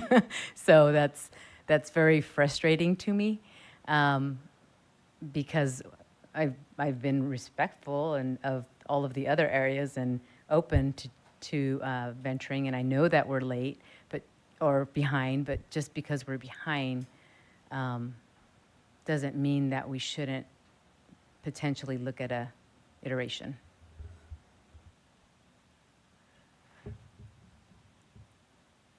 Commissioner Kutgawa. Yeah, as I continue to read this, I see the mention of Del Norte, Mendocino,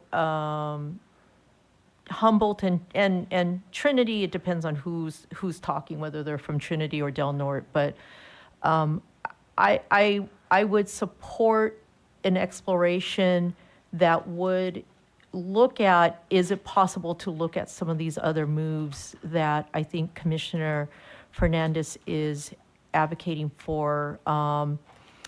because there is mixed testimony, and as we've talked about, mixed testimony in other areas, we've done some of the exploration. We're talking about also big areas, so it's not like the kind of complicated ripple effects that we would see in Southern California. So if this is what we need to do to ensure that we're building the fairest maps for the people of California in this region, then I think we do owe it to them to take a little bit more time to just, do this exploration, maybe come back tomorrow morning or something like that with the results, and then we can make a more informed decision. Because I think there is different testimonies, and as we've learned, I think everything is always seen through the eyes of the person who's giving you the testimony, and sometimes it could be very, very different. So I guess that would be my recommendation. Thank you, Commissioner Kitagawa. Commissioner Turner? Not doing it because we ran out of time is one thing. Not doing it because we don't believe it's the right thing to do is something different. And it felt to me like we were split. So, Chair, if we could get a sense, I would support trying to make it happen if indeed that is what we want to do. And I don't just want to say we're not doing it because we ran out of time. It seems like we are split based on the COI testimony that's split. So I wanted to just lift that so that we can make a decision based on the desire of the commission. Okay, thank you for that. Commissioner Anderson? Yeah, I completely respect Commissioner Turner, what she said on that, because I believe that's kind of why that we aren't doing it, not that for time. But on the aspect of time, I do appreciate what Commissioner Fernandez said. And yes, I am sensitive to that. But again, it's 5:45 on a Friday afternoon, and we'd like to vote on Monday. I'm very concerned about the public not seeing the changes. And in terms of areas that need work because it's been completely reworked, I would really like to spend a little bit of time on the East Bay. Thank you, Commissioner Anderson. Commissioner Fernandez? I wasn't saying I was supporting looking at an iteration. What I was saying, it's my frustration that because we left this to the end, we don't have any choices. If we're not going to move Del Norton, I would leave it the way it is. So I didn't want you to think I was leaning towards it. I was just stating my frustration of we're going to get 5 minutes for North. Thank you, and I understand the frustration, but Commissioner Sinai has been frustrated in the past as well about San Diego and the far south not getting attention. But we still, even when we got there, we still did iterations in Southern California.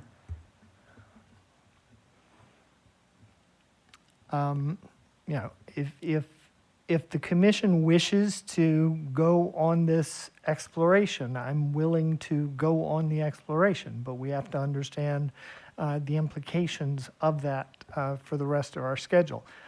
It could mean that instead of having maps approved on Monday, they're approved on Tuesday. But I'm willing to entertain that discussion. Commissioner Sadwani. Yeah, thank you, Chair, for that. And timeline issues aside, I just wanted to weigh in. I mean, I think going back and reviewing a lot of the testimony we've received, I mean, I'm still in support of keeping these counties together in a coastal district. I mean, I think there's a lot of testimony from the Karuk and Yurok tribes, and I may be saying those wrong, and I apologize in advance. As Commissioner Toledo and others have laid out a lot of economic and transportation issues. So I would be in support of keeping this where it is. Thank you. Thank you, Commissioner Sadwani. Commissioner Taylor.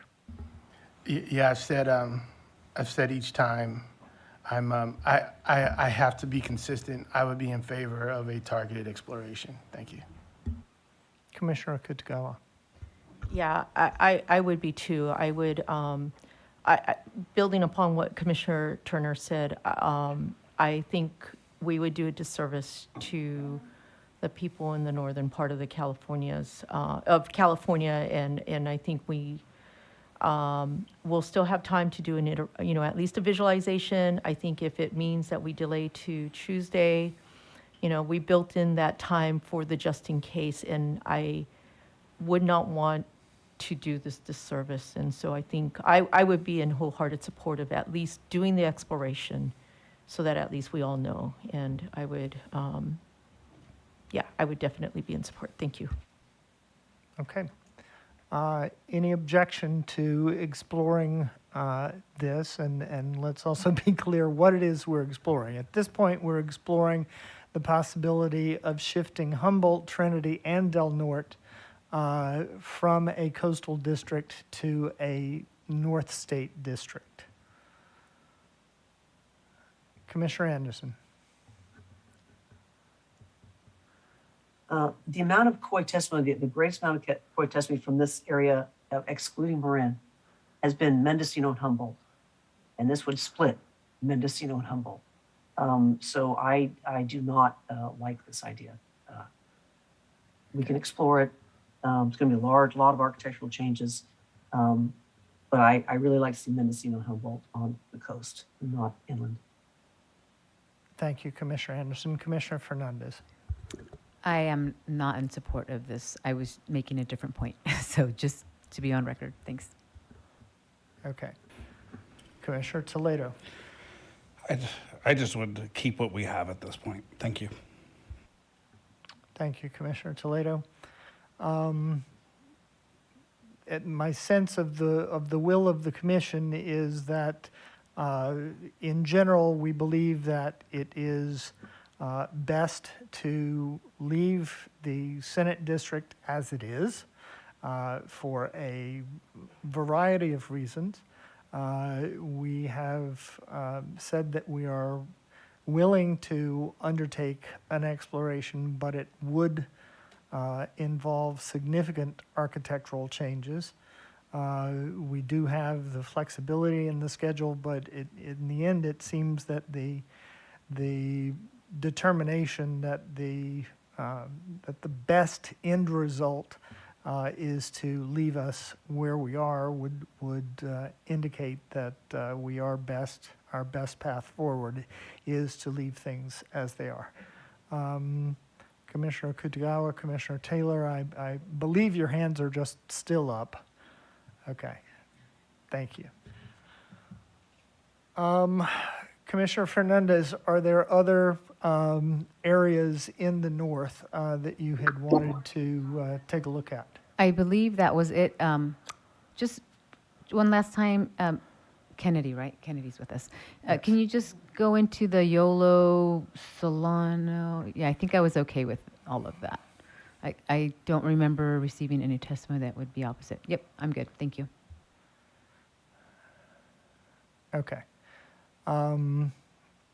Kennedy, if you would just walk us one more time around your entire region, and then we will ask Tamina to start at the northern state line and take us all the way down her region. Okay, so let's do a quick, well, if we're going to start with her at the north, let's start at the bottom of my district. We have our two VRA consideration districts taking in parts of Bakersfield, parts of Shafter, Kern County North, the western part of Kern County North into parts of Tulare, Porterville, parts of Visalia, all of Kings County, Kingsburg, in Fresno County, moving up to the San Benito Fresno district, which is no longer Benito at all. It's Fresno Merced and parts of Madera. We have Fresno Kern, which there was the remainder of the northern parts of Fresno and Clovis going down with the rest of Kern County. Then we have our ECA, which is Mono, Inyo, Alpine, keeping Lake Tahoe together. We did bring in Kingvale and Truckee to be down in there, Amador to Madera together, Stanislaus Hole in this county, and parts of Merced that were not in the VRA district. In South Sac Stannis, we have no more of South Sac at all, just Stannis. It is not representative of this at all. It's all of San Joaquin and parts of Alameda County out to Sunol, up to Dublin.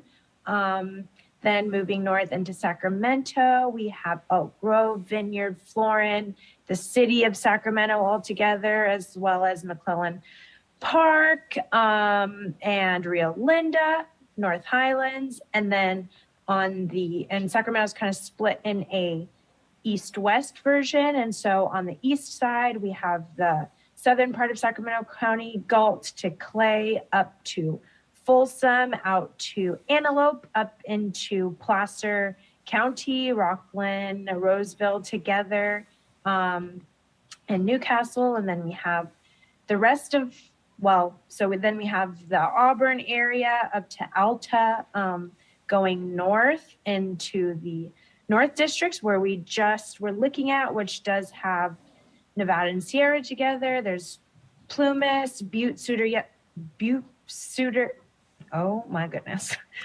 Sutter. Uber, I cannot talk. Oh my gosh. Yuba. Calusa. I just gave up. Sorry, Yuba.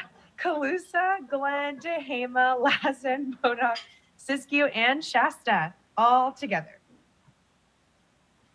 And that's all. Very good. Thank you so much, Kennedy. Is Tamina available? Tamina is available, and I can go over North Coast also since it's right there. We have Del Norte, Humboldt, Trinity, and Mendocino, Lake, most of Sonoma together. Of course, you took out the Rohnert Park, and then you also have parts of Marin as well, and Tamina can take over the rest, but that's North Coast. Thank you so much, Kennedy. Commissioner Yee. With Kennedy still in place, can we go back to Sacramento? Sorry. Yes. I'm sorry. Well done. Well, I wanted to ask Commissioner Fernandez or anyone else who knows this area well to comment on Mather, which in our late night extra credit work, we ended up separating from Rancho Cordova, but wondering if that should go north instead. I think either way is fine. Mather is actually connected both sides, and it's nice that the communities aren't split. So if you try to connect it with Rancho, actually, I'm not sure what that would. Well, your Sacramento's already low, so you'd probably have to bring in Arden Arcade. You'd have to split out Mather and bring in Arden Arcade. I'm thinking, which is a possibility actually. We And tried it, it's still barely. And Rosemont, if you brought in Rosemont as well. And then brought in Arden Arcade to the Sacramento side. Does that make sense, Kennedy? I'm sorry. I did lose you there. That's okay. Commissioner Yee was asking about Mather, and I was thinking a different swap could potentially be taking Mather and Rosemont and moving that to the Placer, and then offsetting, bringing Arden Arcade into Sacramento. I'm not sure. Unfortunately, I don't know what the numbers are. So what I do like about this is the only time I believe that Sacramento City is actually in one district. Yeah. Mather is less than 5,000 people. But if it's less than 5,000 people, it seems to me, can we try and see if it really is going to push the underpopulation above 5%? I think we tried it last night and it was just below 5. So you could just do that. Yeah. Okay. Thank you.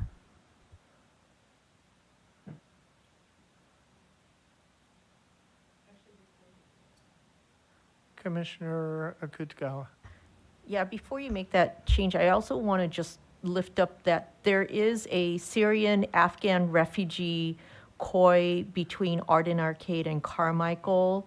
So if we move Arden Arcade out, then that COI will be split. So I mean, it sounds like from what you said, Commissioner Fernandez, it could go either way in terms of Mather. So just wanted to lift that part up in terms of the... Yeah. Right. But we don't need to make any further changes. The Mather shift is possible without going over deviation in Sacramento, so we don't need to make any further changes. Right. So I was just going to respond to the art. There's actually quite a bit testimony of Carmichael and Art and Arcade wanting to be split. They don't see each other as right, except for the one koi. And if you do look in there, it's it actually it just causes me to chuckle because to drop off my son, I had to go through both neighborhoods, and they seem to be fine. Thank you, Commissioner Fernandez. Commissioner Yee, were you finished? No, I'm in line for when we get to the East Bay. Okay. Same area? Thank you. Commissioner Turner. Yeah, Commissioner Fernandez, this move splits Rosemont and Mather, and I thought they had commonality as well. You see that? I believe it was more of Rosemont with the Oak Park section. I can look really quick, though. Okay. This could also be one of those switches that's made over the weekend since it doesn't involve any other changes. Thank you for that, Commissioner Fernandez and Commissioner Turner. Commissioner Anderson? It's moving. It's Commissioner Yee is thinking. East Bay. Okay. Not this. Okay. Thank you. Commissioner Fernandez, can we move? Okay. Thank you. Then I guess, Kennedy, thank you. And we would need Tamina.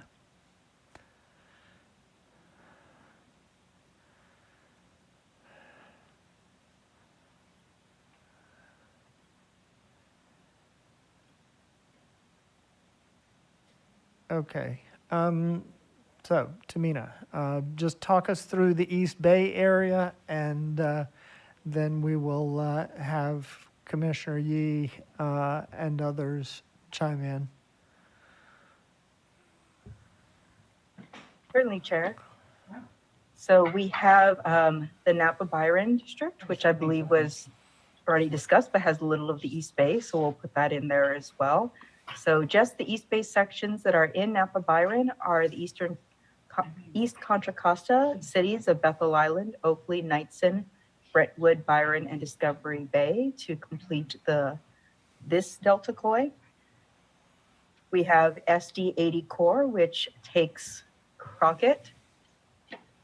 right before Crockett, so Rodeo, down the 80 corridor through West Contra Costa into Alameda County, keeping Oakland whole and stopping right before San Leandro.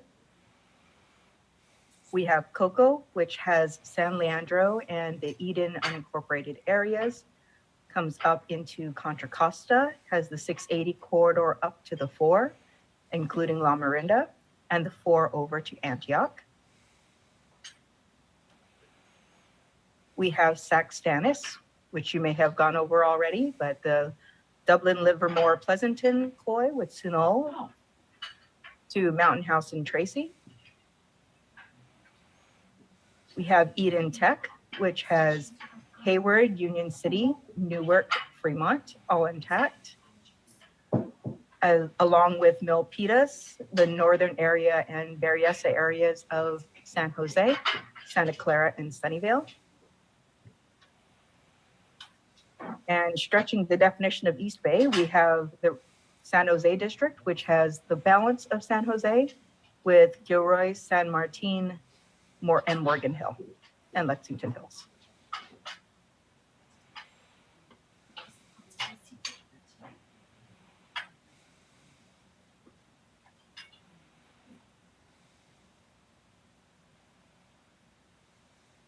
And then Peninsula. Going into Peninsula, we have San Francisco. The SF district keeps San Francisco whole with Daly City, Colma, and 2 neighborhoods, Kois of South San Francisco. Peninsula takes the balance of San Mateo County, going down the 101 corridor and down the coast. It also includes areas of Santa Clara County, from Palo Alto and Stanford down to Cupertino and Saratoga, also including Campbell, Los Gatos, and Monte Sereno. Okay, thank you. Thank you, Tamina. Commissioner Yee. Yes, thank you, Chair. And I believe we were still going to move Gilroy correct, from this morning's discussion. So that's a pending change. But this morning when we were here, so I think I mentioned the 3 things that we didn't get to in our late night extra credit session. One was doing something about the Tri-Valley area, doing something about San Leandro, and then overall improving the Stack Sanis architecture and what's included. So I believe Commissioner Fornashari had talked us through an idea, and I had requested that we try working through that idea this morning, but we didn't get to it. So I'm hoping we could do that now. And if Commissioner Fornashari is willing and available, whether we could do that now. Commissioner Fornashari?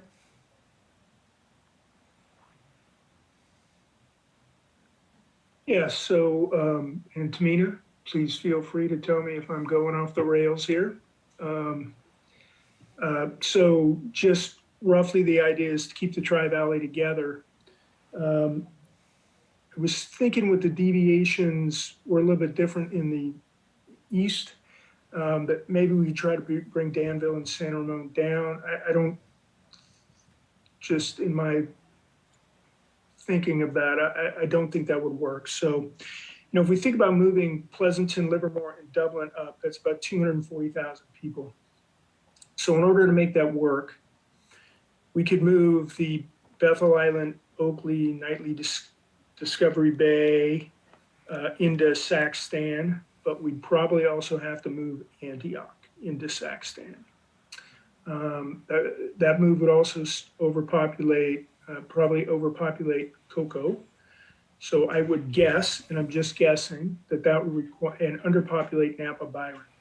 So I'm just guessing that we would need to move like Martinez to Pittsburgh up to Napa Byron to balance that. And then that Cocoa probably still a little bit over, I would guess. And then we could move much of San Leandro into the SD80 corridor. But if there's not, if there's not support for those steps, that's kind of roughly it, I think. Does that sound about right, Tamina? I've lost you there. Does that sound like it would balance out there about-ish?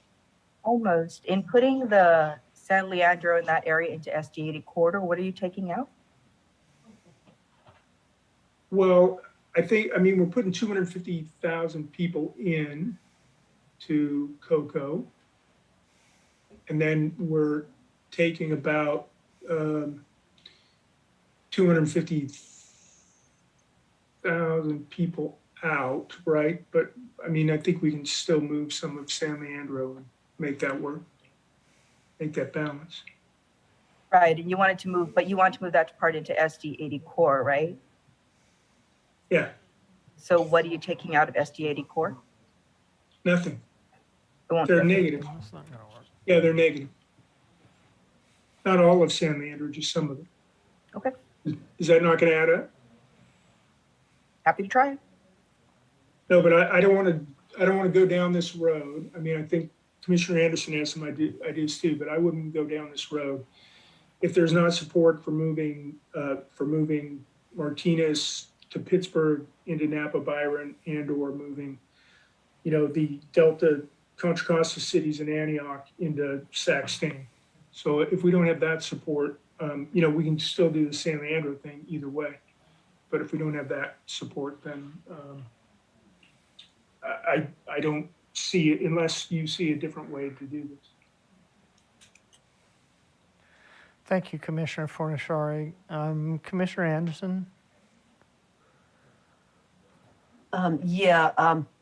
We did mess with San Leandro into this area, again, trying to keep the Western Contra Costa school system all together.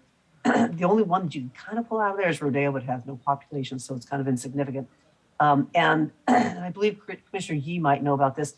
I think we might be able to put the portion of San Leandro that's north of Davis in and still keep it okay. It's not that much. What I was thinking, I didn't think anyone would have this for any of that. And I didn't think the numbers would work. I was thinking actually of trying to, if we just moved, so we could see all of Eden Tech as well, please. My idea was to, since now it's called San Jose, Gilroy comes out. So I was hoping to gather as much as of the portion of San Jose that is in Eden Tech to balance the San Jose around, still like that 4.5 or something like that, which would allow a little bit more room in the Eden Tech. And taking that portion of San Leandro into the 80 corridor to enough to make that sort of, balance. The idea is I'm taking, and then the space that's in Eden Tech, grab from the portion that used to be in Eden Tech, which is San Leandro and the whole unincorporated area that got put into Cocoa, take the portion of that back that we can, which should allow a more room into Cocoa. And notice Cocoa is also unbalanced. I know Dublin will at least fit. I don't know if parts of Pleasanton or Livermore would fit. That was going to be my idea. Without going Saxton, either without going Cocoa over or Saxton under. That was just Okay. my simple, in that little area idea. Right. Thank you for that, Commissioner Anderson. Let's hear from a couple other colleagues first, and then we'll ask Tamina some questions about Commissioner Anderson's concept. Commissioner Toledo? Thank you. I mean, the portion of this district that I'm having the most difficulty with is San Leandro, San Lorenzo, and Castro Valley, which are very different than the San Ramon, Danville areas.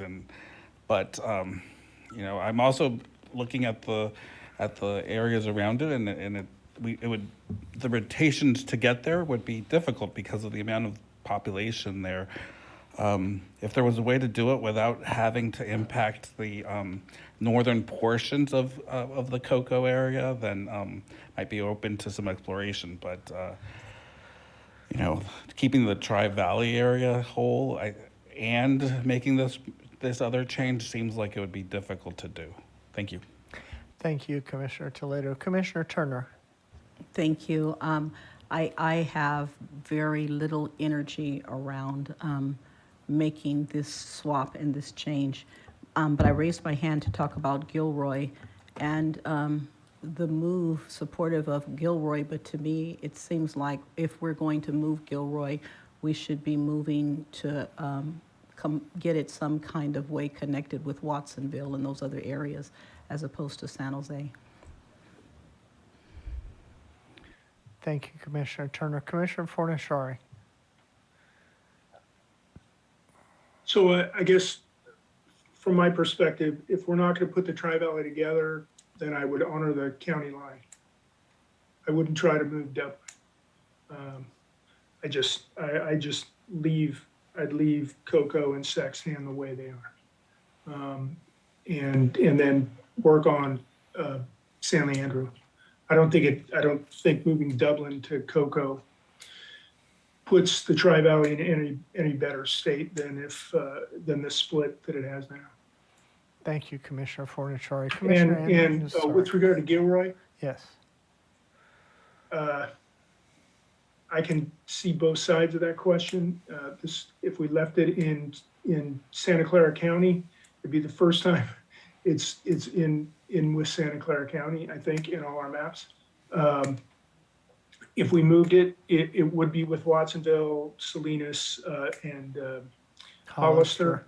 And so there's definitely a community of interest there. So, I can go either way. Thank you, Commissioner Fornashari. Commissioner Anderson? I would like to do, I respect what Commissioner Fornashari said, and without a great deal of work, I don't see how we can probably get all of Tri-Valleys together. But I was hoping a little bit, but I agree with, if he doesn't want to do that, I still, however, would like to put at least Davis North, because that helps access to the Oakland Airport in San Leandro. And I would like to, if at all possible, move parts of the Eden, the Cherry Hill, Ashland, that area with Hayward. They would like to do that. Back into Eden Tech. as much as possible. I also like the Gilroy, Hollister, Watsonville connection. Okay, thank you. Yeah, I mean, I'm looking at the numbers. It seems that we could get maybe 2/3 of San Leandro back into SD80 corridor. So I'm certainly happy to move in that direction. Commissioner Toledo. Yeah, I'm also, back to the San Leandro, Castro Valley, if we can honor the Alameda County line, I think that would be ideal. I just don't, I'm not sure if the population is too great to rotate. Yeah, Thank I you. mean, San Leandro is 91,000 people. I don't know what, off the top of my head, what Castro Valley is, but it, you know, and San Lorenzo, Fairview, we're looking at quite a bit of population there, I think. Commissioner Yee? Yeah, Custer Valley is about 60,000. So, but yeah, I'm supportive of Commissioner Anderson's idea of moving Gilroy south, adjusting the line in San Jose, maybe bringing Castro Valley and the rest of Eden down to Eden Tech, and then sending as much of San Leandro into SD80 corridor as we can. Okay. Thank you, Commissioner Yee. So the first step in this would be to move Gilroy, as I understand it, but we were exploring that earlier. So where do we stand on shifting Gilroy south? We have an iteration for you with that. Okay. And Thank you. We have a couple of iterations. Okay, then let's we've got about 20 minutes. Let's see the iterations for moving Gilroy south.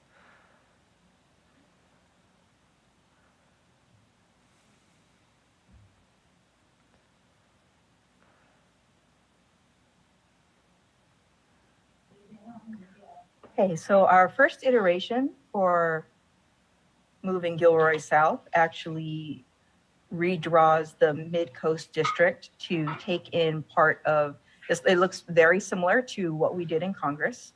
So Gilroy comes south along with the rest of San Benito and Monterey, and then comes north to take in the Alum Rock neighborhoods and Latino areas of San Jose.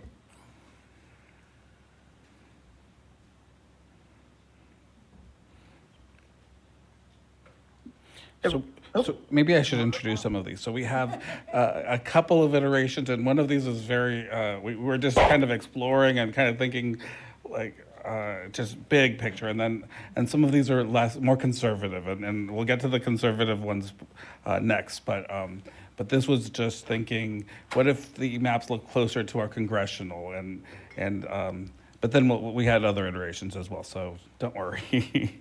We just wanted to show you what we worked through.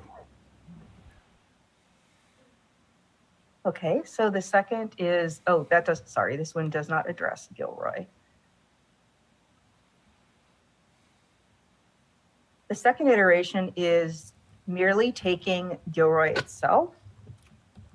And I'm going to put on the pending changes so you can see what happens when we move Gilroy into Mid-Coast.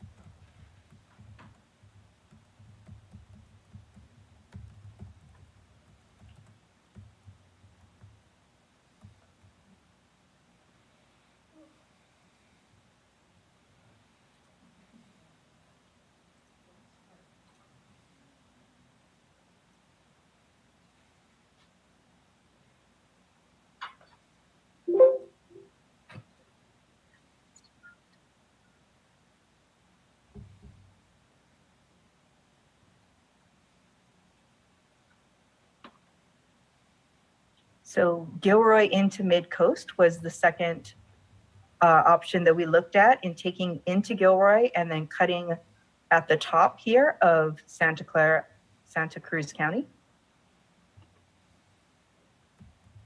We don't actually have a snapshot for that, but that's what it's really only, because this is only a 60,000 population change, we'd only need about 15,000 people to move. And I believe that's the end of our Gilroy iterations. I think with this one, we would keep San Benito within the Mid-Coast District. So San Benito would not be connected. And then we did have one where San Benito or Hollister is carved out as well. Any thoughts on those iterations from the commission? Commissioner Anderson. We did look at this, and the issue was what do we take out of mid-coast if we put 60,000 in? And that's where we ran into trouble with this because we couldn't work out something at the southern end. So I'm sort of wondering, did we work that out? Tamina. We took out part of the top of Santa Cruz and just did the swap in between San Jose and Midcoast. So can we see that? I don't actually have an iteration for that, but I can select some cities. Yeah, we can do that live.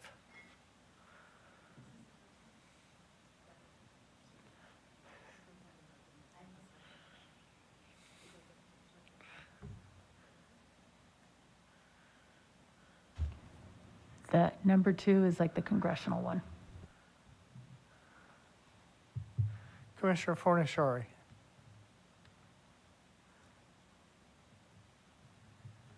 Well, if we're going to look at moving some of Hollister into the Senate district, then do we have to take Santa Cruz apart?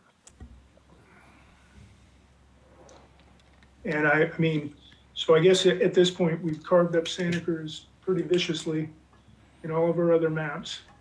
And I mean, I said I was on the fence for moving Gilroy, but if we have to carve up Santa Cruz again to move Gilroy, I would just as soon leave Gilroy in its own county.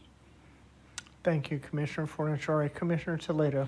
So we did go through and you can see in this iteration and selected as much as we could while keeping deviation and maintaining our CVAP in our VRA district, cut into Hollister, and then with that we were able to take in Gilroy. So that is a possibility. What we didn't like about it is that we couldn't bring in all of Hollister. So and we tried to bring in all of Hollister. That's just too much population. I mean, we tried to find, and both Tamina and Kennedy were helping us try to identify places where we could, on the edges, shave off some population and then bring in more of Hollister, and we just weren't able to. I mean, they've done such an amazing job of just trying to get get the VRA district to be as optimal as possible.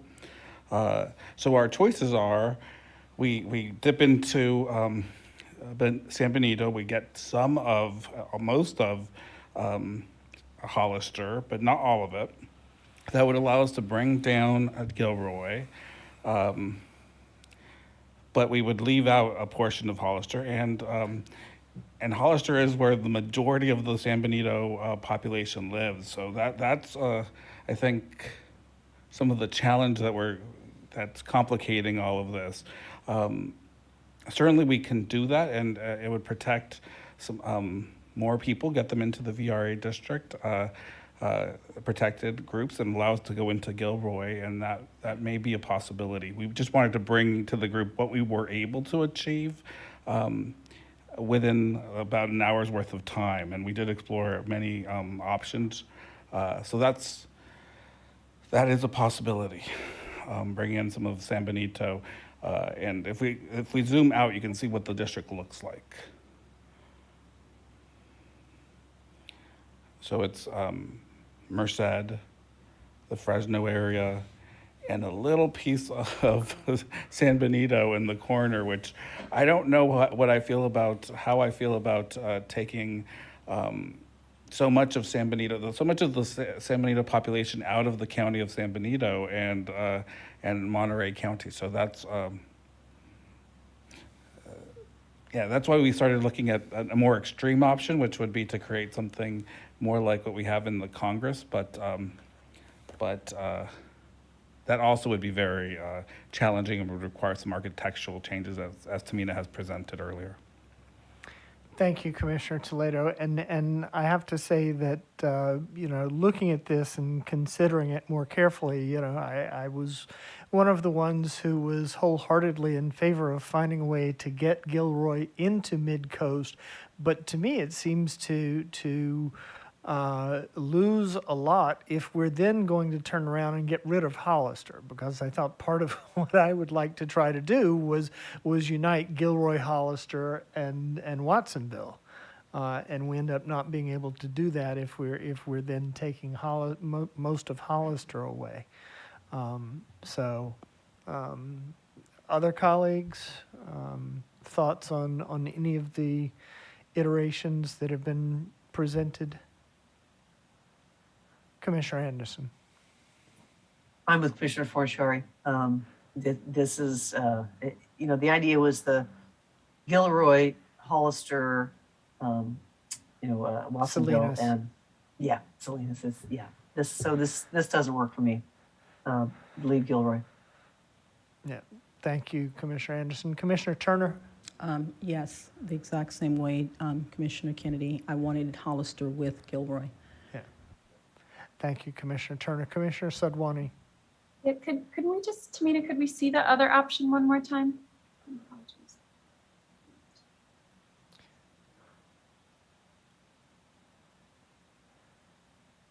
And so this includes all of Monterey? So this includes all of Monterey, all of San Benito, and dips into Gilroy, San Martin, and then into the Alum Rock neighborhood of San Jose. This connects the working class neighborhoods or district areas in this area, both the agricultural and some of the processing workers as well as others. So we were just looking at could we architect this close? Could we create an architecture that's closer to our congressional map? Not quite, because of course we wanted to keep all of San Benito and Monterey. This could potentially allow us to do more in the East Bay. So if we moved over and we did this for population purposes, potentially, it may not. And I might be thinking of the rotations differently, but potentially if we draw down population down, could it potentially help us in the up north? Yeah, because when I was going back and just looking at some of my notes, what I had seen was that Gilroy, San Martin, and Morgan Hill had a community of interest testimony linking them together. Certainly, we've heard a lot from the folks in the Salinas Valley and the agricultural workers and essential workers. So, I could certainly see the value in bringing together these communities of interest in this way. Thank you. Thank you, Commissioner Sadwani. Commissioner Anderson. The one thing I want to bring out in this area, I see what Commissioner Sadwani is saying, and that looks great, until you realize that all of the bulk of Santa Cruz is now with San Jose. And Santa Cruz, Monterey, San Benito are the three counties that have essentially so many different trade arrangements, et cetera, et cetera, et cetera. And so that, I do see there is a little bit of space to grab a little bit more of San Jose and put it in this area, which might help a bit of the East Bay. But, I think I just want to make sure that everyone sees that's the big change in this. Mm-hmm. Thank you, Commissioner Anderson. Commissioner Yee. I see some of the pluses here, but in the congressional district, we reached up to San Jose for VRA considerations, and this district would not have those same considerations, so it'd be hard for me to get behind it, even though it does do some nice things as well. Thank you, Commissioner Yee. Commissioner Toledo. Yeah, and we started this and we ran out of time. So we were just starting with the congressional architecture. I personally, because we don't have VRA considerations, I do hear Commissioner Anderson, and I agree, the connection here is really Santa Cruz, Monterey, San Benito. But we started with this architecture, and we actually wanted the plan was to go down to Morgan Hill, San Martin, Gilroy, just to limit it to that, and then go into Santa Cruz. But we didn't know how much we'd be able to do it, and to create more of a Santa Cruz, Monterey, San Benito district that brought in population and potentially could help us up north, but also kept San Benito in a district that, and Monterey in a district that is more coastal and Central Coast. Thank you. Thank you, Commissioner Toledo. Yeah, I have to say that when I was first looking at this and focusing on different parts of it, I almost got very enthusiastic about it until Commissioner Anderson pointed out the issue with Santa Cruz, and that did kind of kill it for me. So yeah, I think there was some really good work done here. I think it certainly has merit as far as a way for further exploration. I would have to consult with the mappers and with the incoming chair to see if there's stomach for that sort of exploration. Commissioner Fernandez. How did you know I've been having stomach issues? Ever since about a month ago. Let me see. This is iteration 2. Yeah, the first one I did not really care for. This one I kind of don't care for either. I kind of prefer what our drafts look like, or with having the Santa Cruz, San Benito, and Monterey. Thanks. Thank you, Commissioner Fernandez. Commissioner Toledo, and we've got about 3 minutes before break. No, I think I just left my hand up. Sorry. Oh, okay. Thank you.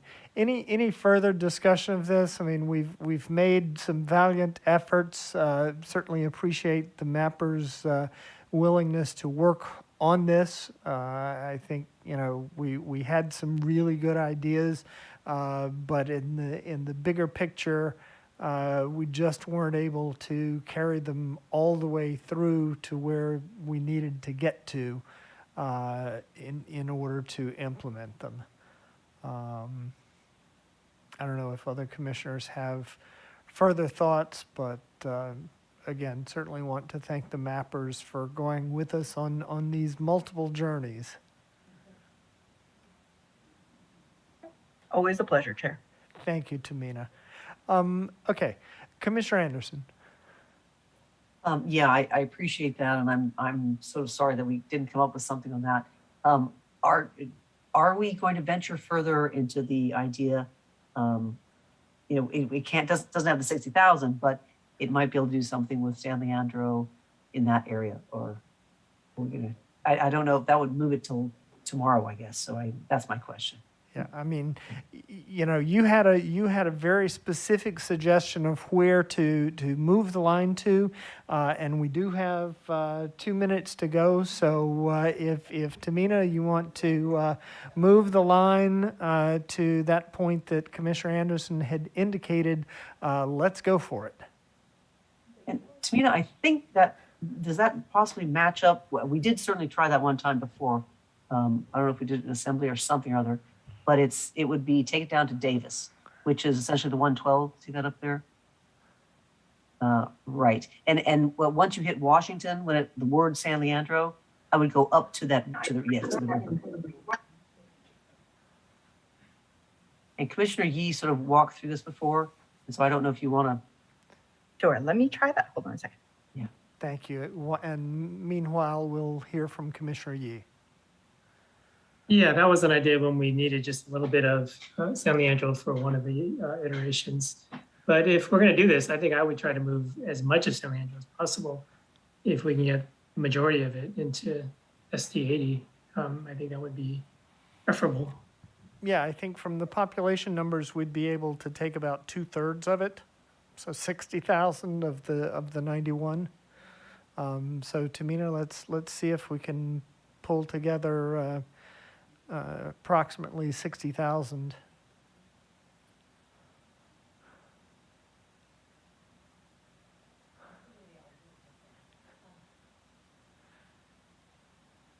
Ms. McDonald. thank you, Chair. I just wanted to alert you to the fact that San Leandro is whole right now, and this move is going to split it. Thank you. Yes, we're very much and painfully aware of that.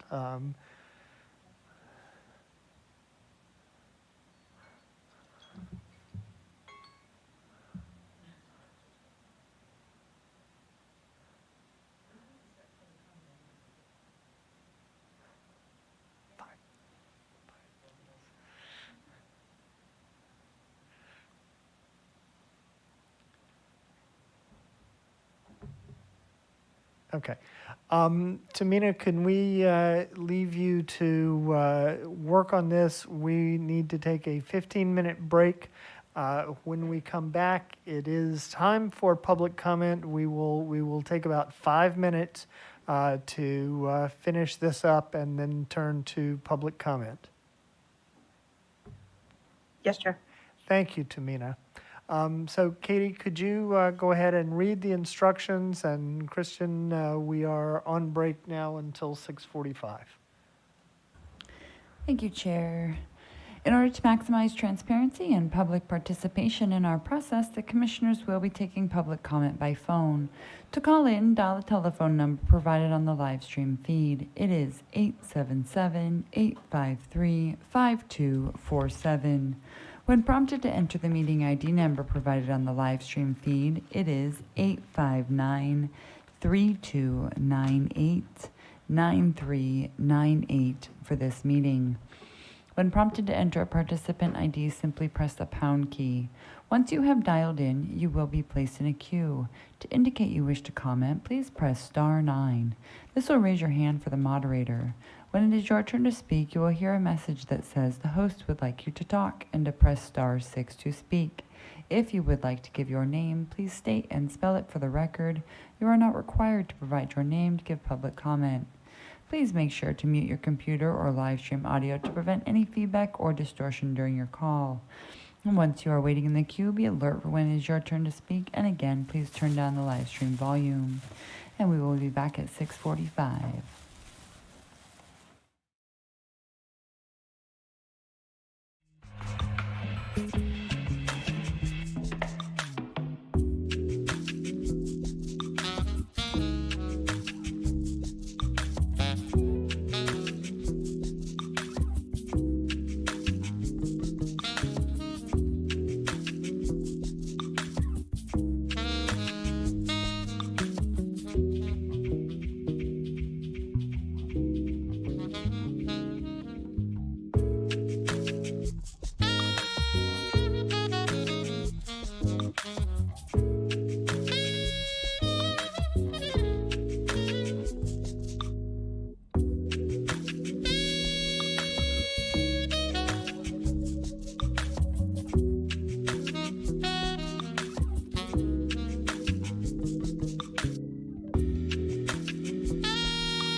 Thank you, everyone, for your patience during our 15-minute break. We are back with you. We are about to begin public comment. We just wanted to take a moment and get a report back from our mapper, Tamina, as to the results of the mapping in accordance with our instructions, moving approximately 60,000 people in San Leandro from the Cocoa District into the 80 Corridor District. So Tamina, could you let us know how that came out? I'm gonna walk away. Yes, Chair. I actually was working on the middle of the second iteration here. I just ran out of time. But so this would be one iteration, would be to come up. You can see we don't really get 2/3. It's a little bit more like half. But we are at 369 right here. So probably could be taking a little bit more to get us to the 2/3 mark into this area, or into the southeast corner over here. So that is one option.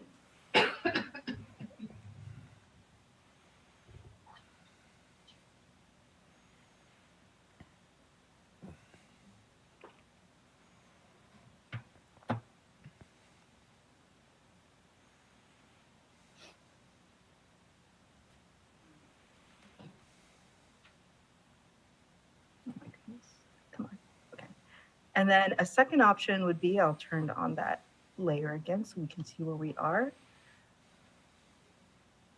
This was beginning with Commissioner Anderson's instructions and taking that area back. And so we are now at, what street are we on here?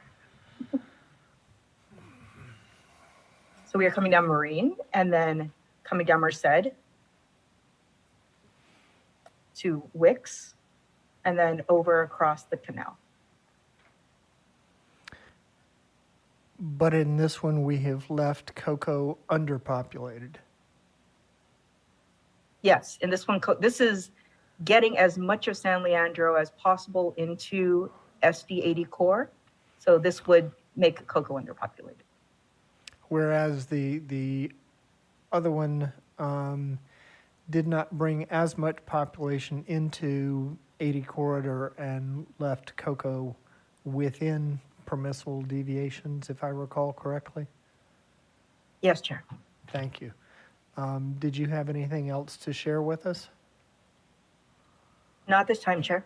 Very good. Thank you, Tamina. Commissioner Anderson? I was just going to say the same thing that you just mentioned, Chair. Unless there's some other portion of SAC stand that we could add, we have to stop before Cocoa goes below -5%. Right. Thank you very much, Commissioner Anderson. Commissioner Turner? I didn't see the full map. I was just hoping, that's what I was going to ask. Is there something we can add into Cocoa, not from SAC stand, but from some other area that we wanted to make whole? Did we have something left out, a wish list?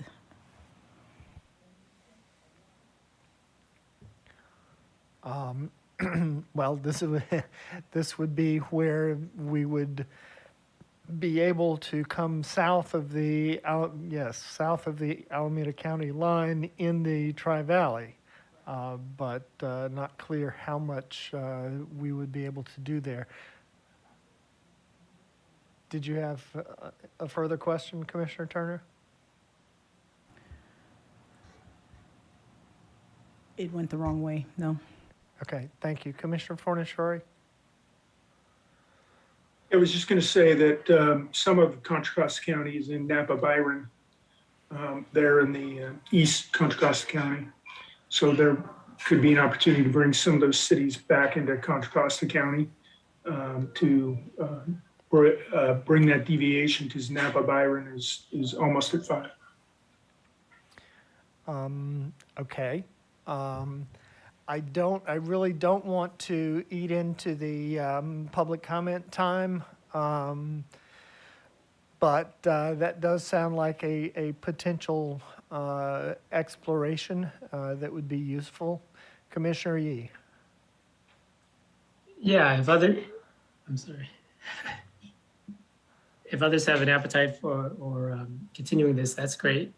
But I have to say, it's not growing on me, actually. Splitting San Leandro Leslie is actually looking worse. So. Could you repeat that, Commissioner Yee? I didn't hear it. Commissioner Yee, could you repeat, please?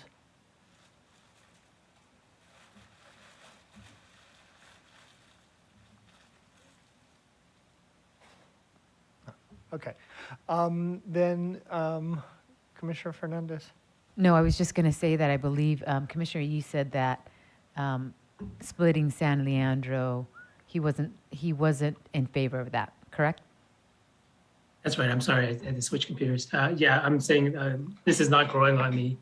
I think splitting San Leandro Leslie is actually just going to make things worse. So I would probably revert. But if others have an appetite for other explorations, that's fine too. Okay, thank you. Commissioner Anderson? I just want to check with Commissioner Yee. How about the Davis up, or just you want San Leandro whole, or can we put at least Davis in? The reason is, I know that helps for the airport. I think I would have to check some COI testimony to actually back that up. I mean, I understand the idea. I certainly am in that area a lot, but I would need to hear it from San Leandro that interests them. Okay, I thought that was that particular COI. So yes, if you could check on that. I'm just trying to make things better in that area. So, but sure. I'll go with your COI information. Okay. I will check. Thank you both. Thank you for checking on that, Commissioner Yee. We'll look forward to hearing back later. With that, we will abandon those changes in San Leandro, and we will go to public comment. So, Katie, would you please read the instructions again and get us started with public comment in accordance with our the policy that was approved yesterday. We will be taking a maximum of 3 hours of public comment. The lines will not close until the end of that 3 hours. Breaks do not count in the calculation of the 3 hours. If we do get to the end of our callers before the end of the maximum 3 hour public comment period, I will invite public comment. I will ask Katie to read the instructions again. We will take any additional callers that come in as we did last night, but once those callers are heard, we will close the public comment period. So thank you all. Looking forward to public comment. Katie. Thank you so much, Chair. The Commission will now be taking public comment by phone. To give comment, please call 877-853-5247. Enter the meeting ID number 859-3298-9398 for this meeting. Once you have dialed in, please press *9 to enter the comment queue. The full call instructions were read previously and are provided in full on the live stream landing page.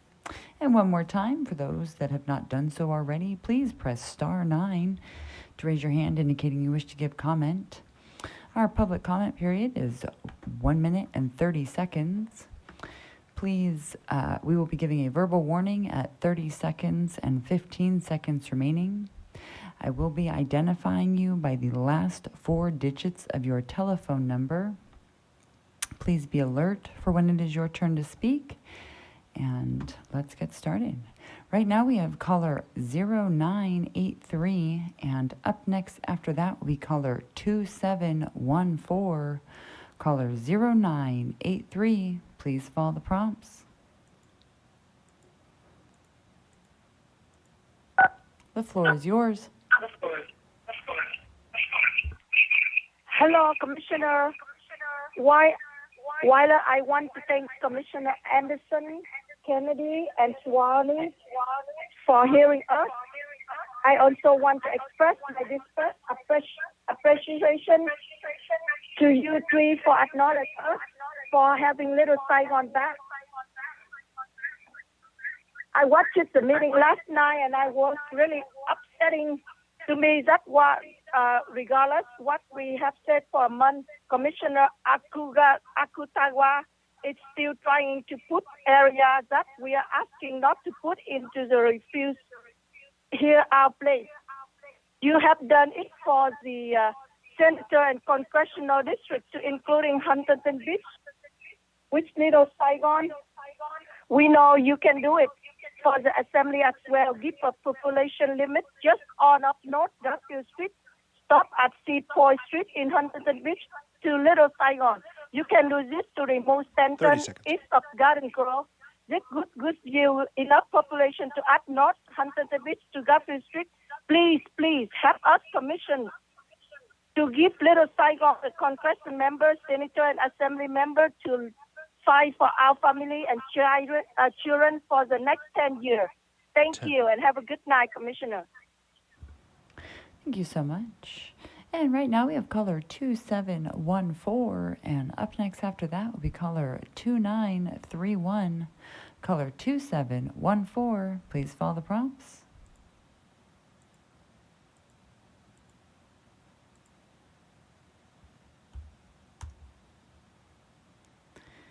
The floor is yours. Hello, do you hear me? Yes, we can. Okay, thank you. Hello, Commissioner. I just want to thank you, Commissioner Kennedy and Anderson, for wanting to revisit the Little Saigon map. Thank you for listening to us and for standing by our side. The Sonnet map is perfect. We don't make any change. We appreciate the Commission for allow us to have a voice for the Sonnet district. The Assembly District GGW is not complete for our Little Saigon community of interest. Please do. We are asking the Commission to please make some change to the Assembly District GGW map. Please add all of the North Garfield stop at Seapoy Street in Huntington Beach.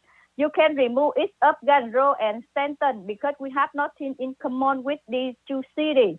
They belong to Latino community of interest. It would not be fair for them that you take part of their community to our Little Saigon community, and it will not be fair for us as well. Again, thank you, Commissioner Kennedy and Anderson, for hearing us, and please make sure Little Saigon has a true representation for Assembly in the next decade. Thank you so much. And right now we have caller 2931, and up next after that, I have caller 3530. Caller 2931, please follow the prompts. The floor is yours. Hello, you hear me? We sure can. Hello, Commissioners. Commissioners Kennedy, thank you for listening to us and suggestion to remove east of Garden Grove last night. We are grateful to have you on this commission. Commissioner Akutawa, you want to add a portion of Santa Ana to Little Saigon yesterday. Why? For a month, we have been sent in thousands of emails and COIS and hundreds of calls waiting for hours to speak to let the commissioner know that the island part of Huntington Beach belongs to Little Saigon. Not one did this call after in Santa Ana. So instead of hearing our request, you haven't complete ignore us and have not give us any reason why. Our requests are unreasonable. The only reason we can think of is you would rather listen to the one person who called in last night, one versus to 100 of us, Commissioner Kennedy and Anderson. Yes, we have heard you willing to help us. You have heard help us. Please help us by adding on the North Garfield Street stop Seapoy Street to in the Huntington East because there are areas where Vietnamese American living and where our school district cross over with Westminster, Fountain Valley. Keep our family and children together. Don't separate them. Commissioner, Little Saigon needs your help. Please help us, hear us, and make sure Little Saigon have a true presentation in the State Assembly. Thank you so much. And right now we have caller 3530, and up next after that is caller 4201. Caller 3530, please follow the prompts.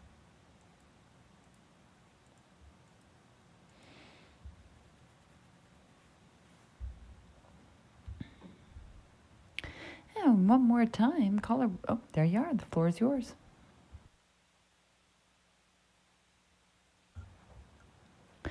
Caller 3530, if you will please double check your phone. Make sure you are not on mute. You are unmuted in the meeting. I hope you can hear me now. We sure can. Commissioners, first of all, I want to thank you for your hard work.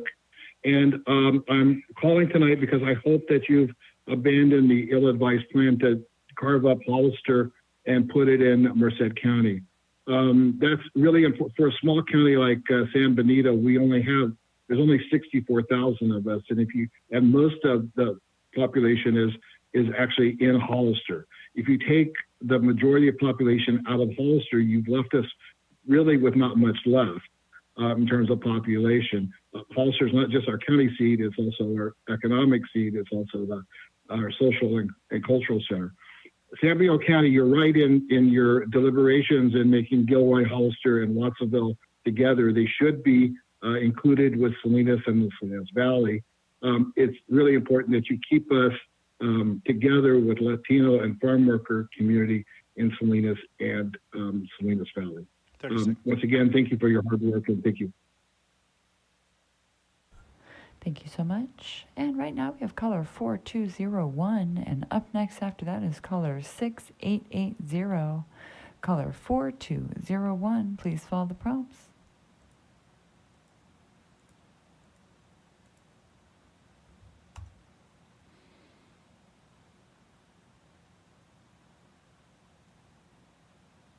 And one more time, caller with the last four digits, 4201. Please follow the prompts to unmute by pressing *6.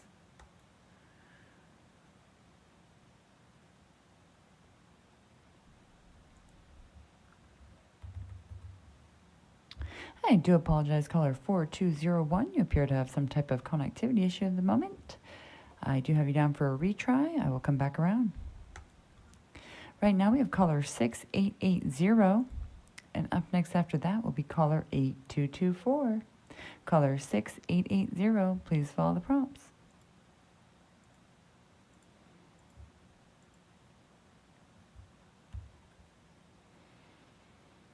The floor is yours. Hello, Commissioners. My name is Jean Cohen, Jeancohen, and I'm the Executive Officer of the South Bay Labor Council. I want to thank you for the time you've spent carefully considering the impacts that redistricting has on our region. As someone who was born and raised in San Jose, I can tell you that our city and our region has grown for the better. We are not a monolithic city, and I believe the seats you included as part of the December 11th versions of the congressional maps fairly reflected that by acknowledging the significant Asian Pacific Islander and Latino communities here. And I want to be clear, it's fine for the city of San Jose to be included in multiple seats if it helps you comply with the Voting Rights Act. What is not okay is for Mayor Sam Liccardo to try to draw himself a seat for Congress. This is out of his own self-interest and his concerns that San Jose is going to be overshadowed by one of the smaller cities in his district is nonsense. San Jose is the big city in this region, and it will be taken care of. 30 seconds. Similar to San Diego, which is currently split into 4 House districts, but still managed to have 3 of those represented by a San Diego city resident. San Jose is going to be fine without the Sam Liccardo gerrymandering. It's totally unfair for him to use his local office as a shield against the state law prohibiting candidates for office to be taken into consideration of your work. The version you have adopted yesterday was a seat drawn to benefit Sam Liccardo at the urging of Sam Liccardo. Please. Thank you so much. And right now we have caller 8224, and up next after that is caller 9517. Caller 8224, please follow the prompts. The floor is yours. Hello, I'm calling regarding the Lido Saigon in Orange County. I have been calling every day on behalf of my community because I can speak a little English. There are thousands of Vietnamese Americans who pay low attention to this redistrict and are unable to call in because they cannot speak English. All we are asking now is to have a true representation in the Assembly District 3GW. You have Senate and Congressional District, right? From day one, we have been making public comments, sending email and calling in to make sure U.S. or the North Garfield stop by Seapoint Street in Huntington Beach. remove East of Garden Road and Stanton. We did everything we could to hope that you can hear us.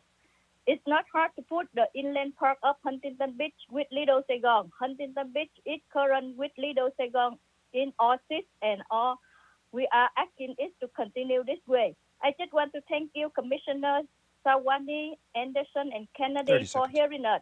Have a great holiday, and thank you for letting me speak for the Buckwheat. Thank you. Thank you so much. And right now we have caller 9517, and up next after that is caller 0240. Caller 9517, please follow the prompts.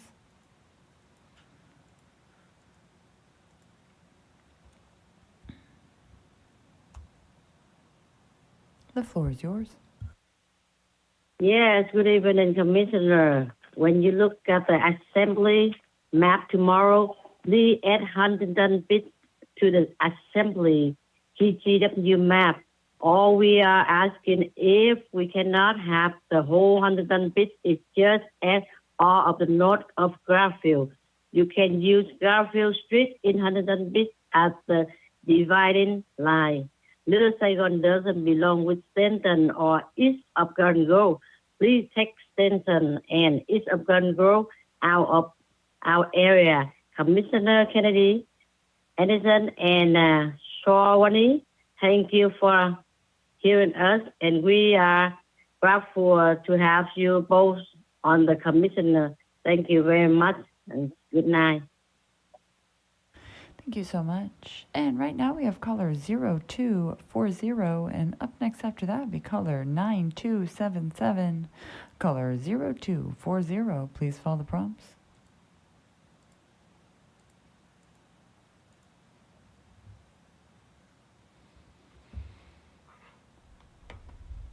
The floor is yours. Thank you very much. This is John Munson from Nature for All, and we're asking you to maintain the integrity of CD 210 and create a more logical northern boundary for CD CO5, just north of West Fork and East Fork. We really appreciate what you've done for all of the districts involving the Angeles National Forest, but you took our suggestion of an addition above Azusa and is now morphed from our original modest suggestion all the way to 2/3 of the way toward the northern National Forest boundary and almost Angeles Crest Highway, dividing the CD 210 in half. It makes sense to go back to what we last proposed, which was extending the boundary north of the major recreation area, north of East Fork and West Fork along the San Gabriel River. The only facility north of this area is a higher altitude developed campground, which has very different problems and very different setting from East Fork and West Fork, which are riparian. And so we just ask you to take back the very last adjustment you made and reduce it back to East Fork and West Fork, which means that the 210, CD 210 will not look like it's divided in half. Thank you. Thank you so much. And right now we have caller 9277. And up next after that, we caller 8640. Caller 9277, please follow the prompts.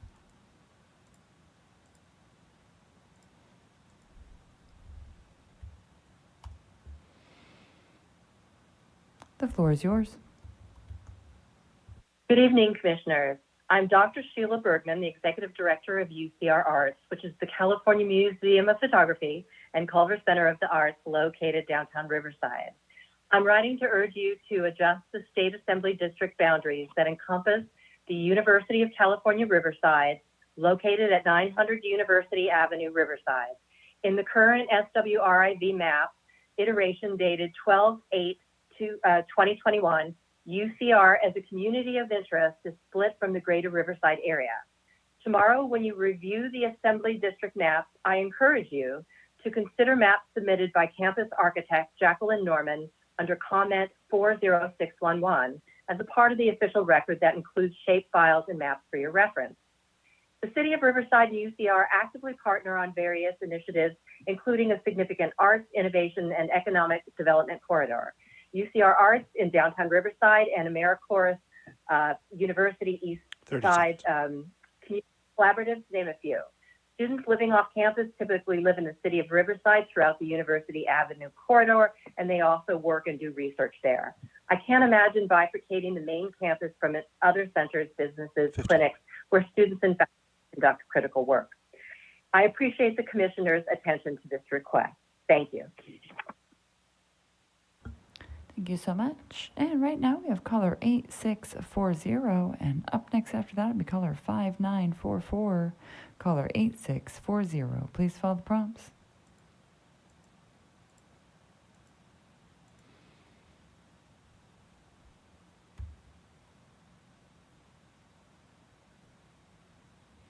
And one more time, caller with the last four digits, 8640. Please follow the prompts to unmute by pressing *6.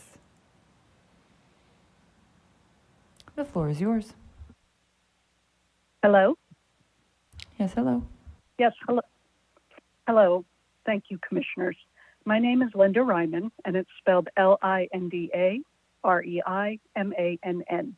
I'm Assistant Dean at the School of Medicine at the University of California, Riverside, and live in the downtown Riverside area. I also urge you to adjust the state assembly district boundaries that encompass the university, because in the current Southwest Riverside map iteration, dated December 8th, UCR is split from the greater Riverside area. There are three reasons I ask you to consider. The Inland Southern California region has a historic and dire shortage of physicians. The UCR School of Medicine was created to help remedy this shortage in direct response to community need. Gaining the long-term support and sustainability for the school has been a heavy lift, and it has only been through the partnership and alignment between the city and state that the school is now supported and will be able to sustain and grow, continuing to benefit residents throughout the region. In addition, UCR Health, the School of Medicine, and the City of Riverside partner on many initiatives. An example is a clinic for the unhoused, Hewlin Place, that will open in the spring in downtown Riverside. Again, this was only made possible through strong alignment. When you review the Assembly District maps, I encourage you to consider those maps submitted by our campus architect, Jack. Thank you so much. And right now, I have caller 5944. And up next after that is caller 7068. Caller 5944. Please follow the prompts. The floor is yours. Good evening, Commission. As some of you may know, former Obama Attorney General Eric Holder has devoted his post-Justice Department career to ensuring voting rights and fighting laws and redistricting efforts aimed at disenfranchising minority voters. Tonight, he called some of your work absurd and unnecessary and called into question whether the California Commission would be a model for the country going forward. One of the more absurd and unnecessary districts that this commission has produced is the Fresno-Kern Congressional District that connects Fresno and Bakersfield. 40% of this district are minority communities who can no longer meaningfully participate in federal elections for the next 10 years. This district extends more than 200 miles across desert, mountains, foothills, and valley, while splitting 6 cities in the Central Valley. It's basically just leftovers from 2 neighboring VRA districts. Bakersfield and Fresno make up more than 900,000 people, yet the largest intact community in this district is Clovis at about 100,000 people, which is 200 miles from the eastern border, and the second largest is Lemoore at 26,000 people. You have robbed those voters of any chance at fair representation for the next 10 years. This commission has not given anywhere near the amount of consideration to the hundreds of COI testimony from Fresno, Clovis, and Bakersfield as it has from other parts of the state. It is frustrating to see commissioners use individual and more recent COIs to confirm their biases and avoid exploring sensible architectural changes. Stop ignoring the Fresno-Kern district and fix it before your deadline.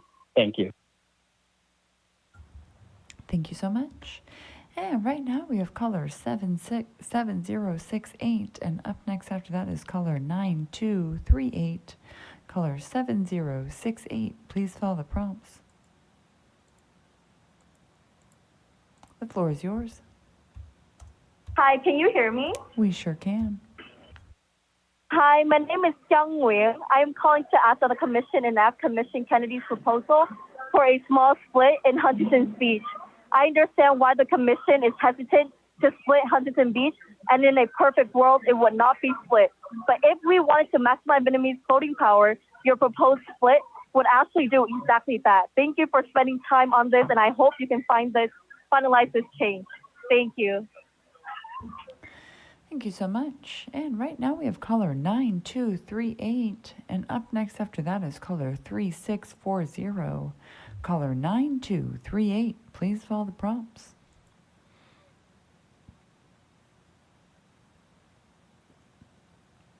The floor is yours. Feels like I'm playing bingo here. Hello, everybody. I am Thomas Duggar, ThomasDugger, with the Science to Policy Student Group at UC Riverside, asking you once again, like my UCR colleagues, to group UCR and the city of Riverside in the same district. Specifically, it's putting UCR located at 900 University Avenue, Riverside, California, 92521, and the surrounding area in about a mile radius in Assembly District 58-JRC instead of where the December 8th map had it, which was in Assembly District 63-SWRIV. Universities are a core part of their surrounding communities. Most of the people living on campus and nearby are UCR graduate and undergraduate students. We are more of a COI, as y'all call it, with the city of Riverside than the communities in the Southwest and should be represented accordingly. We spend more recreational time in downtown Riverside and participate in more events with that city community than we do in the areas of the Southwest in District 63. Fortunately, UCR's proposed revisions have been submitted by campus architect Jacqueline Norman under comment 40611 as part of the official record and include shapefiles and maps for your reference. So I encourage y'all to take a look at that and the changes that UCR has suggested, and I thank you all very much for listening and the work you've put in for redrawing the districts. Thank you so much. And right now we have caller 3640, and up next after that will be caller 3480. Caller 3640, please follow the prompts.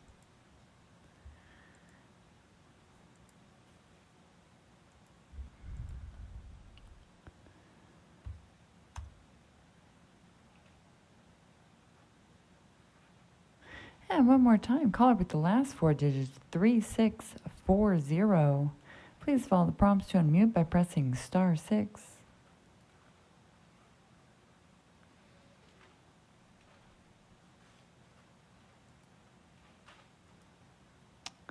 I do apologize. Oh, there you are. The floor is yours. Commissioners. Caller 3640, if you could please get a little closer to your microphone. Or double check and make sure. Hello? Can you hear me? Caller 3640, we are having trouble hearing you. Can you please get closer to your microphone? Hi, can you hear me? That's much better. Thank you. Go ahead. Your time starts now. Thank you. Good evening, Commissioners. I'd like to talk about iterations STCV 2, 3, and 4 of Kings Tulare current congressional visualization. As a resident of Kings County, I don't appreciate our cities being split into two congressional districts. Maps that connect random areas from all over around the Central Valley are not honoring the community. By splitting Kings County, you're only ensuring that our communities of interest will be overshadowed by these bigger cities such as Fresno and Bakersfield. All VRA districts should be treated equally. We deserve to have the adequate resources and representation as residents of the Central Valley. Please keep Kings County whole. Thank you. Thank you so much. And right now we will have caller 3480, and up next after that is caller 3726. Caller 3480, please follow the prompts. The floor is yours. Hello, can you hear me all right? We sure can. Hi, my name is Richard Lay. When you revisit the congressional maps tomorrow morning, I hope that Commissioner Kennedy's Huntington Beach plan can be considered immediately before you move on to more complicated areas. I think it's the perfect adjustment to finally finalize the Orange County area. And I know it won't make everybody happy, but it is a fair offer. And I speak on behalf of my family as well. And after all the testimonies that you guys have been hearing I know it's hard to balance, but I really do appreciate all of you guys doing hard work and, you know, staying at these late nights and having these talks. So yeah, just again, I think you guys should be considering, and I hope that Commissioner Kennedy's Huntington Beach plans can be considered before you move on to anything else. Thank you guys very much. Have a good night. Thank you so much. And right now we have caller 3726. And up next after that is caller 9685. Caller 3726. Please follow the prompts. The floor is yours. Hi, my name is Daniel Nguyen from Orange County. So I just want to say that there are many organized groups participating in the redistricting process, but I feel like the Vietnamese community is the one group getting dismissed for having a lot of callers. I would say that we have the opportunity to call in and keep doing to make sure our community is protected, just like more organizations.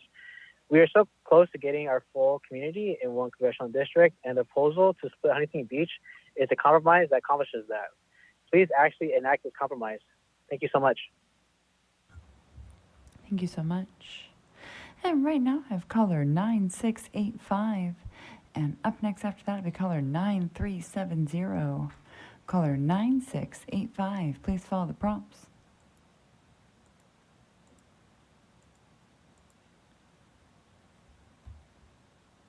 The floor is yours. Good evening. My name is Era de la Riva, council member from the city of Maywood, calling regarding AB 54 Nella. Thank you, Commissioner, for your hard work. I support your current map, but I do believe Maywood and Bar Gardens should not be connected to Koreatown in northeast Los Angeles. Maywood should be connected to communities west of the 710 freeway. Bar Gardens should be connected to communities east of the 710 freeway. Downtown LA should stay together. Maywood is a southeast community as well as part of the I-710 corridor and part of the Gateway COG, which is why I believe that Maywood should stay in AD Gateway.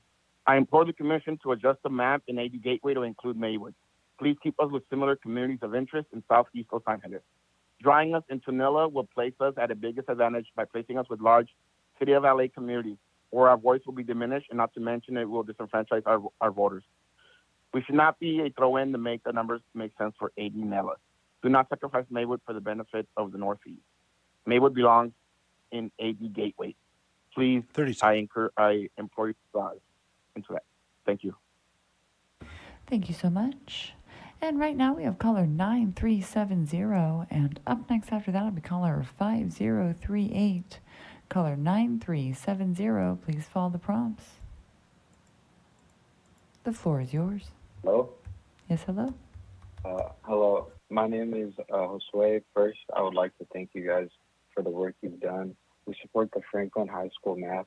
I ask that you guys please keep Eagle Rock, Hole, and Mount Washington in our district. We share the boundaries with local community schools. Our local businesses thrive together through the Eagle Rock Chamber of Commerce. Our roads, trails, and parks, rivers, and arroyos are part of what makes our community whole and what brings us together. Once again, please keep our Northeast Los Angeles communities together. Thank you. Thank you so much. And right now we have caller 5038. And up next after that is caller 6579. Caller 5038. Please follow the prompts.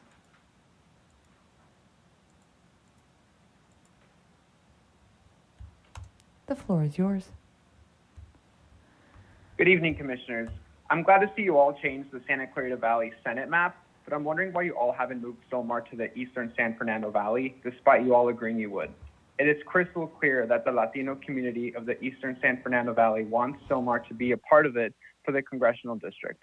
And I urge you all to move the Santa Clarita Congressional District east into the Angeles National Forest and San Gabriel Mountains. This change is crucial for the Latino community and for us in Santa Clarita, since our rural area is hit very disproportionately by huge disruptive wildfires. So this new congressional map helps address the wildfire risk management that we so desperately need. Now for State Assembly, please keep the San Fernando Valley separate and whole, just like others have asked. In fact, you all should listen to the Latino community there and create 2 supermajority Latino assembly districts. There's absolutely no reason as to why you can't do that. For the SCV Assembly District Commissioners, please bring back Acton and Agua Dulce into the Santa Clarita Valley. They're literally part of our community in every single way, so they can't be split off. And in fact, I urge you all to please move the Assembly District into the northwest part of LA County, like Fraser Park, and add unincorporated cities like Port Hill and Eastern Lancaster to make up for the population difference. This solves everyone's issues about the Los Angeles area commissioners and ensures that not only our communities of interest have the representation we deserve, but that you are listening to us and acting on these changes so we can be well off for the next decade. Thank you so much. And right now we have caller 6579, and up next after that is caller 9852. Caller 6579, please follow the prompts.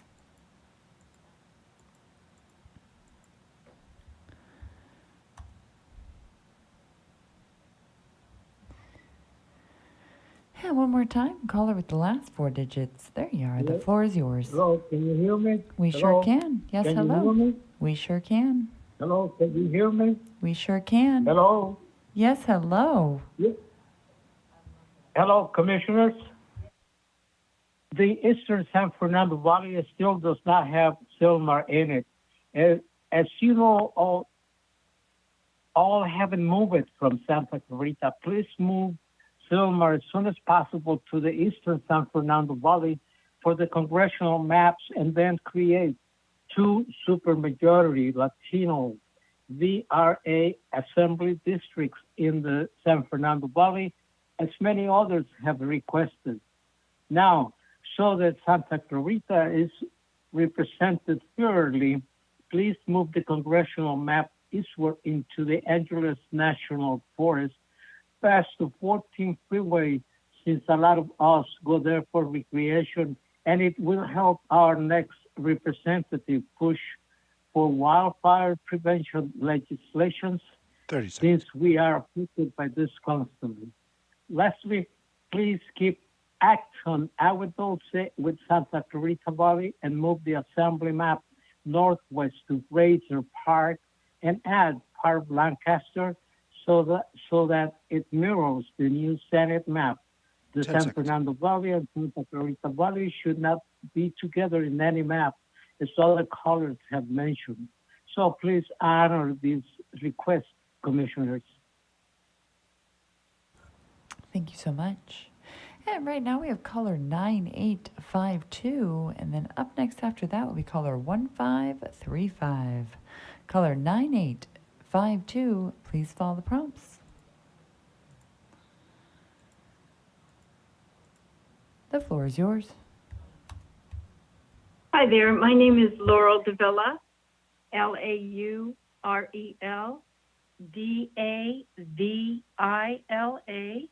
and I've lived and worked in Irvine for over 27 years. Irvine is the fastest growing city in California. We have over 300,000 residents, and our city is very cohesive.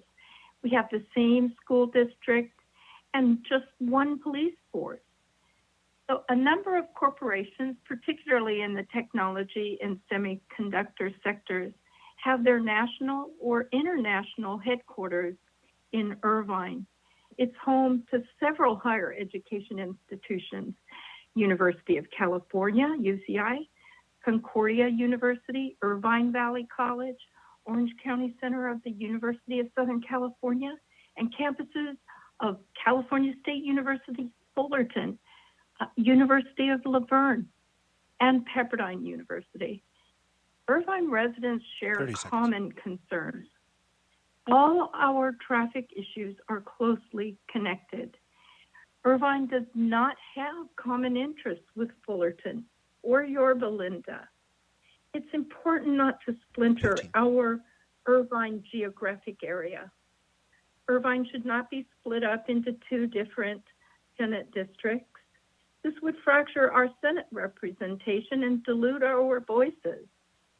Also, Irvine should be... Thank you so much.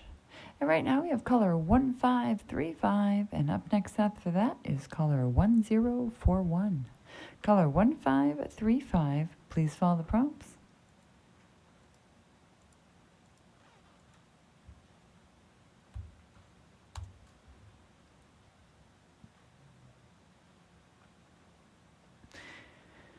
one more time, caller 15. Oh, there you are. The floor is yours. Hi, can you hear me? We sure can. Commissioner, this is Tony Maldonado from Santa Clarita again. You know what? I don't get it. For 3 days, we've been asking you to fix a serious mistake on Santa Clarita's congressional Senate maps. When Commissioner Kennedy pushed the northern boundary of SSF, CD Glen 2BA, and CD 210 all the way through the Angeles National Forest to the 14 Freeway in Santa Clarita into the Southern Antelope Valley, and still nothing. This is a major wildfire area, and you have given jurisdiction to sections of our side of the Angeles National Forest to these other areas. That's 4 congressmen and 3 senators when you include our own. So when another large wildfire breaks out, and it shall, we'll be watching our homes burn as the Keystone cops will be fighting over jurisdiction. Jamie can fix this quickly, so please instruct her to do so. Then, why is Sylmar still attached to our congressional maps when the commissioners agreed to move it to the San Fernando Valley East? Where's the new iteration? And our assembly map still has us with the San Fernando Valley rather than the Antelope Valley and the Northwest LA County, like our congressional, Senate, and BOE maps. Look, I know you're short on time, but let's get this right. Christian, Katie, and all the interpreters, thanks for the great job. Commissioners, keep at it, but let's just get this right. Everyone, have a good night. Thank you so much. And right now we have caller 1041, and up next after that we have caller 4273. Caller 1041, please follow the prompts.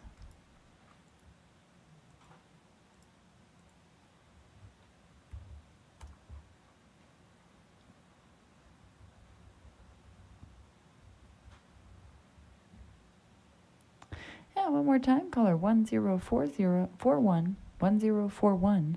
Please follow the prompts to unmute by pressing star 6.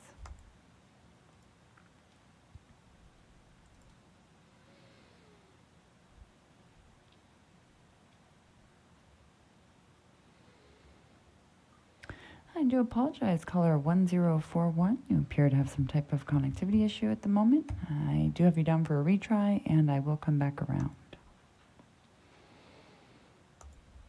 Right now we have caller 4273, and up next after that is caller 9819. Caller 4273, please follow the prompts.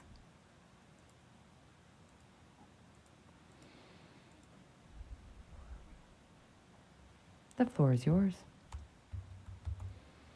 Hello, Commissioners. My name is Brandon Parrish, and I'm a lifelong resident of Sacramento County, and I wanted to leave a few comments about redistricting of our county.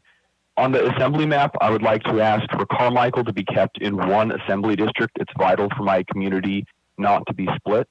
Additionally, I think it's important that the city of Sacramento gets its own congressional district.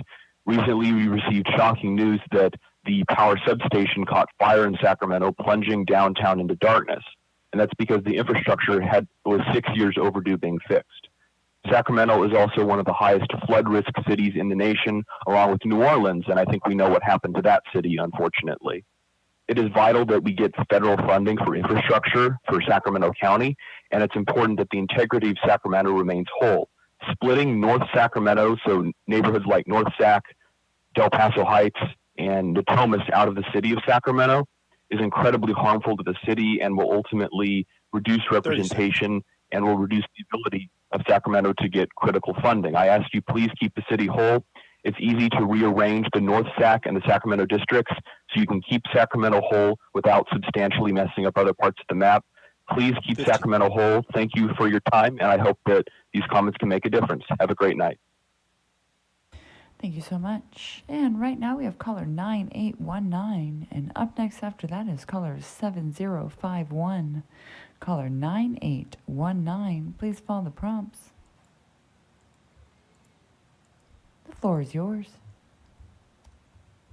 Good evening, Commissioners. I'd like to ask that you remove Upland and Rancho Cucamonga from the LA County Senate District we are currently in, and group us with San Bernardino District, where we live. We do not share the values or interests of those in the foothill communities of Los Angeles County or LA County community.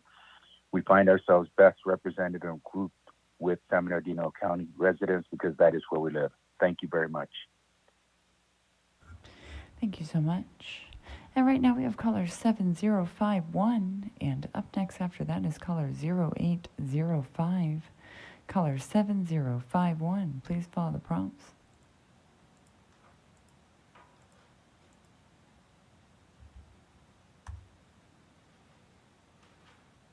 The floor is yours. Hi, thank you so much for your service, commissioners. I really appreciate all the work you have done so far. My name is Jessica Rodriguez, and I'm calling from North Hollywood to support FICA's proposed Map A. FICA's proposed Map A keeps Glendale and Burbank unified in the East San Fernando Valley with Santa Clarita. These are similarly sized communities that are all independently incorporated and work together on brush fire prevention. The map also keeps the communities along Mulholland Drive unified in a single assembly district. Map A is the only acceptable map submitted by FICA. The other maps break down too many communities of interest to be considered. Please support FICA's proposed Map A. Do not support Map B or C. Thank you so much for your time. Thank you so much. Yeah, right now we have caller 0805, and up next after that is caller 7175. Caller 0805, please follow the prompts.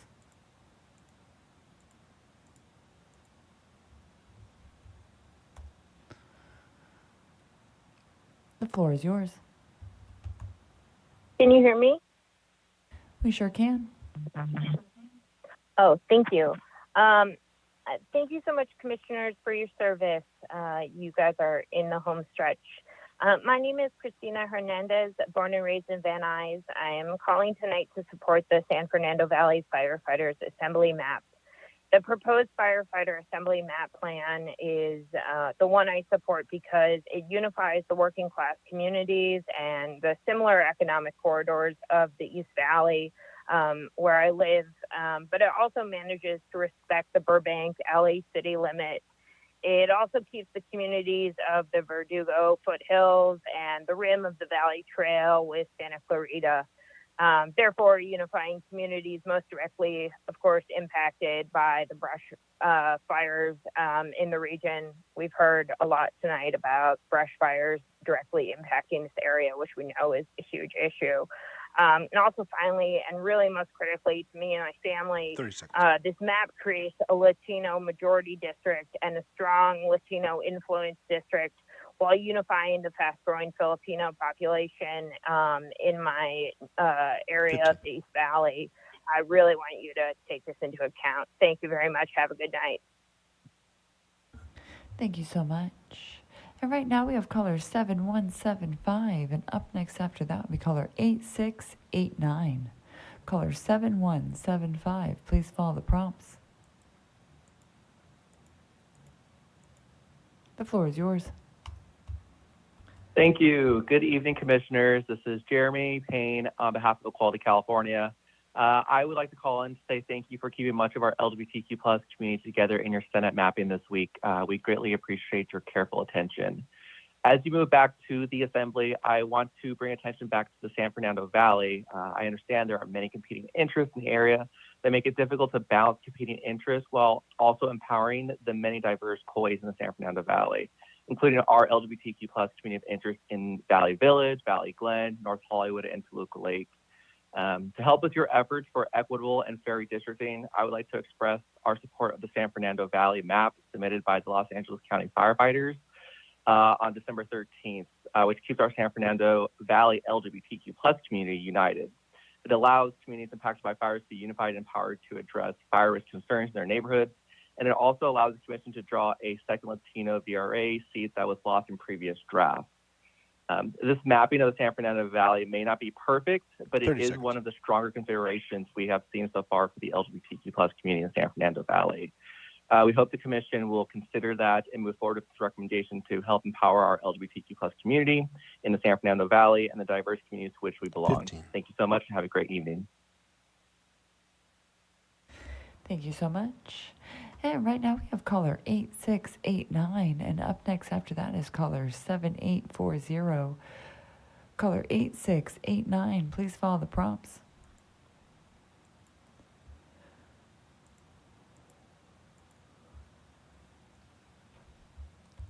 The floor is yours. Hi, Commissioners. My name is Tom Wheeler, and I'm a resident of Humboldt County and the Executive Director of EPIC, an environmental advocacy group based out of Arcata, California. I'm here to speak for the North Coast, which is drawn together by our coastline, our shared economies in weed, wood, and wine, and Highway 101.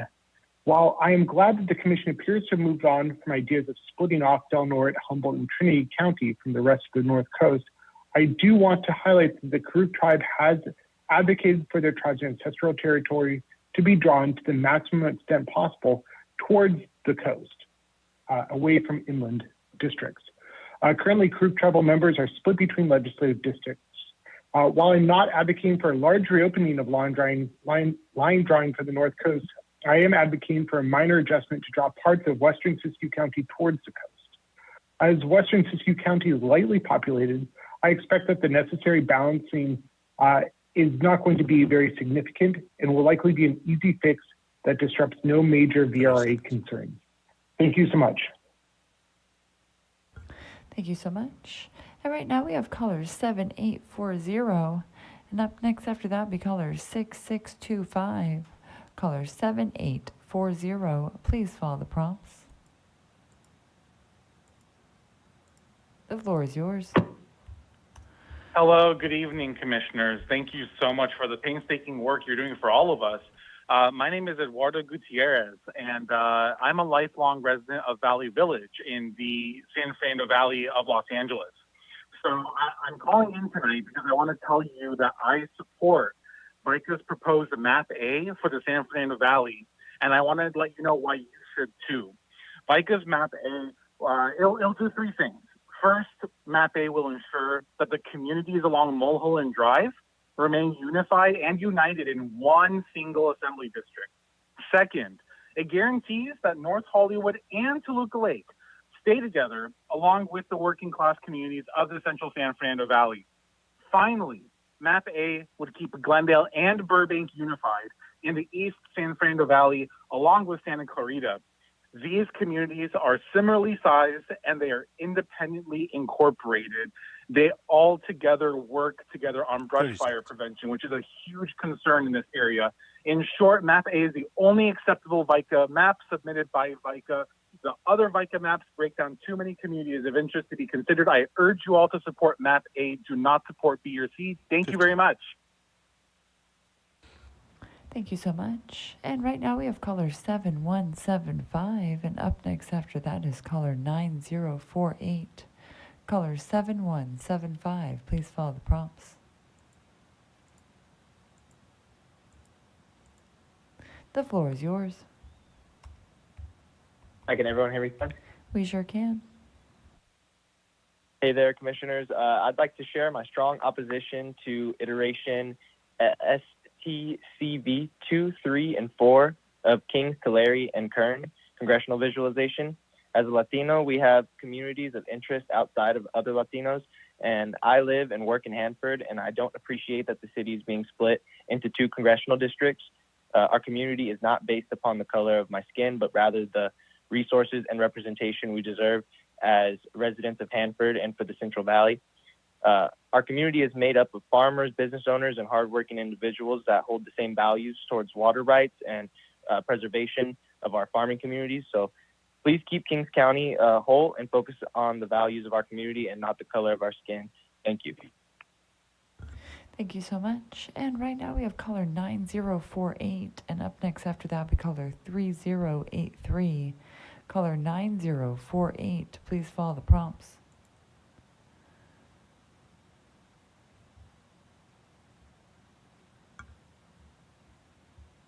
The floor is yours.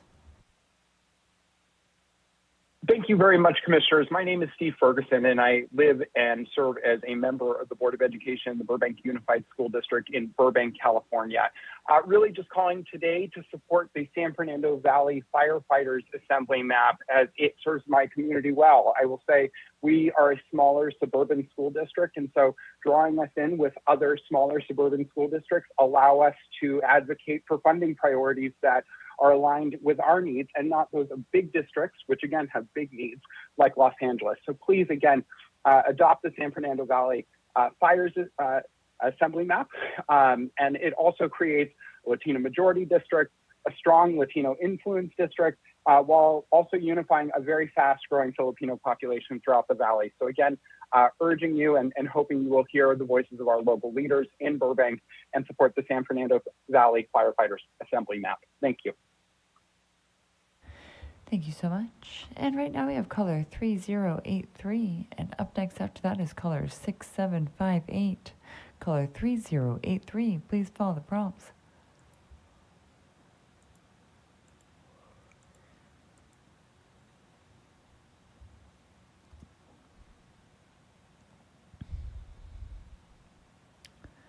And one more time, caller with the last four digits, 3083. Please follow the prompts to unmute by pressing *6.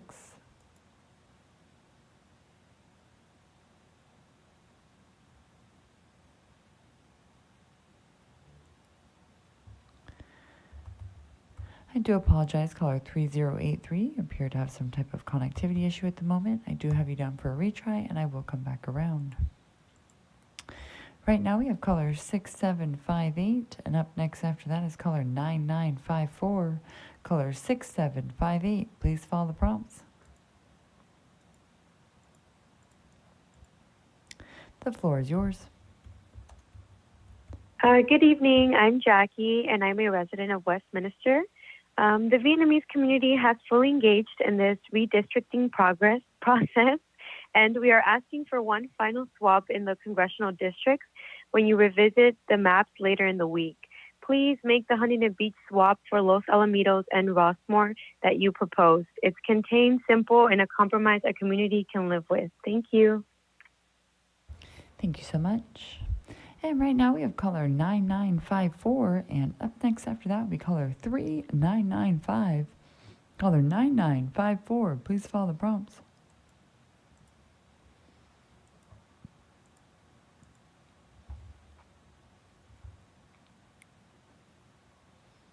The floor is yours.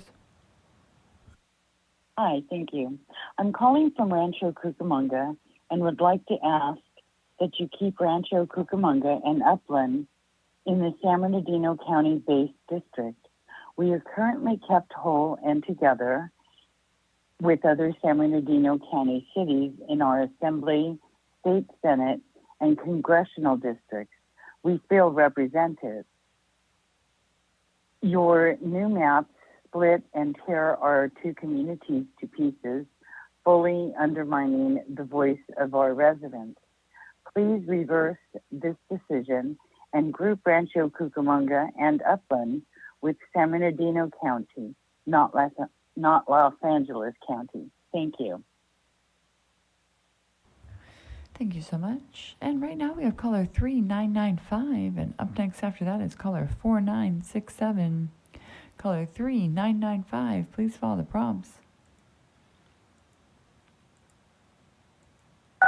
The floor is yours. Good evening, Commissioners.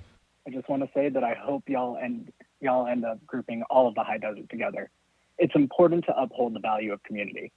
Please try to get Adelanto, Apple Valley, Hesperia, and Victorville back to where they belong, with the high desert. There's no doubt in my mind that y'all can do this. Let's get it done.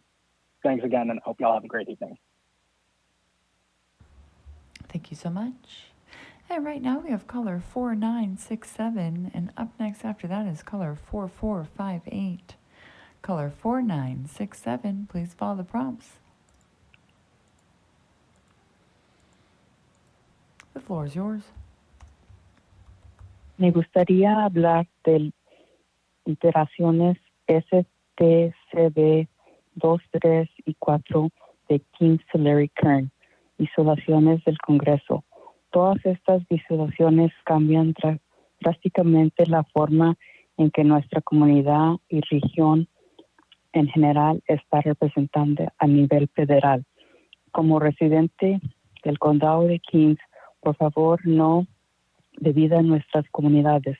Tengo familiares y amigos que viven en esta área. Nosotros viajamos a otras ciudades para entretenimiento, compras y muchas otras cosas.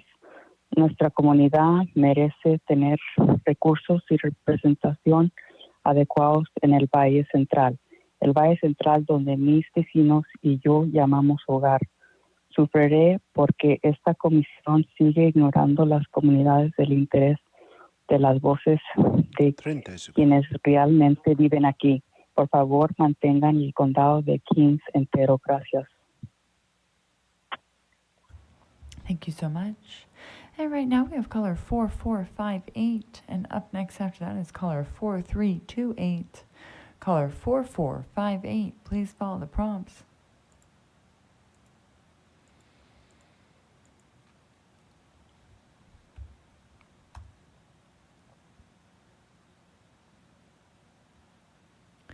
And one more time, caller with the last four digits, 4458. If you will please follow the prompts to unmute by pressing *6.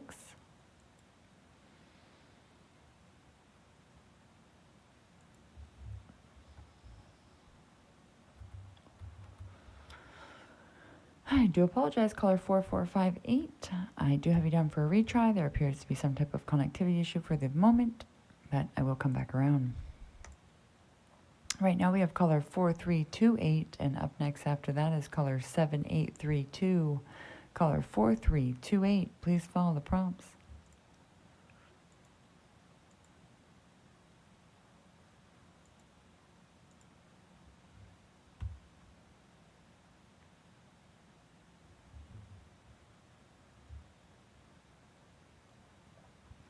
And one more time, caller with the last four digits, 4328. Please follow the prompts to unmute by pressing *6.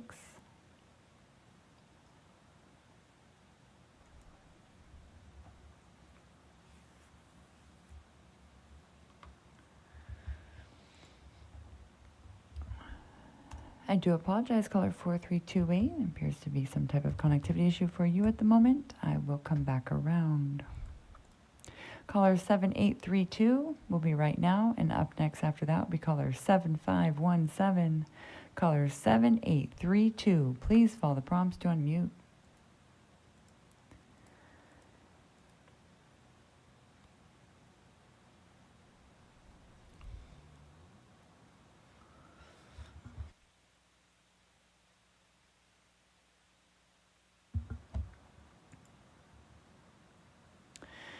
Caller with the last four digits, 7832. Please follow the prompts to unmute by pressing *6.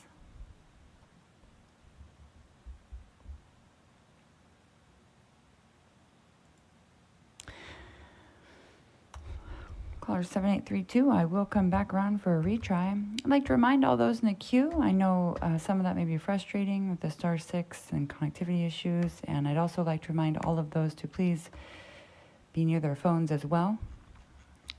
Right now we have caller 7517, and up next after that is caller 3783. Caller 7517, please follow the prompts.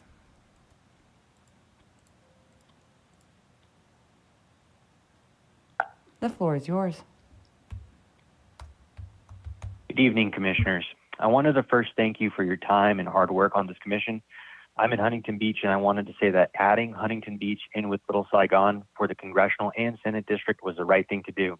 So please keep these maps and don't make any changes. You got it right, so thank you. However, I question why you didn't do that for the Assembly District.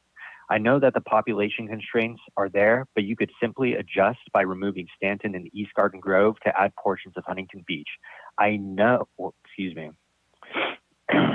It is known that Stanton, East Garden Grove, Anaheim, and Santa Ana are very similar and have a large Latino population, while Huntington Beach is known to be part of Greater Little Saigon. If you simply add all of either north of Garfield Street or Ellis Street in Huntington Beach, you'll give Little Saigon the true representation, the Assembly, and also the Latino communities as well in the other Assembly districts. These are just minor changes to the Assembly, and it'll give Little Saigon the representation that they deserve. So I please hope that you consider these changes before you finalize the maps. Thank you for all that you do, and have a great night. Thank you so much. And right now we have caller 3783, and up next after that we caller 8802. Caller 3783, please follow the prompts.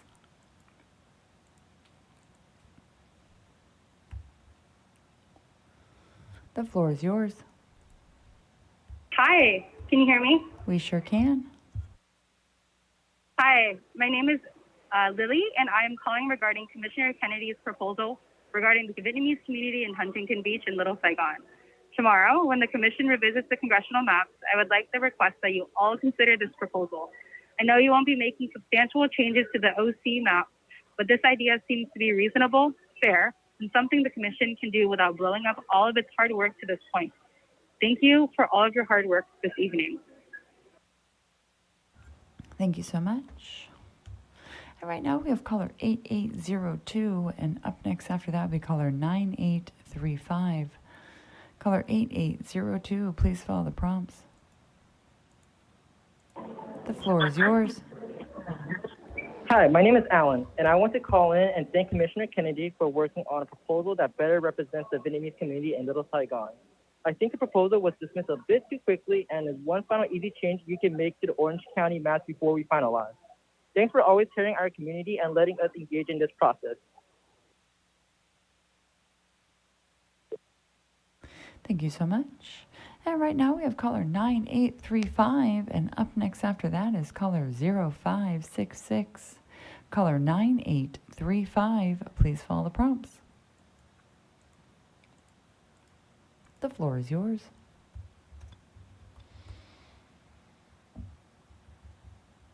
Caller 9835, if you would please double check your phone, make sure you are not on mute. You are unmuted. Oh, there you are. The floor is yours. Thank you. Sorry about that. Wanted to thank you for taking my call. Thank you for the firefighters for recognizing that we have redistricting at the last minute.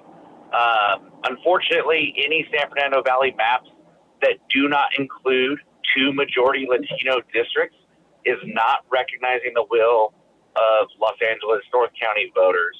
You guys recognize, the commissioners, that it's so important that you drew a Senate seat with the CVAP, Latino CVAP above 50%. You've also shown that you can do two assembly seats doing the same thing. This is a community that needs representation, and I implore you to redraw your maps to make sure in the assembly you have two majority Latino CVAP districts to make sure that these voices are heard. Thank you. Thank you so much. And right now we have caller 0566, and up next after that will be caller 6586. Caller 0566, please follow the prompts.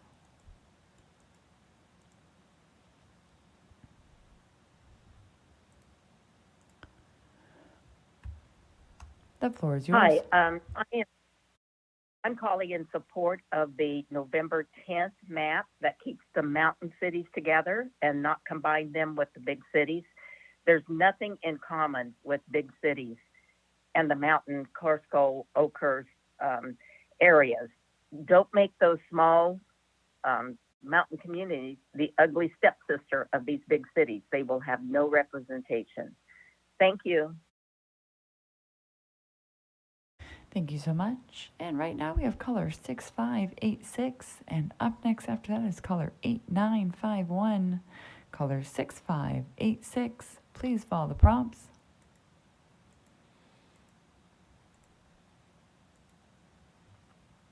The floor is yours. Hi there, commissioners. I'm a resident of Orange County, and I'm just calling about the line that you guys ended up putting up on December 8th.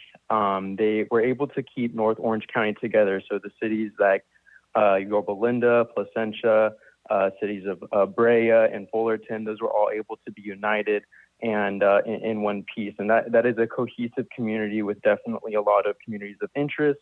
And it was good lines that were, I feel like, were able to be pretty balanced with its neighbors as well. And so I'm just asking the commission to reconsider those lines from December 8th that kept North Orange County whole. Having gone and broken up everything again has, I feel like, caused a lot of problems. So revisiting those lines, I feel like, will be very beneficial. Thank you very much for your time, and I hope you have a good evening. Thank you so much. And right now we have caller 8951, and up next after that is caller 6059. Caller 8951, please follow the prompts. The floor is yours. Hello, Commissioners. My name is Anna, and I'm here to discuss about the Commission's decision to divide the Vietnamese community in Orange County. I think the Commission has prioritized the voting power of nearly every other major community of interest. While I appreciate the hard decisions this group has to make, I think that we must restore the voting power of Asian Americans and Vietnamese people in Orange County. Please keep Huntington Beach residents together, along with the strong Vietnamese community of the Little Saigon, Westminster, Garden Grove, and Fountain Valley. Without combining these communities, the Asian Americans in Orange County will never be able to have the power to elect representatives they feel are best for them. Thank you for all of your hard work, and I hope you will consider making these changes.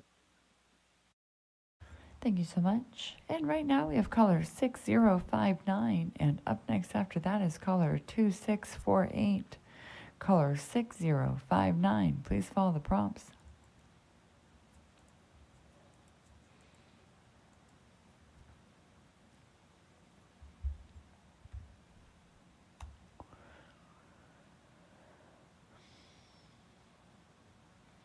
And one more time, caller with the last four digits, 6059. Please follow the prompts to unmute by pressing *6.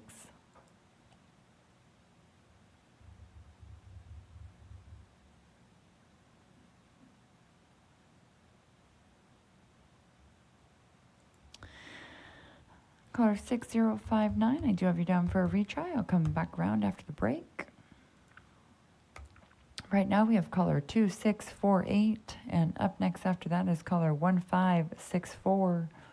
Caller 2648, please follow the prompts.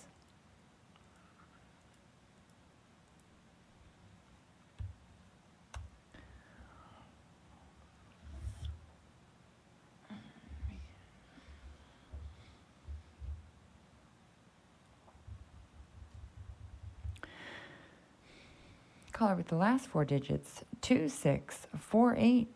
Please follow the prompts to unmute by pressing *6.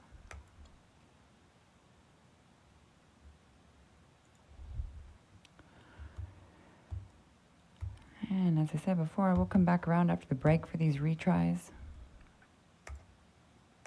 Caller 1564, and up next after that will be caller 9045. Caller 1564, please follow the prompts to unmute by pressing *6. The floor is yours. Hey, good evening, Commissioners. First, I want to thank you for your time and effort in getting these districts correct. I'm a resident of Rancho Cucamonga and would like to ask that you keep Rancho Cucamonga in San Bernardino County. Base district, we are currently split and grouped with Los Angeles County, who we share nothing in common with. Our concerns are best addressed when we are kept with representatives from the Inland Empire. At the moment, we are kept whole, and our elected officials from San Bernardino County represent us. Please keep Rancho Cucamonga with San Bernardino County, and do not group us with Los Angeles County. Thank you for your time. Thank you so much. And right now we have caller 9045, and up next after that will be caller 3675. Caller 9045, please follow the prompts to unmute.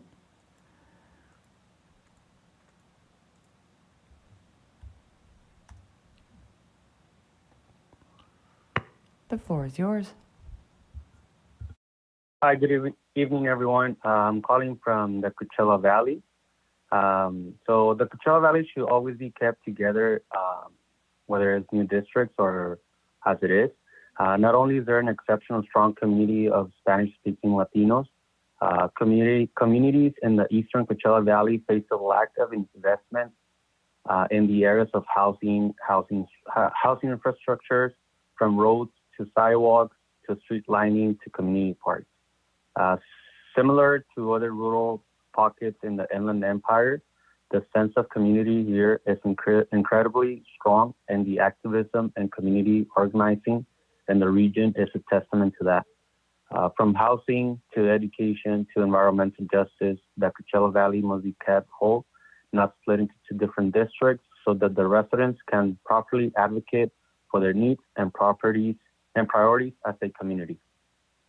Folks from East Coachella Valley travel to the western section the Coachella Valley for work purposes. The I-10 and Highway 111 are the main roads that connect these cities, and people used to travel to get to their workplace. We also got farm workers that live in the west part of the Coachella Valley and need to travel to the East Coachella Valley for work purposes. All in all, the Coachella Valley should be kept together and not try to split it apart. Thank you. Have a good night. Thank you so much. And right now we have caller 3675, and up next after that is caller 7750. Caller 3675, please follow the prompts to unmute.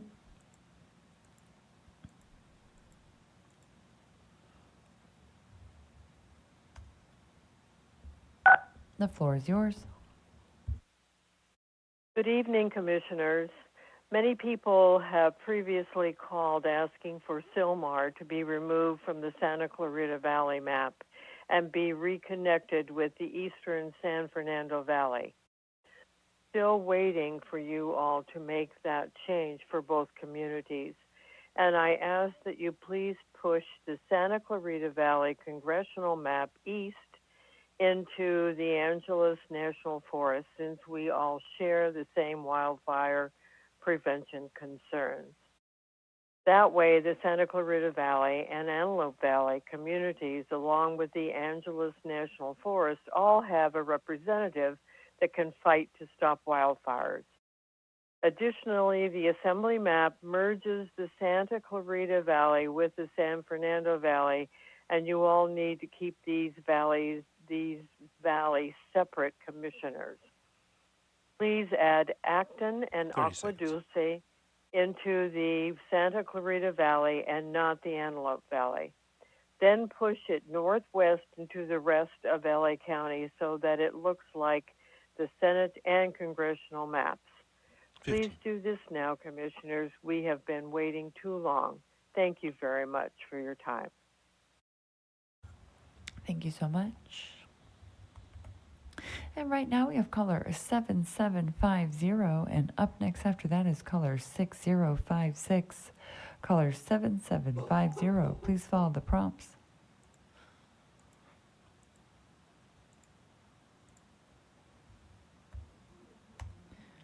The floor is yours.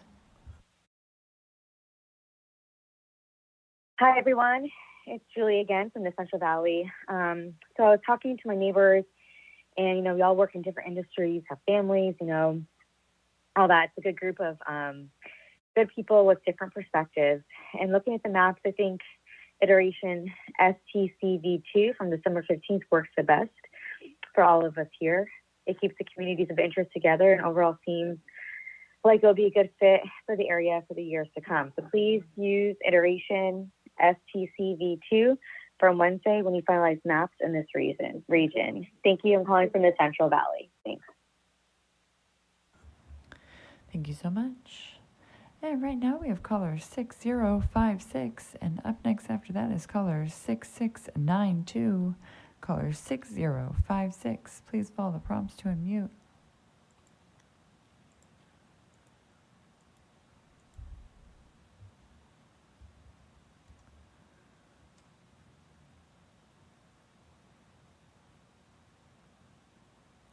And one more time, caller with the last four digits, 6056. Please follow the prompts to unmute by pressing *6.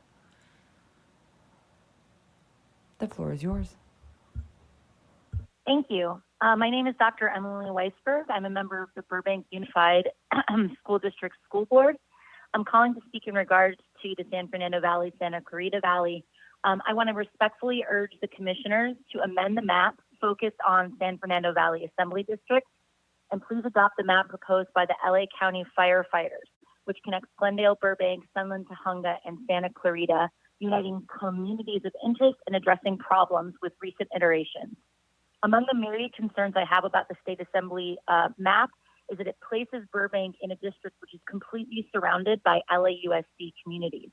Burbank and LAUSD are not funded in the same way under the local control funding formula, leaving Burbank and LAUSD with super different needs from the state budget. It's much more equitable to tie Burbank with Glendale and other suburban school districts who share funding priorities. As a school board member for Burbank Unified, I am deeply concerned about the implications for our public schools if the map is not amended. Our struggle for funding will only be made worse if we shift into an assembly district where we'll be forced to compete with LAUSD.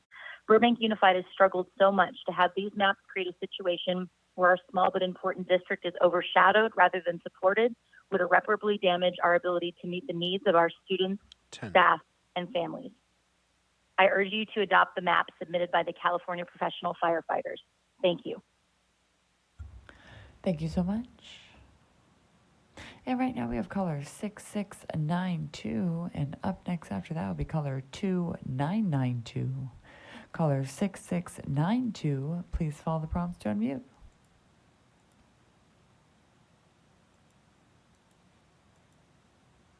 The floor is yours. Commissioners, I'd like to discuss iterations STCB 2, 3, and 4 Kings to Larry current congressional visualization. I'm concerned about all these iterations. All these visualizations dramatically change the way in which our community and overall region are represented at the federal level. The Commission is not supposed to be looking at politicized maps, yet they are looking at using MALDEF maps.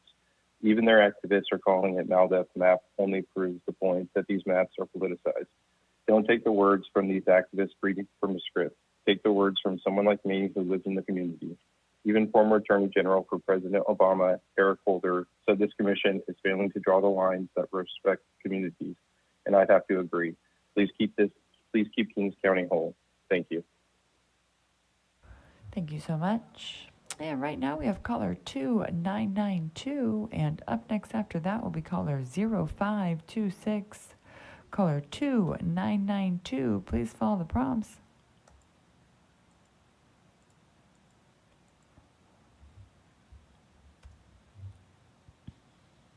The floor is yours. Good afternoon. Thank you, Commissioners, for all your hard work, or I should say good evening.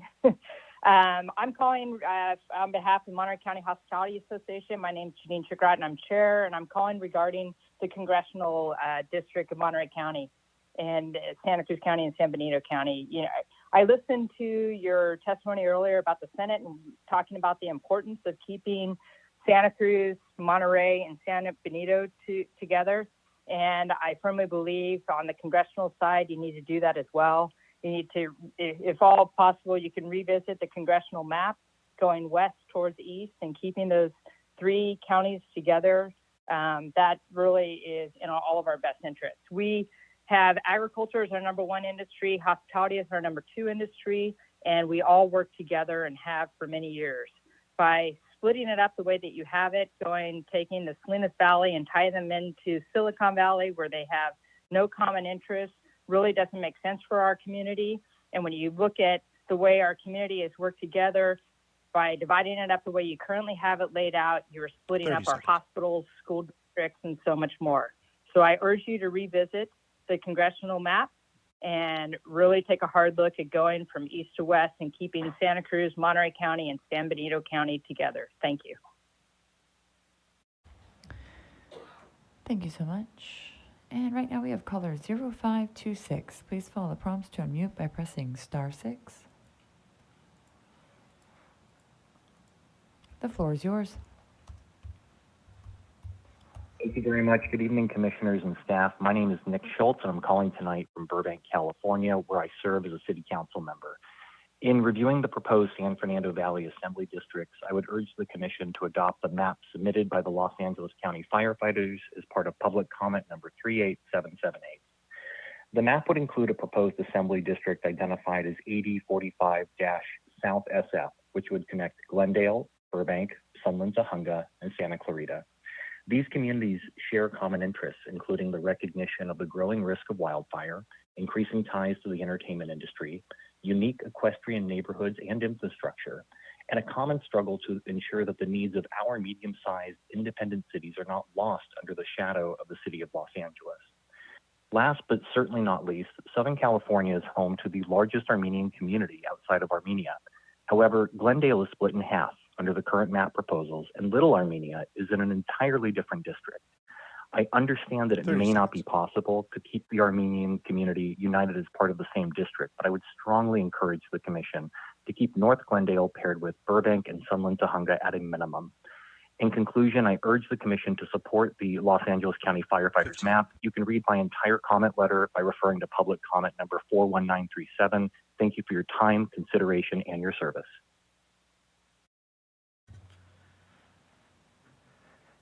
Thank you, everyone, for your input so far.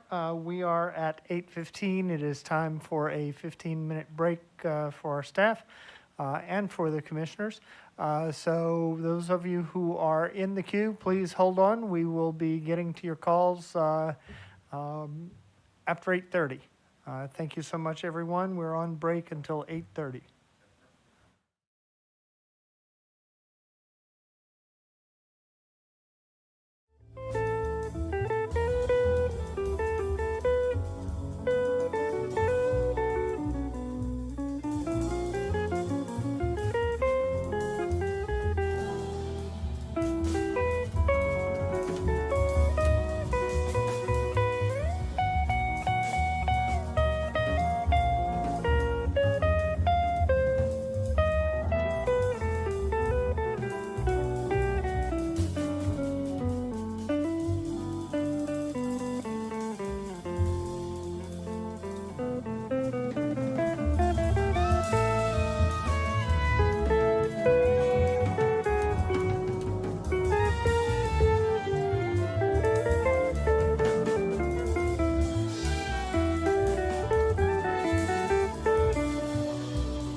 Welcome back to today's meeting of the California Citizens Redistricting Commission. We are in the midst of taking public comment, and so I will turn it back over to our comment moderator, Katie, who will lead us through the next public comment block. Take it away, Katie. Thank you. Thank you so much, Chair. All right. Right now we have caller 3527 and caller 9898 will be after that, as mentioned earlier. And then after that, I will be heading down to these retries. Go ahead and give people a second opportunity because we had quite a collection earlier. So after that, we will be coming to caller 4201 as a retry. And I'll go down the line after that. But right now we have caller 3527, and up next after that will be caller 9898. Caller 3527, please follow the prompts to unmute by pressing *6.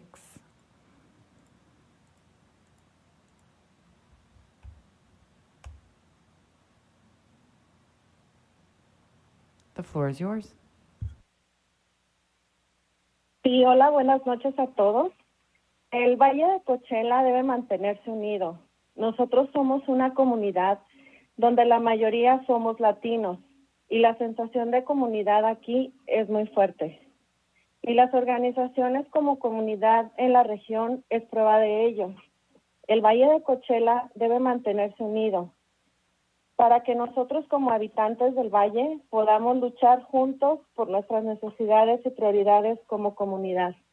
Muchas gracias. Thank you so much. And right now we have caller 9898. And then up next after that will be caller 4201. Caller 9898, please follow the prompts to unmute.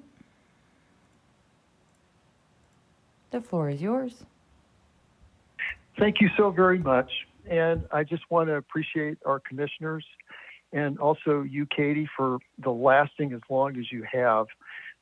My name is Grant Worskell. I'm a Del Norte County resident, and I want to be speaking to the matter of keeping our North Coast communities part of the North Coast, and that would be Marin, Sonoma, Mendocino, Humboldt, and Del Norte. And in my case, I have been an active chamber member for about 20 years, both as a business member and as a nonprofit manager. So I'm just going to speak to kind of the business side of things. First, timber is a very important part of our economy. Our largest private timber company, Green Diamond, that would be 90,000 plus acres just in Del Norte County. And all of their land is 30 miles within the coast. So it's very coastal. It makes sense. Our forests are the same in these coastal counties. Secondly, travel and tourism. Chamber is really big on that. They do so much. And a couple things that will resonate for you is where the redwoods meet the sea. And that is so thematic and so important. Travel and tourism, about the single largest part of our economy. 15. And also America's Wild Rivers Coast. That really says it. So thank you so much for keeping Del Norte and Humboldt part of our coastal communities. And thank you again for your work. Good night. Thank you so much. And right now I'll be going down to caller 4201 as a retry. And then after that, I will be retrying caller 1041. Caller 4201, please follow the prompts to unmute.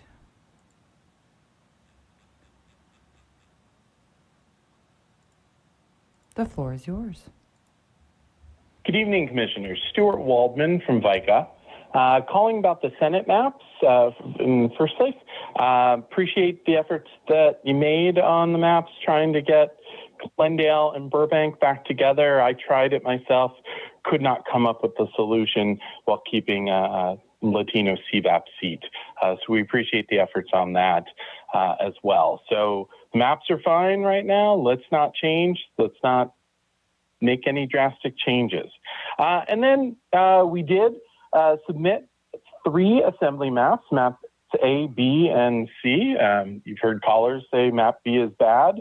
I would say my favorite map would be map A.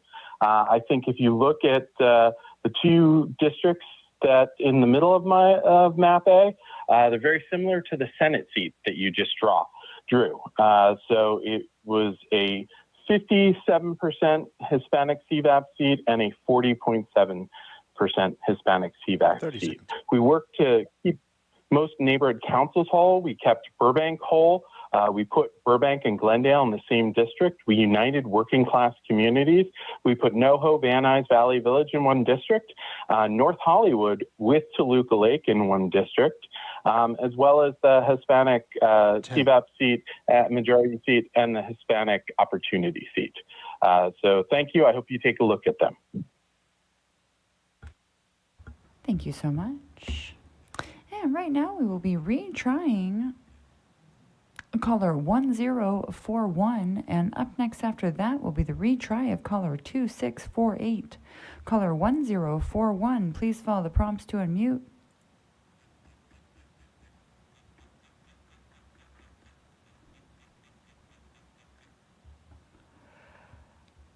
Caller 1041, if you'll please follow the prompts to unmute by pressing *6.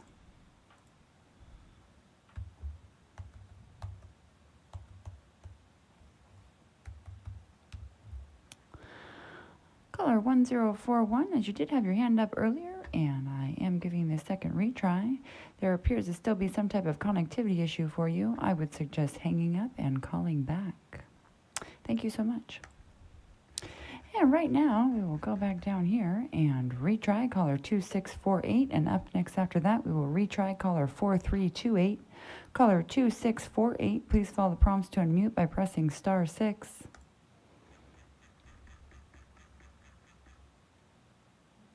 The floor is yours. Hi, I'm calling regarding the State Assembly 110 LE draft map. I'm here to ask for your help with a minor cleanup modification. We ask for you to also place our next door neighbors from unincorporated Walnut Park into the same 110 LA map as us and make the 10 freeway the northern border of the map. It is imperative to have Walnut Park and Florence Graham together in the same map, as splitting this unincorporated island will only diminish our voices and efforts that we have fought so hard together for over 30 years. We have a united community between Walnut Park, Huntington Park, and Florence Graham, as we would like to keep it as such in order to continue our advocacy and priorities for our community, as we have the same political and social challenges. I understand that Huntington Park cannot be in the same map due to population. However, with the minor change of moving Walnut Park into the 110 LA map, it would help our unincorporated communities of Walnut Park and the Florence Graham to have a fighting chance in having a voice in Sacramento. 15. Thank you. Thank you so much. And right now we'll go back down my list here. And we will retry caller 4328. And then up next after that, we will retry caller 6059. Caller 4328, please follow the prompts to unmute by pressing *6. Good evening, Commissioners. My name is Danny Chinosa. I'm Research Director at the Orange County Engagement Table. I also work to support the People's Redistricting Alliance, as you know, a multiracial coalition of 16 community-based organizations working to center low-income communities of color and working families in redistricting processes in Orange County. As always, we appreciate all the hard work, recognizing the diverse interests the Commission and line drawers are working to balance. It's been a long journey, and it certainly hasn't been easy, but we believe you've drawn the best possible maps in Orange County. So thank you for listening to us. Our 16 community-based organizations and their Orange County constituencies would like to express their support for the current versions of the State Assembly, State Senate, and congressional maps.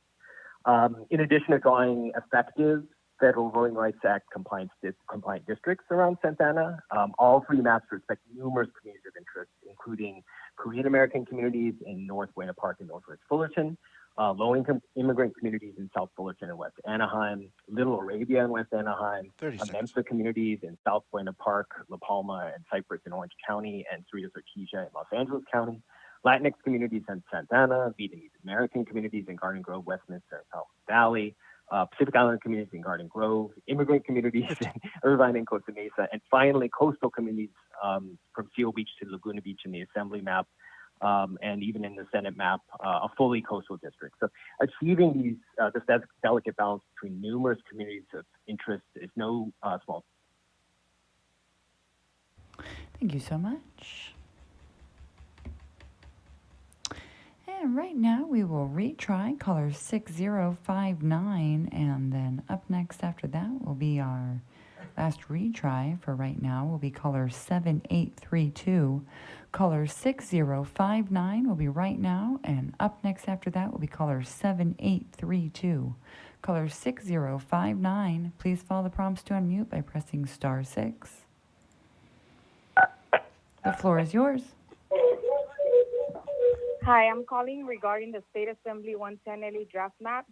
I'm here to ask for your help with a minor cleanup modification. We ask for you to also place our next door neighbors from unincorporated Walnut Park into the same 110 LE map. As us, and make the 10 freeway the northern border of the map. It is imperative to have Walnut Park and Florence Graham together in the same map, as splitting this unincorporated island will only diminish our voices and efforts that we have fought so hard together for over 30 years. We have a united community between Walnut Park, Huntington Park, and Florence Graham, as we would like to keep it as such in order to continue our advocacy and priorities for our communities, as we have the same political and the social challenges. I understand that Huntington Park cannot be in the same map due to population. However, with the minor change of moving Walnut Park into the 110 LA map, it would help our unincorporated communities of Walnut Park and Florence Graham to have a fighting chance in having a voice in Sacramento. Thank you. Thank you so much. And we have one more retry down here, caller 7832. If you'll please follow the prompts to unmute by pressing star 6.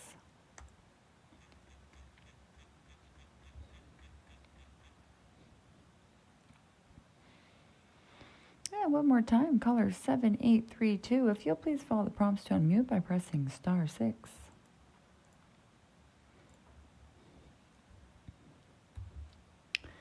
Caller 7832, I did have you down as a retry. You did have your hand up. You do not now. And if you're still having some type of connectivity issue, I do suggest hanging up and calling back. Thank you so much. Right now, we have caller 5253, and up next after that will be caller 8544. Caller 5253, please follow the prompts to unmute.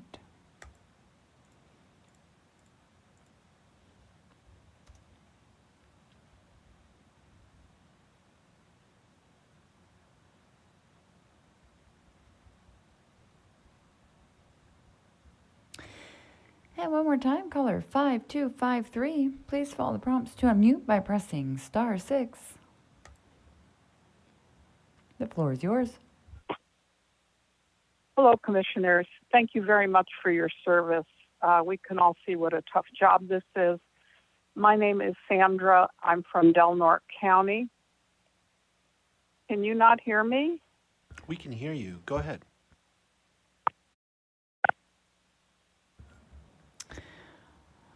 Caller 5253, if you will please press star 6 again. We did hear you just fine. There you are. Caller. Thank you. I'm back. All right. Thank you. Thank you. So my name is Sandra. I've lived in Del Norte County for decades. I thank you for deciding again earlier today to keep all the North Coast counties together. We like the last maps that you did, from keeping Del Norte County down to Marin County together. Our community of interest is unified by Highway 101. That is our lifeline that runs through all of our counties. And as an earlier speaker said, it keeps our commerce and our tourism flowing. We don't have as much in common, if much at all, with the inland counties the counties to the east. Please don't split off any of these coastal counties to be with the counties to the east. In fact, there are no roads directly connecting our counties to the counties, directly connecting my county with the counties to the east. The counties to the east are united by Highway 5, but 101 along the coast is our lifeline. Thank you. Thank you so much. I'd like to remind all those in the queue to please remain alert.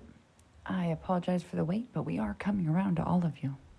Right now we have caller 8544, and up next after that is caller 9352.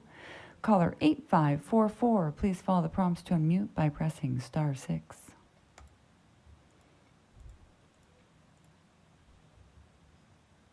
The floor is yours. Commissioners, my name is Catherine Tattersfield. I have been participating in this process for a while. I appreciate all the work that you guys put into it, but I'm really surprised at what I am hearing tonight. I am hearing a lot of advocacy for a fire map and a VICA map submitted for California State Assembly, and this is just coming out of nowhere. You guys have been listening to public comment for weeks, even months, and none of it reflected what these people are saying. I think you should consider the source of these comments and, see it as the astroturfing that it is. It just purely benefits incumbents and special interests. It's political opportunism, and that is not what this commission is about. It's about representing the people, and the people of San Fernando Valley prefer the San Fernando Valley Assembly community maps. They're a reasonable alternative that get us closer to the original draft maps where we had consensus. There was consensus before. This 11th hour push to suddenly separate Santa Clarita and Stevenson Ranch in the fire map? Come on. Who thinks that's a good idea? No one. Nobody. Okay? So let's get back to where we were, where the people agreed, and it did not reflect a bunch of incumbents. Thank you. Thank you so much. And right now we have caller 9352, and up next after that will be caller 7618. Caller 9352, please follow the prompts.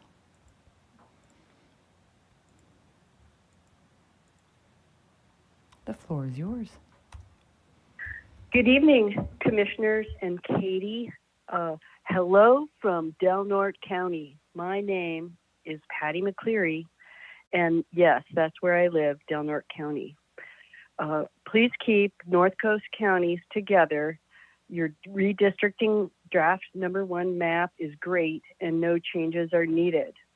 Just to recap for you, the community of interest key elements from Marin to Del Norte include salmon, redwoods, coastal policies, coastal agriculture, Highway 101, harbor issues, dredging, and then there's the Dungeness crab, issues relating to the Pacific Ocean and sea level rise.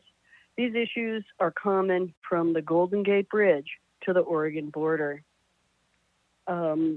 Finally, state and federal agencies' service areas are organized to serve the North Coast as a unit, and some of the examples are the Department of Fish and Wildlife, NOAA, State Water Board, Coastal Commission. So thank you again for your time. Thanks for supporting democracy, and I really appreciate your work, and keep the North Coast writ large from Marin County to Del Norte together. Thank you.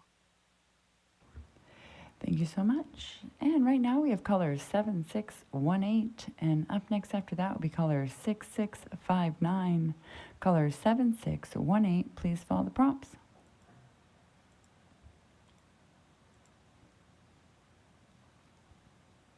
The floor is yours.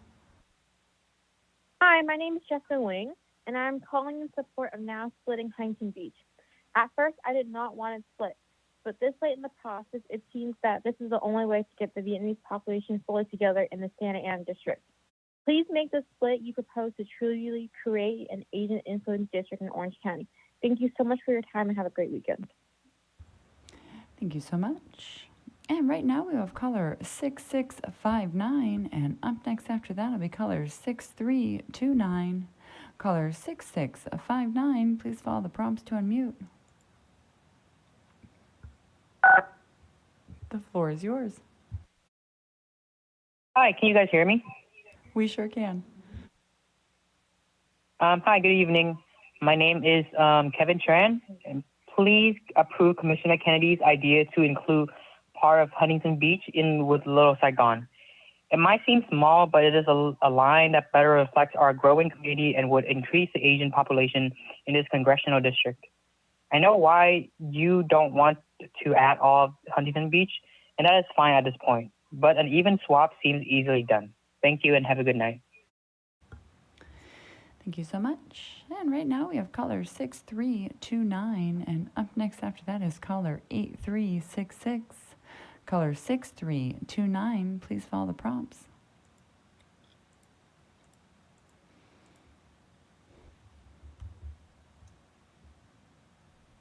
The floor is yours. Dear Commissioners, my name is Chris Chin, and I'm calling in as the Voting Rights Community Advocate at the Asian Law Caucus, as well as a representative of the API and MEMSA State Redistricting Collaborative. Thank you for considering our collaborative suggestions and for continuing to refine the maps to keep our communities whole.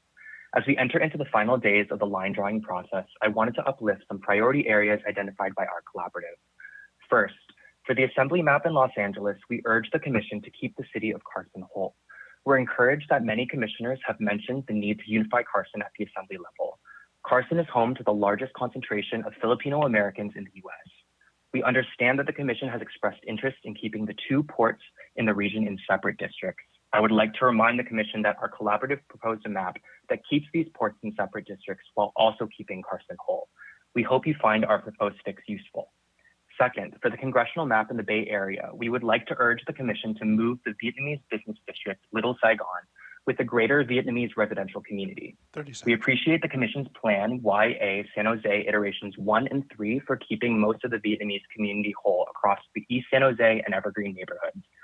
We ask to please add the Little Saigon area, which is a prominent commercial corridor for these Vietnamese businesses. 15. While we understand this business district is currently a VRAC, we believe moving this small commercial area will have little impact on the Latino CDAP percentage. It's important that Little Saigon is connected to the residential Vietnamese community in East San Jose. Thank you so much for listening. Thank you so much.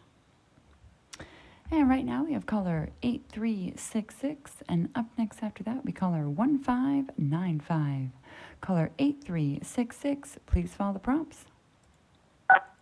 The floor is yours. My name is Cole Bowman. I'm calling from the Tolola Dani Nation, Office of the Tribal Attorney. The Tolola Dani Nation is a federally recognized sovereign Indian nation with its government headquarters located within Del Norte County, specifically Smith River. The nation supports the Congressional Districts Map Iteration 12-15-21 as it pertains to Del Norte County. The map iteration, it appropriately keeps Del Norte County, and by extension the nation, within the same district as its coastal neighbors. Del Norte County is a coastal community, and its interests most often align with the interests of its neighboring coastal communities.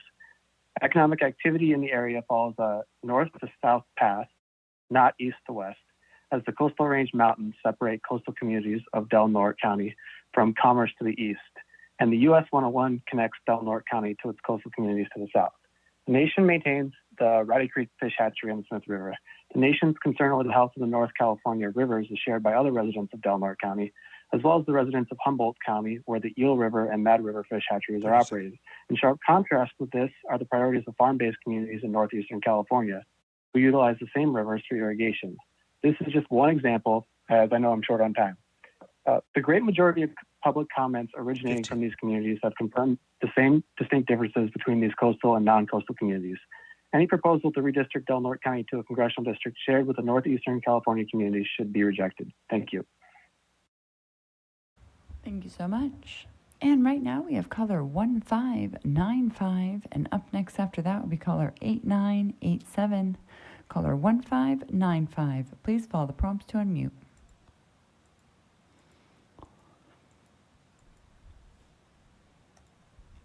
Oh, hold on one moment. Caller 1595. And, oh, you did not hang up. Did you mean to lower your hand? Caller 1595. please press star 9, or did you intentionally lower your hand? I highly doubt it. Caller 1595, please follow the prompts to unmute by pressing star 6. The floor is yours. All right. Apologies. Thank you for this opportunity to speak. My name is Ramsey. I'm one of the community leaders for the Florence Firestone District. I'm calling in regarding Assembly 110 LA draft. I'm here to ask for a minor change. We are asking for a one-on-one swap. Move the small community of Walnut Park area into the 110 LA map, then give the small parts of downtown LA that have absolutely nothing in common fiscally or economically in common with us that you currently have in the LA 110 map, and move the small downtown area to the AD 54 Northeast LA map. And lastly, you can move the small city of Maywood from AD 54 in the LA to the Gateway map. This is a close and even swap that will put these small community areas in with similar communities, which is crucial as far as voting and resources are concerned. 30 seconds. Areas common. Commissioners, we are asking for the small cleanup to ultimately have Walnut Park in the same 110 LA map as the Florence Graham community in order to truly have a representation of what the community is. 15. Thank you. Thank you so much. And right now we have caller 8987, and up next after that will be caller 7374. Caller 8987, please follow the prompts. The floor is yours. Good evening. I'm Marianne Guido, a City of Irvine Planning Commissioner and a former Irvine City Councilwoman, and I'm calling regarding the proposed split Senate district for our city. I'm convinced that the City of Irvine is really a community of interest. After all, it is a master plan city which just celebrated 50 years since incorporation. And my concern is that this Senate district will be detrimental to our city and its cohesiveness.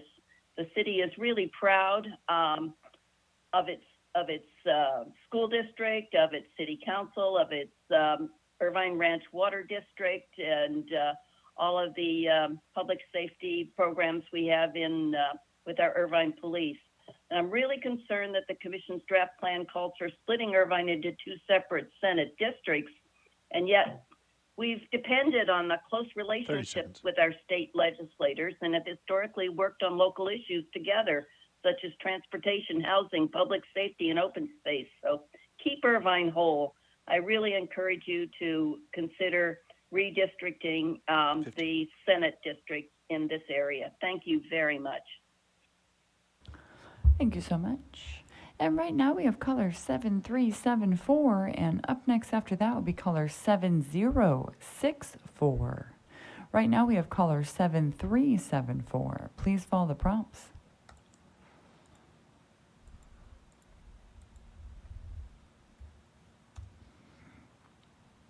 Good evening, Commissioners.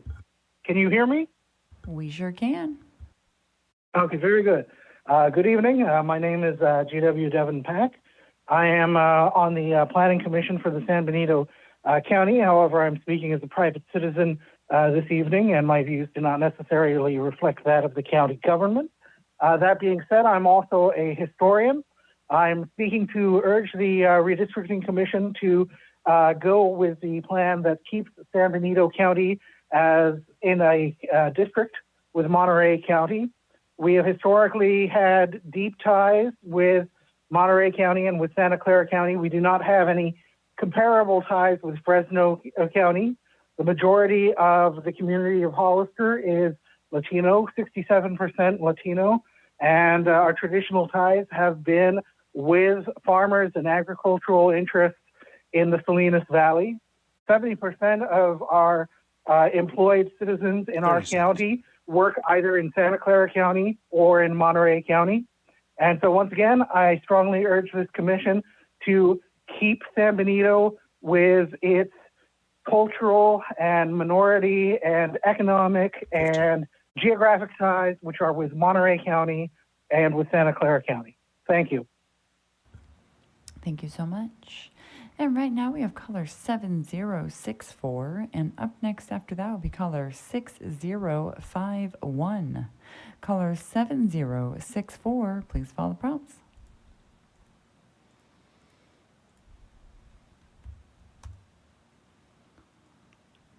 The floor is yours. Hello. Yes, I'm calling in from tonight from Brea. It's a 12 square mile city, and I want to ask the commission to place North Orange County and Brea back together. There was a compromise on December 8th that kept the community together.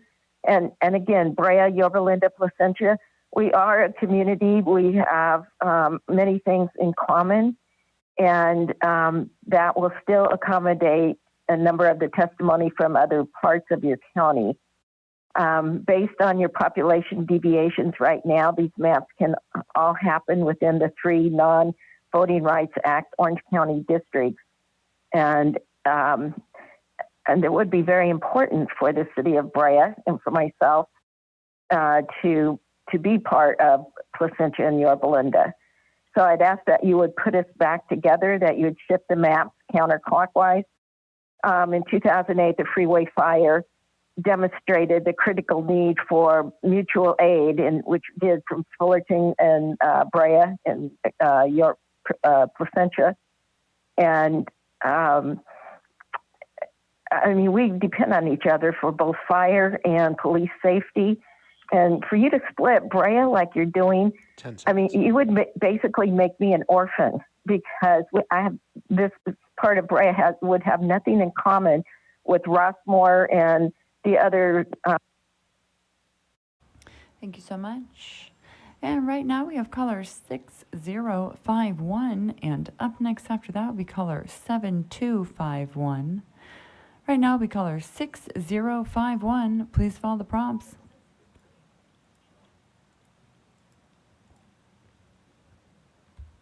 The floor is yours. Hi, thank you. My name is Janet Gilbert. I live in Del Norte County, and I'm calling to thank you that Del Norte County is in the North Coast District with Humboldt, Mendocino, Sonoma, and Marin counties. The North Coast shares a coastal climate, a seafood industries, and goals of achieving sustainable forests and timber production. We even share a subduction zone fault off the coast with a significant risk of an earthquake impacting the entire Northern California coastline. The reason I say that is that we have similar concerns, similar economies and needs, and grouping us together is a more efficient and results in more expedient solutions to our problems.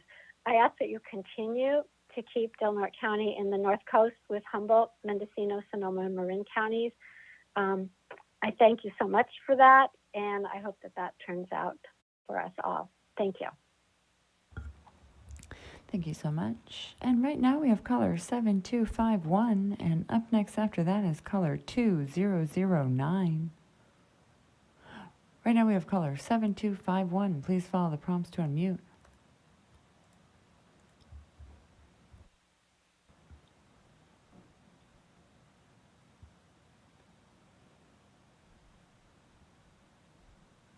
Caller 7251, if you'll please follow the prompts to unmute by pressing *6.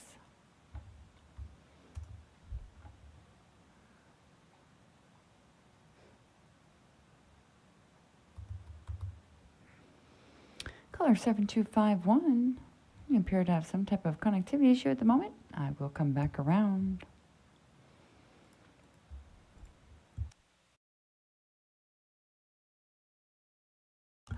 Caller 2009 will be right now, and up next after that will be caller 0347. Caller 2009, if you'll please follow the prompts to unmute. The floor is yours. Hi, this is Rick Aldinger. I'm the chair of the Monterey County Hospitality Association Government Affairs Committee. I'm calling regarding the Mid-Coast and Cupertino drafts in relation to the Central Coast Fix map of Mid-Coast as it pertains to the congressional districts.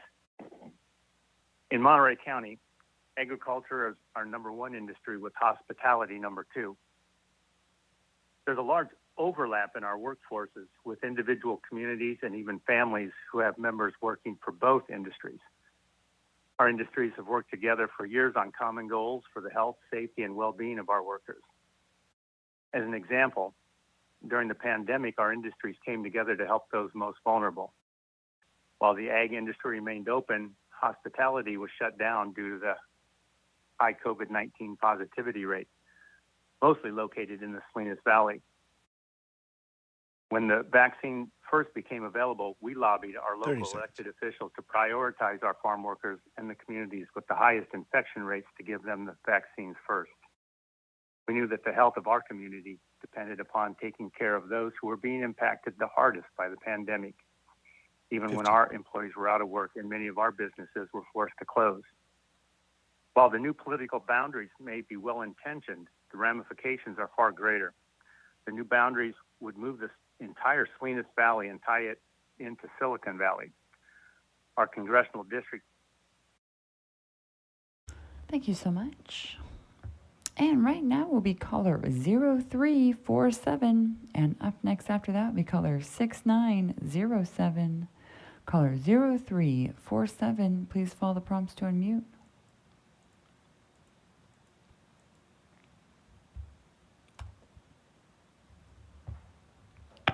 The floor is yours. Hello, my name is Iris Gonzalez. Thank you for allowing me to speak today.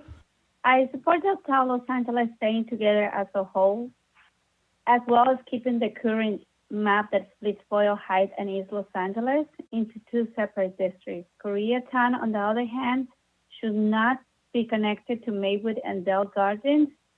And I appreciate everybody's time and support on all these matters. And thank you for your time. Have a good evening. Thank you so much. And right now we have caller 6907. And up next after that will be caller 8136. Caller 6907, please follow the prompts to unmute.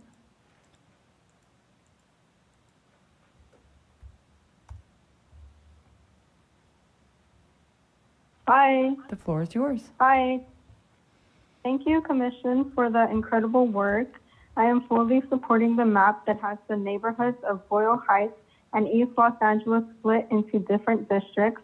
I believe Maywood should be connected to communities on the west of the 710 freeway, and Bell Gardens should be connected to communities on the east of the 710 freeway. Bell Gardens and Maywood should not be connected to Koreatown. Thank you. Thank you so much. And right now we have caller 8136. And up next after that will be caller 4862. Caller 8136. Please follow the prompts.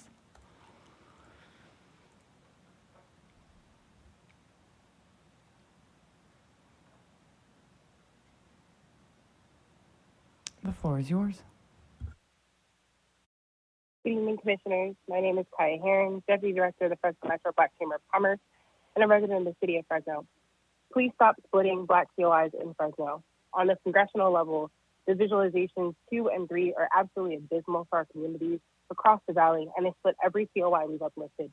Iteration 4 puts most of our COIs in the core Fresno district, except for the Fig Garden Loop, which has one of the highest concentrations of Black residents in the city of Fresno due to historical context, including racial housing covenants that have prevented Black folks from moving in specific parts of the city and the county. The COIs that are being kept together in Visualization 4 are the COIs west of 99, West Park, and areas around CSU Fresno. As they're currently paired, the Fig Garden Loop is with Clovis, and that is not what we'd like.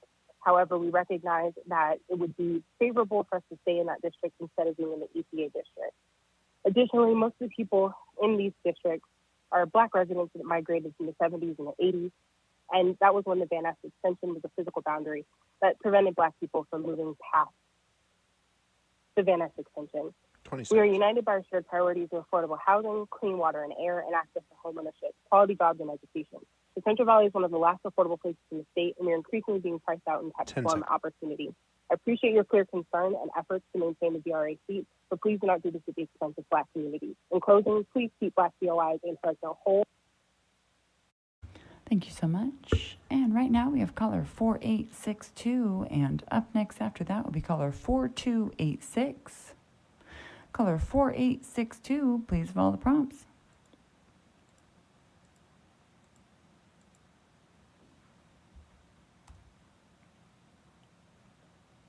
The floor is yours.